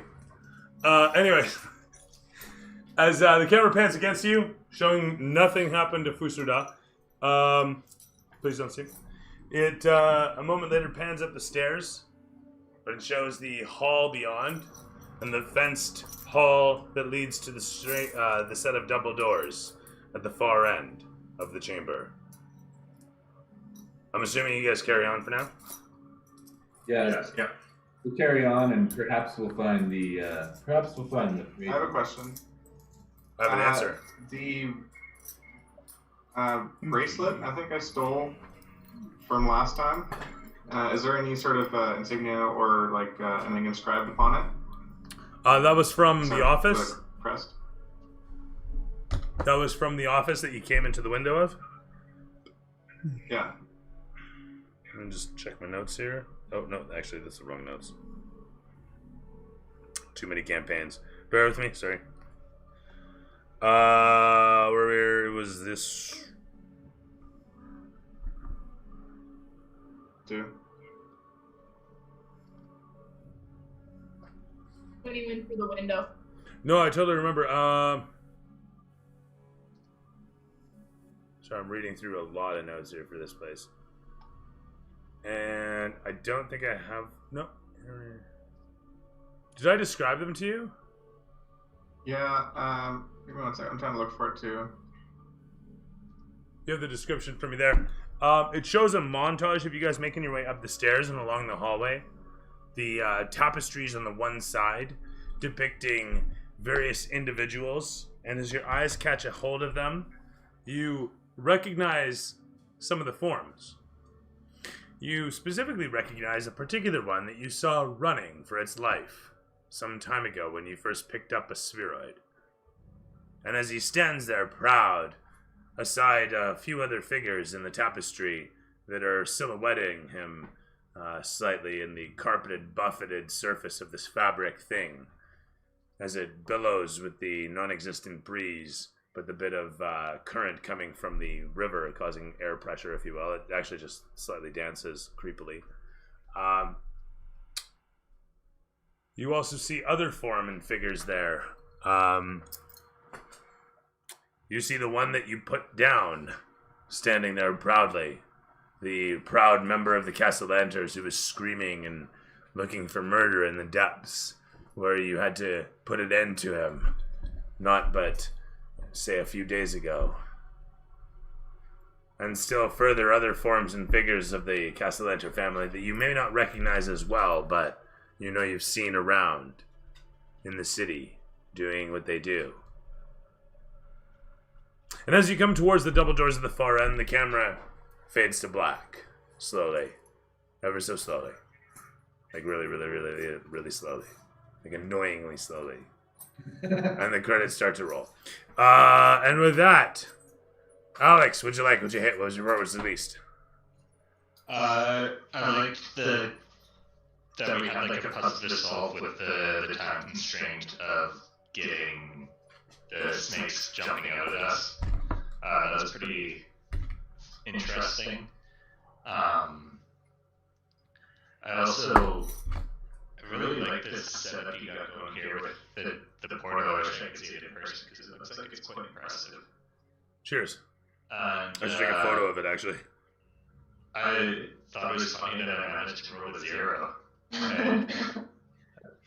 Minimum roll is always 1, eh? Okay. It's actually it is in the rules. But yeah, I figured a crit fail with a -1, that's gonna be uniquely unlikely. It's uniquely bad, I guess. Yeah. Right on. It was fun. Cool. What would you like least?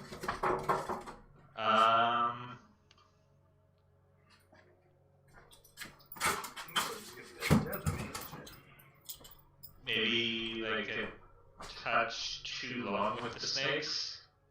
Would have like more time at the end here. How But dare you complain? What sort of complaints are these? I mean, I give you. No, I'm kidding. Yeah, it did actually drag a little bit. It surely did. Yeah, I mean, my biggest complaint with these is always that I'd rather be doing it in person. Yeah. Fair enough. And with that, Trevor, what'd you like? What's your least?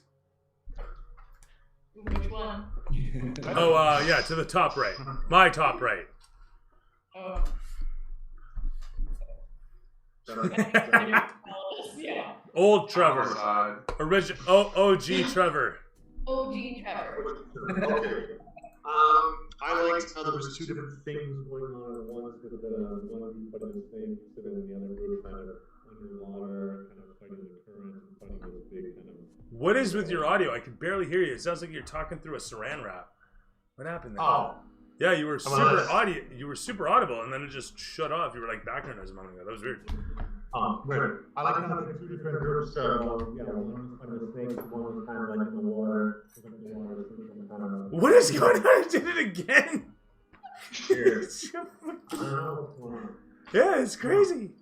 It starts out really clear, and then it just goes like you're talking into the water. Did you put on a filter for when you were in the water? How about now? Testing.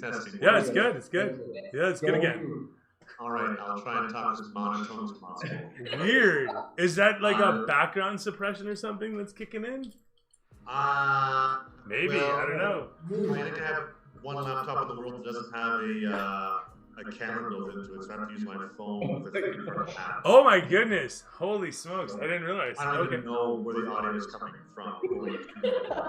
We have like a webcam shortage in the world still, don't we? We're all backward. Oh my goodness. So short and sweet, two different groups going on. Yeah, both kind of like at the same time. Sweet. What was least favorite? Least favorite? Yeah, I guess what Tom said. I mean, it's gone 4 hours and 15 minutes, and it kind of just feels like we made it 100 feet. Yeah. But I mean, that was basically like two battles, right? So a bit of a battle, and a lull, and kind of another battle, and like water going on, and traveling. And as a group, we always kind of discuss things first, right? Trying to figure out ourselves. True. You give us that freedom to do that, which is nice. 100%. Yeah. Which takes a bit longer, so that's, and then not being in there in person. That's kind of, I want to see this teleportation ring. I want to jump in there and go through these doors, and so, Fair enough. Right on. And then new Trevor. Yeah. That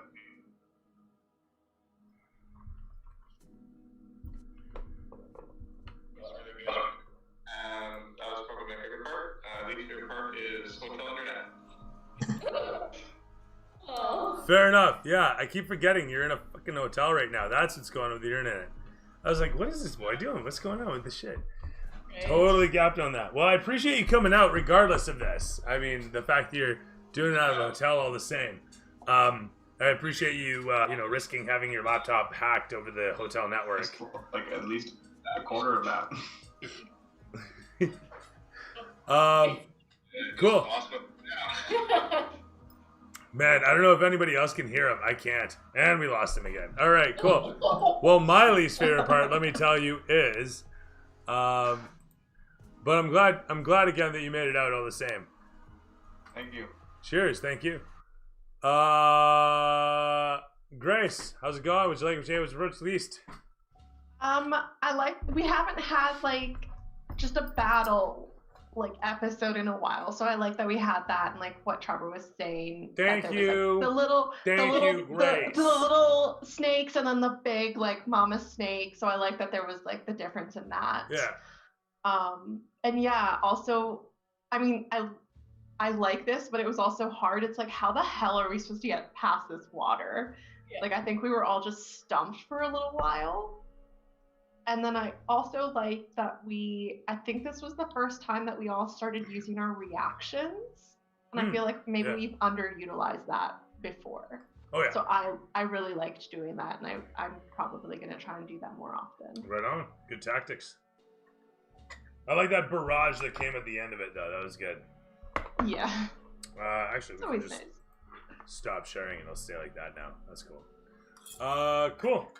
And Aaron, what'd you like? What was released? I agree. I agree with Grace. It was nice to have like a combat one. I think we all kind of struggled in the beginning there to like get going. So combat, I think we're all pretty rehearsed in it. So it was, even though we struggled in the beginning, we kind of like pushed through and did what we always can do, which is good. And then obviously, yeah, like the set looked so cool, and it was so like as we moved through it, you could see all the components that you clearly worked very hard, like all the levels and all the cool stuff. And it just sucks not to be able to like be there and see it. Send us pictures. It looks so cool. They'll be on my Instagram. There's like levels. Yeah, it's, the idea being that, of course, you're heading up into Buddy's ready room there.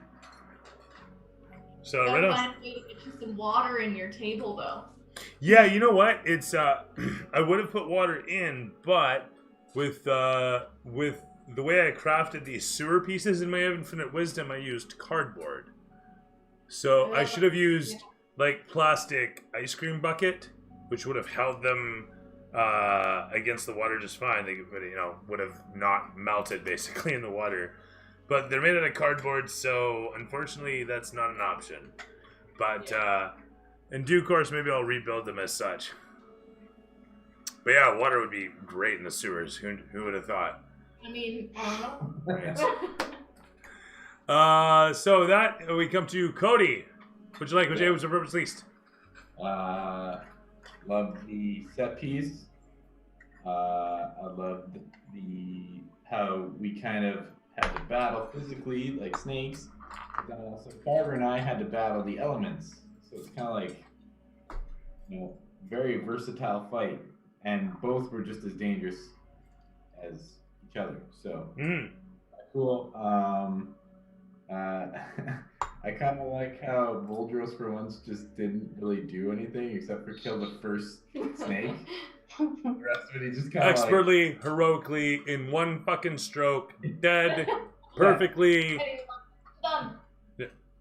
But it just worked out really nicely that he was just completely oblivious to everything else that was happening, like just naturally. Like he had that thing on, so he couldn't see what was going on with Carver, couldn't hear him. He's just like. From the first session where you were the first guy to jump out over the whirlpool of water onto that floating ladder hanging, to even now when you're the first guy getting dragged into the water, followed by the swan dive of your companions, you have always been. So it is. And so it shall be, I suppose, huh? Yeah, that's right. The only thing I didn't like was not being able to figure out that teleporter. But maybe there's more to come with that, I don't know. And not being able to see the set piece in real life, obviously, just like everybody else, because that was a highlight. Yeah, it's pretty cool. Yeah, look at this. It's pretty cool. Look at that. It's amazing. Oh, shit, you can't see shit. Hey, can't see anything. Oh, I'm sorry. No, I like it. But yeah. No, it was a great session overall, and hopefully, sooner than later we can in person. Very good. I liked the pacing. I liked the river and the challenge of it, and the etc. etc. etc. Hey, Rars666, how you doing?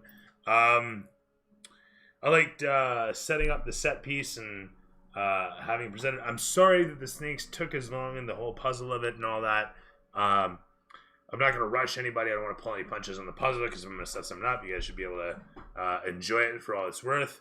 But so it goes. It does mean that we didn't get to really take our time through the rest of the set piece, and so it goes. I think part of that might be the video too, because we can't all see the same thing, and we're not picking up things. So there's always something to be said for that sort of thing. I mean, it is what it is, right? I totally understand. When you're here in person, you have a better view of it, but then you lose time to banter So, Yeah. We're damn if also you just do. not that great at puzzles. So You know what? There's all sorts of arguments to be made on it at all fronts.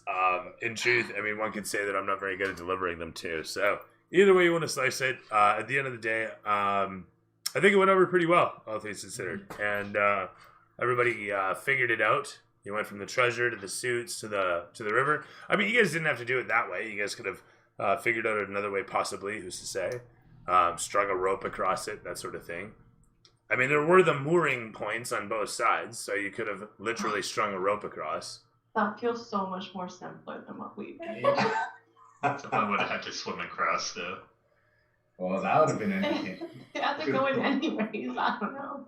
Could have thrown you. Yeah. So with that said, though, I like the pacing. Like I say, I like that everybody got through the battle and had fun with the battle, and I actually did enjoy the battle as well. I would have liked to have had more to the battle, but again, I wanted to get through it, get to the other side. Still dragged on a bit longer than I would have liked. And that's all your fault, all of you. I can't believe it, I tell you. But I'm glad we got to the end of the set piece all the same. You know, having seen the circle and just set that up for the payoff that may come later. And so it is that you guys are now closing upon the set of double doors that you assume to lead to the Cassalantar Ready Room here in this place. Under this place. Ludwig, is that where they lead? Don't say anything. Don't tell us. Come with me, I'll find out. Corner. Cassalantar.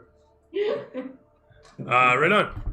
I appreciate you all. Thank you once again for joining me for another fantastic evening of Dungeons & Dragons. You, my fantastic palette of personalities. It is a wonderful plethora of players. Without you, there wouldn't be a game. Otherwise, until next time, whenever that session may be, may your 20s always land on 20. Thank you very much. Thank you. Oh, do we take experience? Oh, no, there's no experience. You do this for the thrills. Dang. No, I'm kidding. You get, this will be snakes and blah, blah, blah. 550 experience. 600 experience.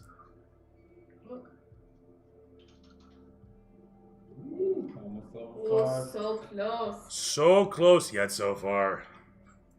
Yeah. It's right there, isn't it? You can taste it, that next level. Mwah. Yeah. And yet, not quite. All right, well, next time, eh? Let me know when that next time is. And until then, you know, keep fit, have fun, that sort of thing. Will do. All right. Bye, everybody. Good night. Bye. Good night, Later, all. everyone. Thanks, guys. Bye. Yeah. Thank you. Thanks for help. Yeah, no problem, man. Cheers. Cheers. And then there was one. If you have anything, comments, questions, criticisms, compliments, etc., feel free to fire away here and now in the chat before I shut her down. You got to be on Twitch for me to see it. Otherwise, I'm not paying attention to YouTube and Instagib. I think I'm streaming to, and possibly Periscope, and I have no idea what other platforms. But if you're on my Twitch stream, you can comment. I'll see it. I'll see it show up here. I'll respond. But otherwise, I'm not going to say shit because I won't see it. It's just the way of nature. So regale me. Hit me. What sort of comments do you have? What sort of questions do you have? What sort of complaints do you have? I don't really care what you got. Hit me. Interact. Come on. Something. Come on, internet. Maybe there's nothing. Well, these are all bots. These are all bots. Ice Wizards, Idalara, Pika Powerful, RR666. I know that you're real. Maybe I know you're real. Maybe you're all part of my imagination. A terrible imagination. I just imagined all those players, those people that I was playing with. They're all splinters of my personality. There is no Facebook. All my friends are just me, duplicates of. Do you imagine? You go to sleep and you're just creating profiles online in your sleep, and then you're friending yourself? Oh my god. What a crazy idea, hey? There's a movie unto itself. messaging yourself and fucking waking up to like fights that you've had with somebody online. Like, what the hell is going on? That'd be crazy. Man, you'd have to have some serious schizophrenia for that. What dreams may come, who's to say? Remember, drink your colloidal silver. And wear your tinfoil hat and whatnot, like that. Anyway, seriously, anybody got any questions, comments, compliments, criticisms for an aging dungeon master? Nothing? Nobody? Not at all? Well, I appreciate you all. And let me tell you, when it comes to dungeon mastering, it is a different sort of game than what the player might be expecting to experience. Insofar as what the player is experiencing, it's going to be a heroic roll. Oh my god, look at the world before you. It is but your oyster as you rush forth and take it by storm. Be it with magic missile, sword in hand, bow and arrow, what you got, what you have, anything you want to do, right? Well, as a dungeon master, it's your job to what? Deliver a world that the player summarily will fuck with. I mean, it is what it is. And so you try to weave this sort of world and story and blah, blah, blah, blah, blah. I met a lot of people who, dungeon masters as they are in their own right, do their best to provide an experience unto their players, such that their players can thrive in this world and do things. And I largely used to do this thing of like an open-ended sandbox sort of world. Basically, the idea being that, hey, you're in this world. Here's a job board. Do what you will. For the most part, there's nothing wrong with that. For the most part, it's fine if you just want to fuck around with one-offs. One-offs, they typically, take a session, 2 sessions, 3 sessions maybe, and you're done. And then you move into another quest. And that may be another thing off the job board. What's this? Got to rescue a thing. All right, let's go. And so it is. Gemstone, daughter, I don't even know what, the kingdom? Who's to say? And so it is. You quest on, do the thing, gain experience, gain levels, gain treasure, win the D&Ds. When you try to put together a cohesive story, what the goal is to weave people together and create this world where your players are the center of it. And what I've been trying to do as of late to actually challenge myself, conversely, is create a story where the players are ancillary to it, if you will. They're kind of there. The story's happening, and they're there for it. Whereas with previous successful campaigns that I've run in the last couple, it's been a matter of the story being about the player's involvement, if that makes sense. So, on the one hand, you have what I described is the story unfolding, and the player's involvement in it is affecting the story, but not about the players. They're just there, and they're seen as a nuisance. And when it comes to heroic campaigns like this one, it's more about the players being the driving force in the story. Things are happening because of the players and their involvement in their doings. The villain's plans, they're going to go ahead, sure, with or without the players' involvement. And without the players' involvement, they might actually succeed. Because there's nobody else. Without the players, the villain doesn't have the adversary they need. Because it's all about the players. That's kind of the point here. And so in a way, the villain will have to antagonize those players or have a reason to antagonize and inflame and bring about the opposition of those players upon itself, whatever that villain might be, right? And so that's where it, again, becomes about the players. It becomes a story about the players and their involvement in it. And every successful campaign has that, a sort of driving force that ties the players into it, a pedigree that sucks the players' characters into the story, involves them, ties them in, weaves them into the fabric of the story, so to speak. You know what I mean?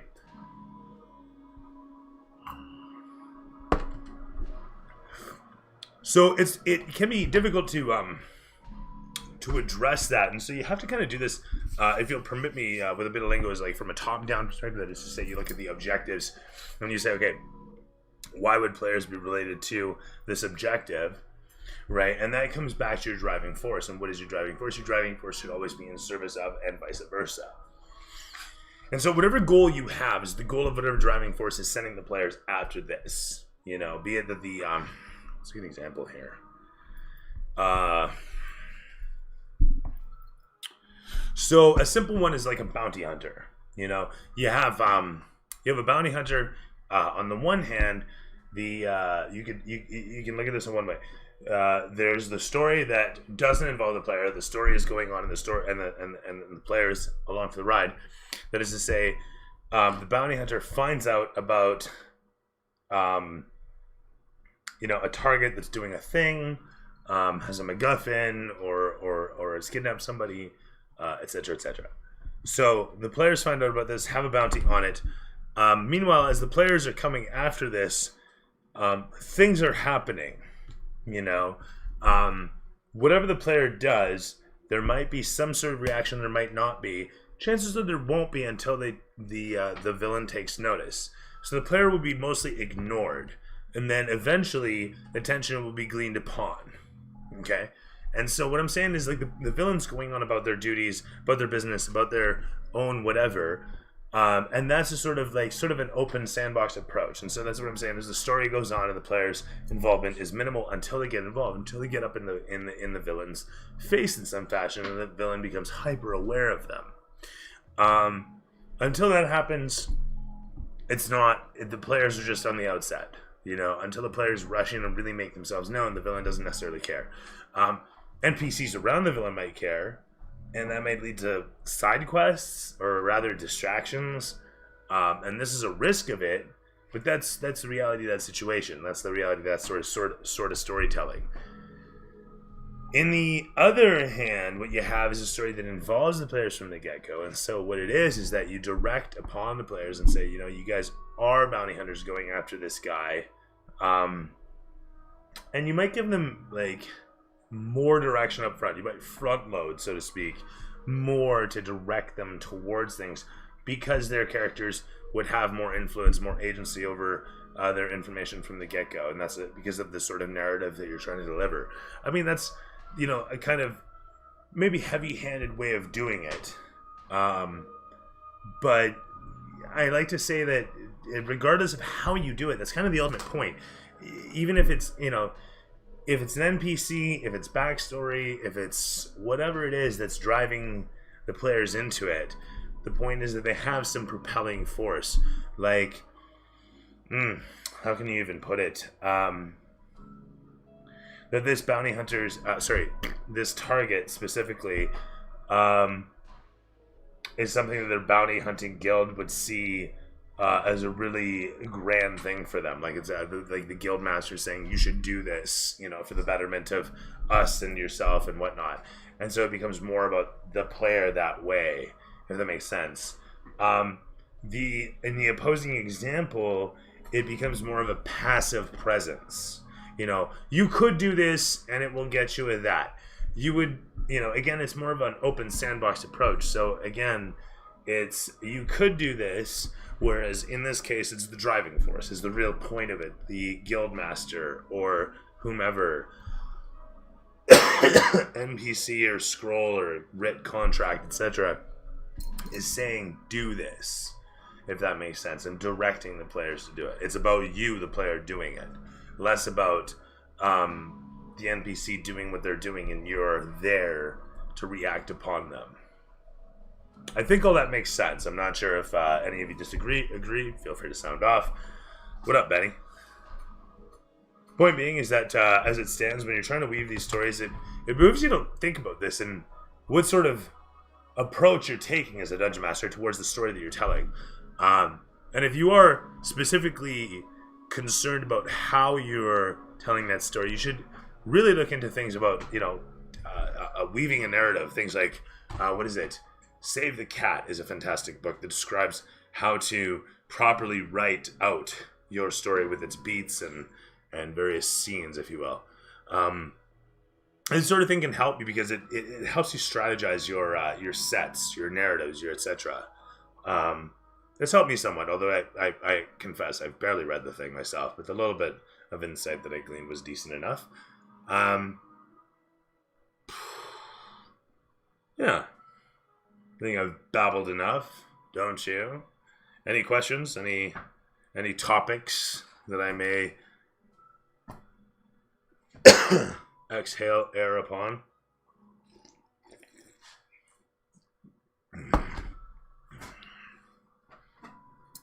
No? Yeah?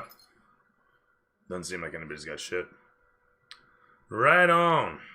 Well, watching the viewership fluctuate is exciting and all. But I have linoleum to watch peel. So I'm going to go do that because it'll be more entertaining. Love you, all of you, ever so much. And thank you for watching. Honestly, it's been my pleasure to be your entertainer, your dungeon master. And until next time, please, as always, may your 20s always land on 20. Oh yeah, and if you like what you see, we stream every Monday at about like 7, 7:30, 8, somewhere in there until whenever I finish, which is roughly around 10, 11, somewhere in there. And then, yeah, there's the odd intermittent session that I run here and there, as today. And once fucking COVID goes the way of disco here, for however long that it might, we might have in-person sessions again, and we'll see Fridays and whatnot pick up, and who's to say what days I'll be streaming. So, until then, folks, it's been my pleasure. Have a good night.